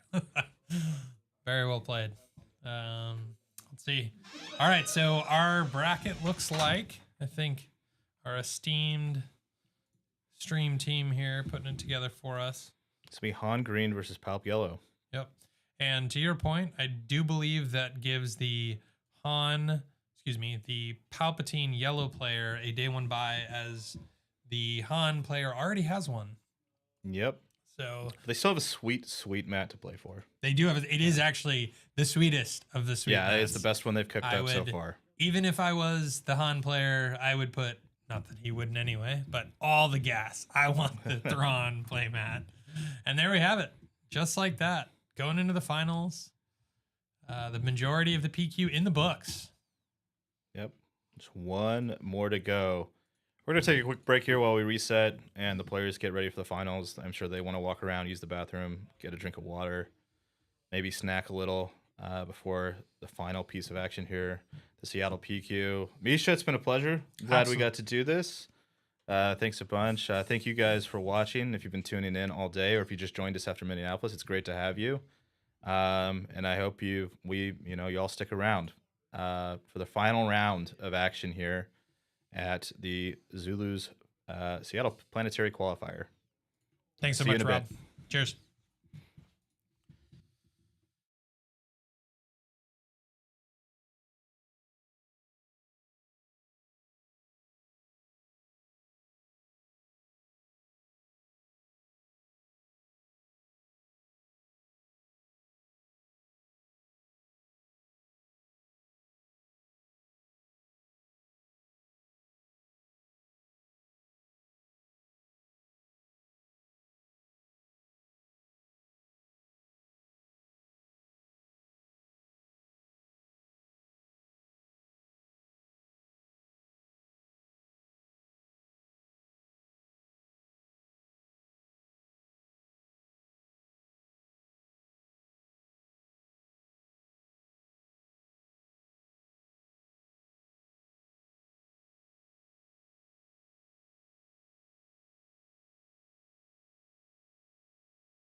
And welcome back to the final round at the Seattle Planetary Qualifier here at Zulus Games. Again, it's really exciting to be here. Really appreciate everyone coming in, joining the stream, as well as our commentators, Joe, Misha, Rob. I really appreciate you guys coming in.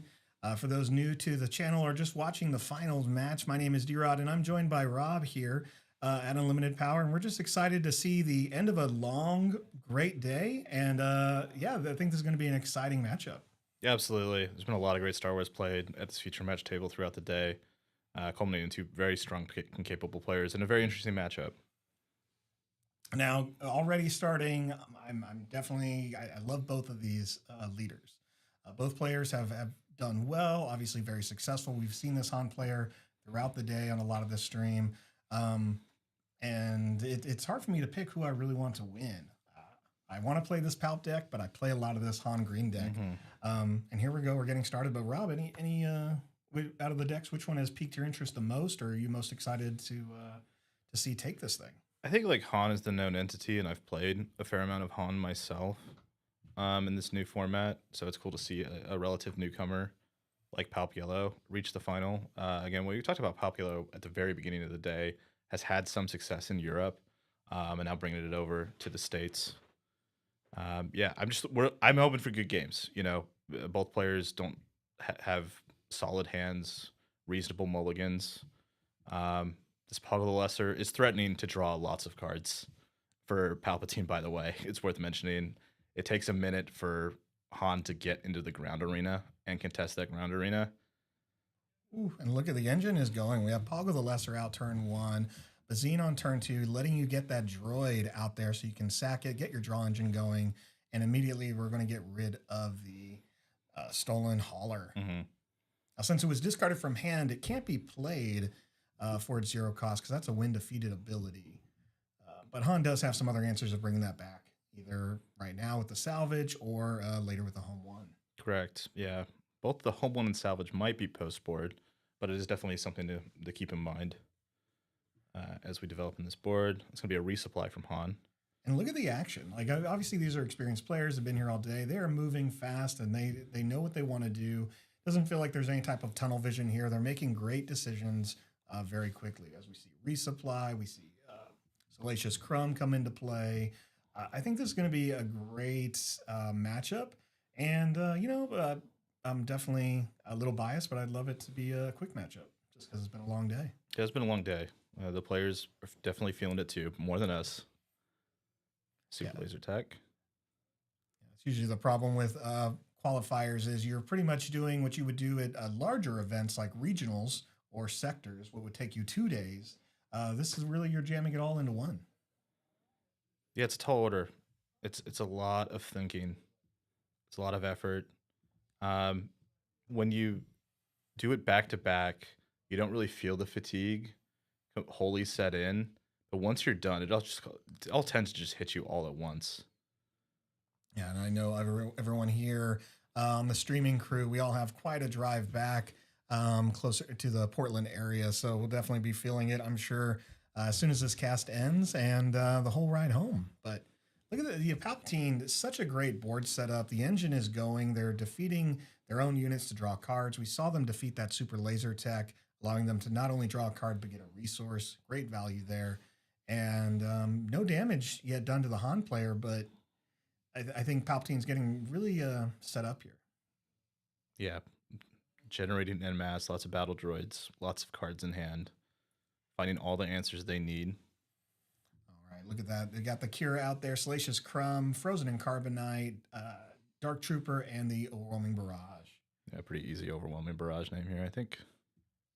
Yeah, that's the last thing you want to see. Yeah. Carbonite, kind of a blank and a small Falcon. It's kind of a foregone conclusion. You're just not really going to be super active into the ground arena, so the Sentinel doesn't bother you that much.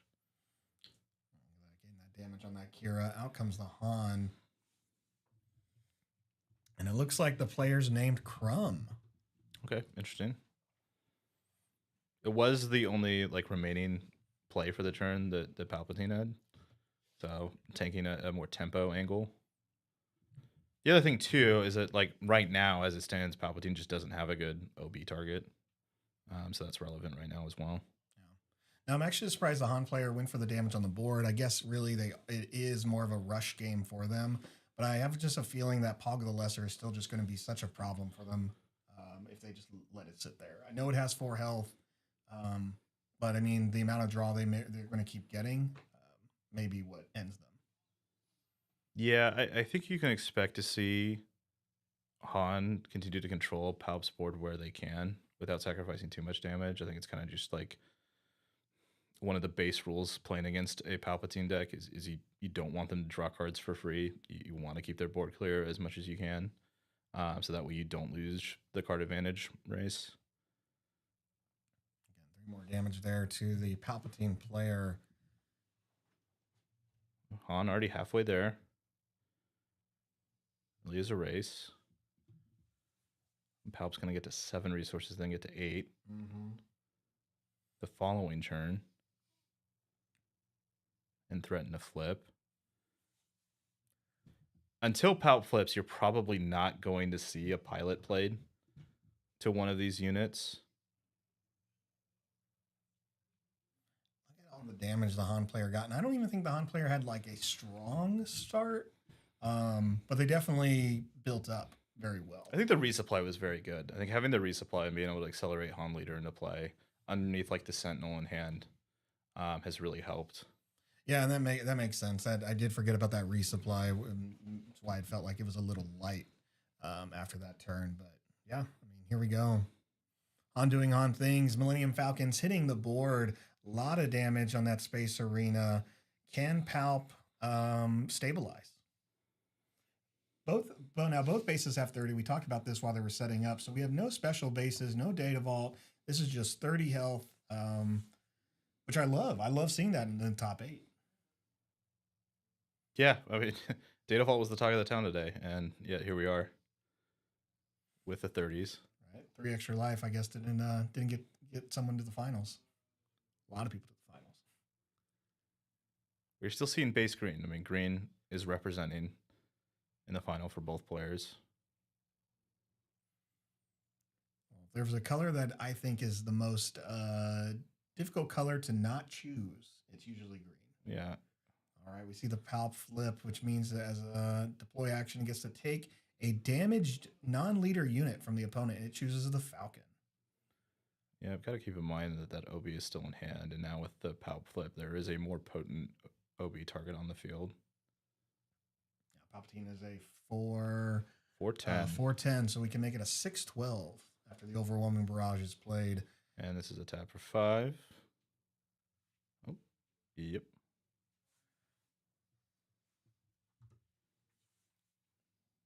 No damage on the Han base yet. No, we're starting to turn the corner. If Palpatine can survive again at 26, so will be tricky. Has 6 damage to deal. All right, Kira leaves the board. Phoenix A-Wing leaves the board, leaving Han and his trusty ship. Palpatine does have a board clear here. Palpatine can attack into Han, defeating Han. And on the on-attack trigger, sacrifice a battle droid to deal 1 to the big Falcon, and then the little Falcon can trade that they stole. So they do have a board clear here. I love that we have to do Falcon math a lot during this event.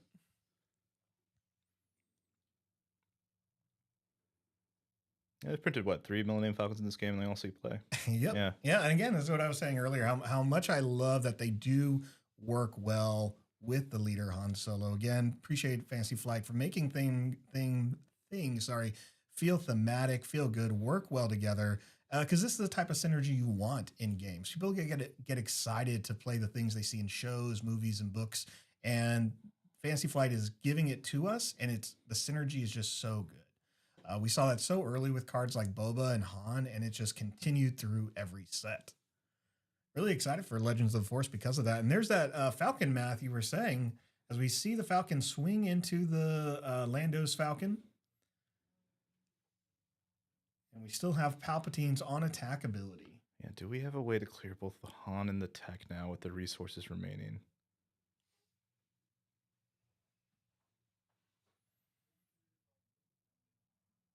Yep, Palpatine goes into Han. Yep. Sacking a battle droid. Oh, interesting. Into base. Interesting. Well, they got the damage on the Han's base.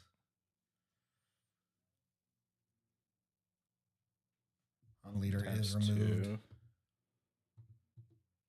Okay, heal 1, and then with the crumb is going to heal another 2. So that puts it out of range. Yeah, it does put Palpatine out of range of the surprise strike lethal that the tech is threatening.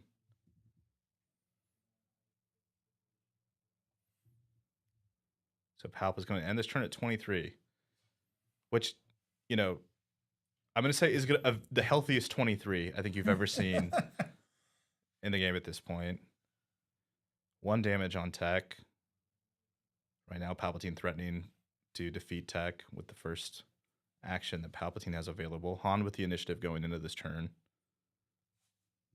Now, we've seen this before from the Han player where they get all the damage up front, looks great, and then it's all about just mostly like, can they keep a unit on board, and are they going to have any type of surprise damage? Yeah. And every time I think, I don't know if Han can do it. I don't know if Han can do it. I think they run out of steam, and they don't. And even now, I'm still wondering, are they going to get it? Can they get there? And we'll see. I think if I was the Han player, I'd be worried about seeing Reinforcement Walker at this point. Palpatine player drawing too many cards for more Change of Hearts. But I mean, they're so close. Yeah, it does feel so close.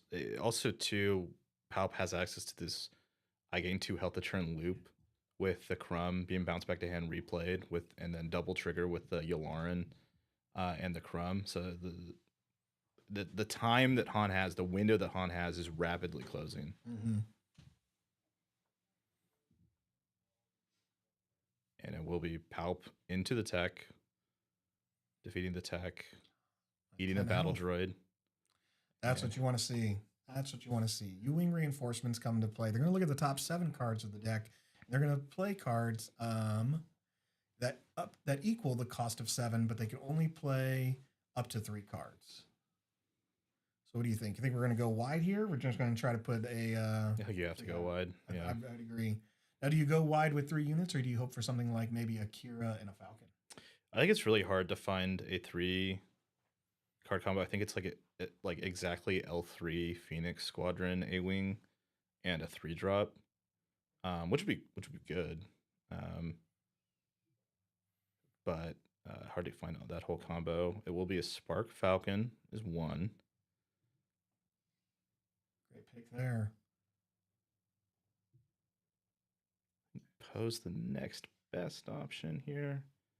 I think there's just so many resources.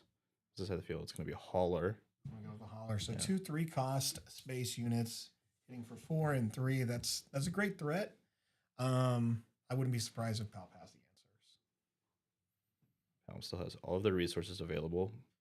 Lots of cards in hand. And one of them is a Maul. And Barrage. Oh, no. It's a Barrage for 6. Due to the hauler, will defeat the Falcon. Yeah, they have the damage to defeat the hauler when they... I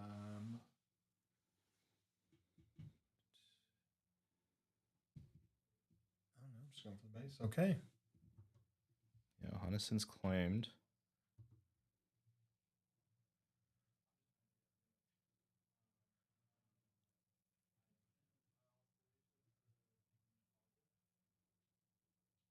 And here's the loop I was talking about earlier. It's going to gain 2. Again, back to this healthiest 23 you've ever seen.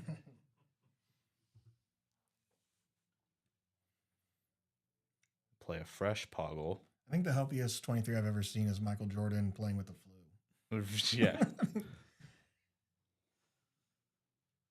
Give Palpatine some Gatorade and he's all set. Yeah. Is it in you? And we will draw back up. Palp at 22 now. So not even Surprise Strike's going to get you there. No. Yeah, a very key 22.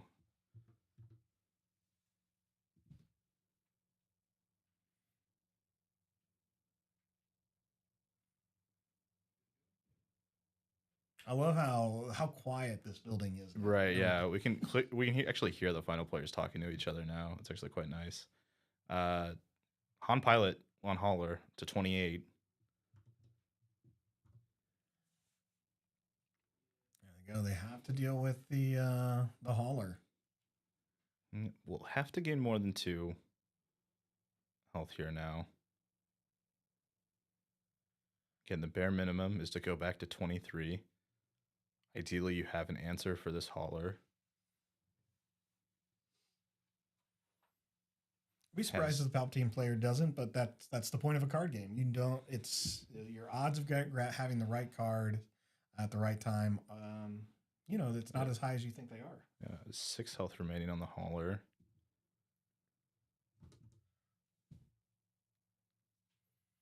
And U-Wing, okay. More units, preferably a Spark of Rebellion Falcon. Yeah, do we have another one in the deck? I think there are at least 2 in the yard. There are 2.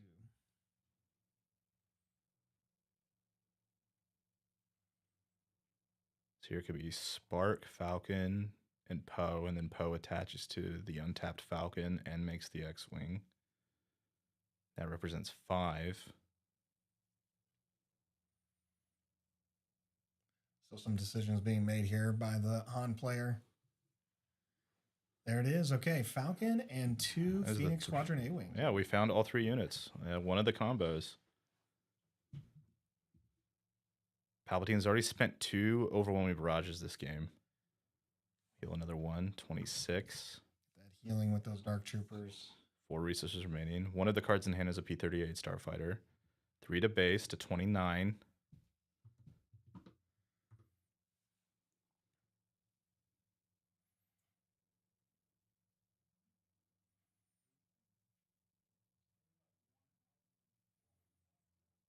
Now they're not timed, so... Yeah, Palpiello indicating that they have 1 out to draw. They will claim and see if they hit it. And there's the scoop, and that's game 1. Game 2. So close. 4 damage on the Han player's base. The healthiest 23 was not good enough, as it happens. Exciting. Again, this is a great matchup. Both players definitely went through a gauntlet of decks today. Such a wide variety. And again, how many Palpatines were here today? Was it only 2? Palp Yellow. I think it might have been 2. 2 Palp Yellows, and then also a Palp Nabat Village, so 3 in total, broadly speaking. Then there was additionally a Palp Data Vault and a Palp Colossus. That didn't make it to the end. I remember when we were watching that Palp Nabat Village, that was super fun.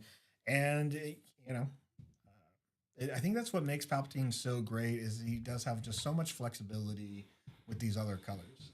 Blue, green, yellow. You can still argue there's definitely some fun to have with red. But just a solid game, set 1 leader. Yeah, absolutely. Just exists on the opposite end of the spectrum. Who knew a leader that deployed on 8 would be playable, but with like such a powerful ability like Palpatine, it makes that plausible, right?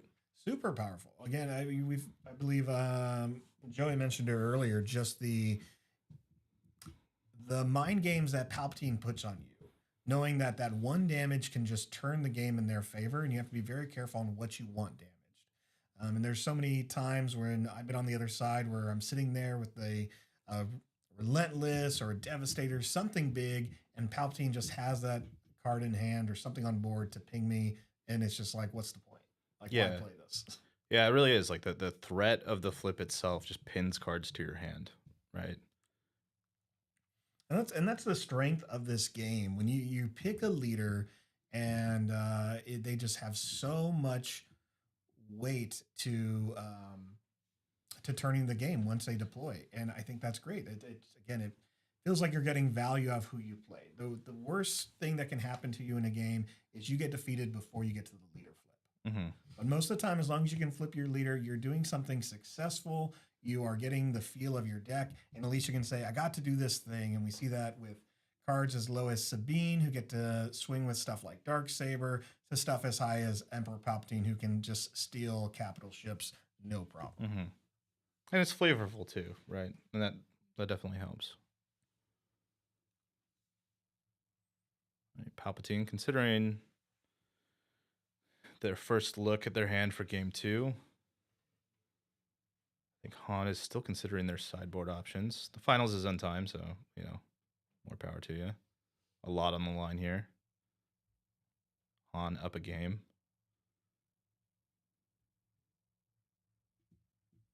You know, I'm getting excited as we see a variety of new bases that really change the way the game works. And I would love to see. Obviously, we see leaders who have the ability to ramp, but I'd love to see maybe a base that does the same thing and so start the game with like one more resource in play. I'm sure it'd be low health, probably 25 or lower, but just here's just me thinking and fantasizing about what I would love to see in this game, but. When we see cards like Young Han and Old Han with how it changes up, putting in that turn 2 unit the first turn just completely changes the dynamic of the game. Really puts that board presence there and becomes really threatening. I just kind of wonder if eventually we'll see something like that. It's a possibility. Although right now, if you want that effect, you can just play Han, right? Yeah. And with no penalty. Well, really. A little, but not. Yeah, you're still losing a card out of your hand a little early, and that it definitely feels bad when they're playing more hand disruption. Sure.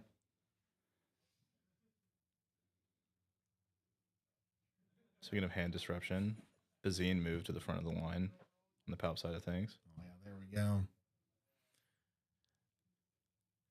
Mako 109 says I should stop recommending new bases. I just want to see how fast we can make this game. Right, yeah. If it's not vintage Magic, are we even trying?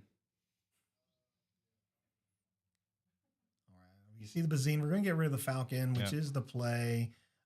So that's damage the Palpatine player is not going to take this turn. And I may have missed it, but it really felt like the Han player refilled their hand while all the cards were still on the table. They quickly just moved the 2-drop into play. Okay. I think these players have played against each other before. I think we're shortcutting it a little bit here. That's true. More important, the Han player kept a hand in such a way that they didn't get pantsed by the Bazine, taking away their only eligible play for the first turn.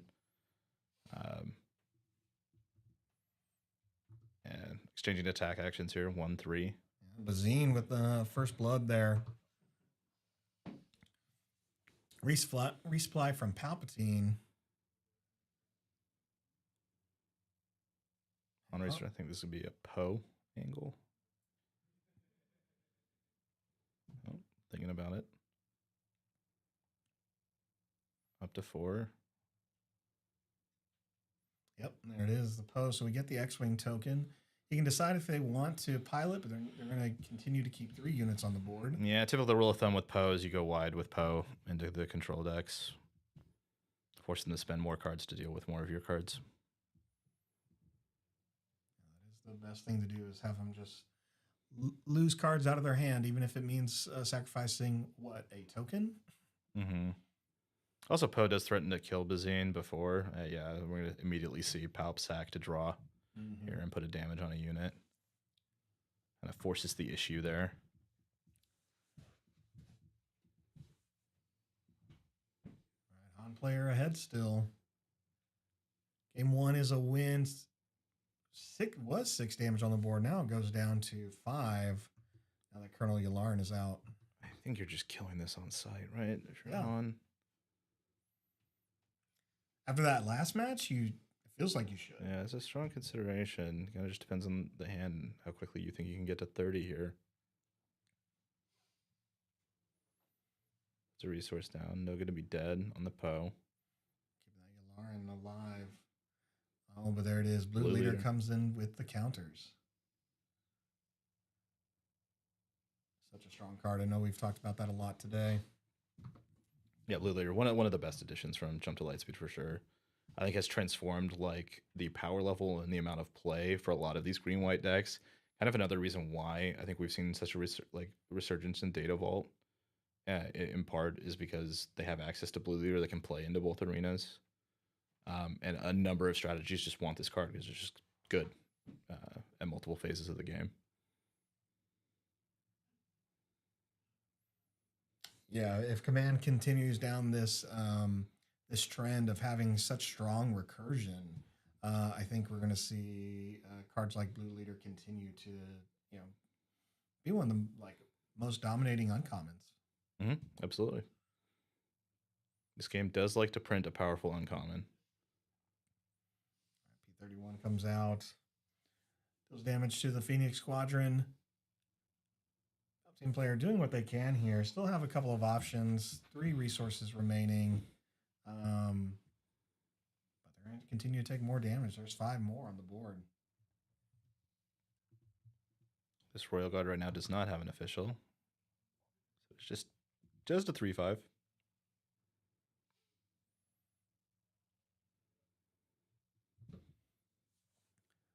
14 damage on the Palpatine's base, and Han goes ahead and does the resource deploys as the Palpatine player takes the initiative. Han does have the option to get to 7 here instead of opting for the blaster to base. Another 6. Ooh.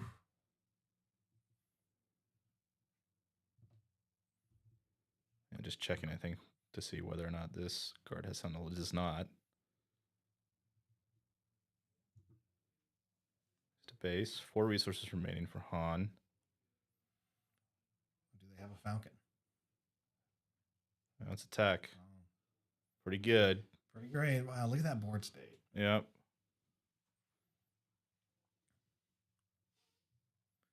Okay, we're at 8, so we can flip Palpatine if we really want that blue leader. It's a good philosophy against Palpatine. Think about if you're on camera, build a board as wide that it goes off the screen, and you're having a successful game against Palpatine. Well, if the viewers can't see the units, then the Palpatine player can't see. Right, yeah. Immediate tap out to Maul to defeat the Han. I think there's just lethal on board, right? I think so. Han is starting to flip to turn on the Sentinel, so I think we will get to play a little bit more.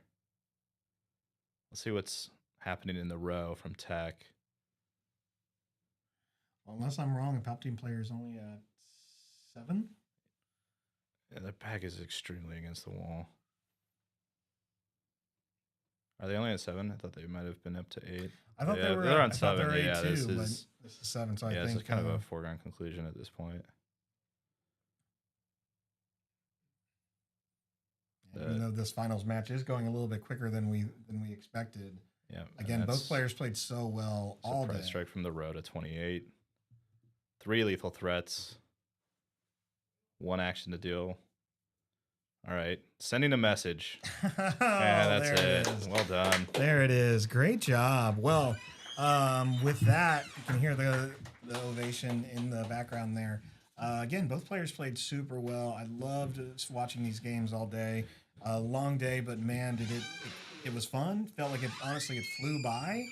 And I really appreciate everyone sticking around, watching the stream, or catching this final match here at the Seattle Planetary Qualifier at Zulus Games. Great place, great judge crew, great staff, great streaming partners here, commentators. Everyone was just having a good time, honestly. Yeah, it was a long day. It was a good day. And thanks to D-Rod for having me and putting the stream together for everyone to watch online. If you guys are in the audience and you like what you saw, maybe give this channel a follow. There you go. Something yeah. like that. Yeah, appreciate that. A little plug there. Make sure you like or subscribe the video. That's always helpful. Again, appreciate everyone taking the time to watch this. A lot of great coverage happening today, but we are always proud to highlight what we're doing in the Northwest.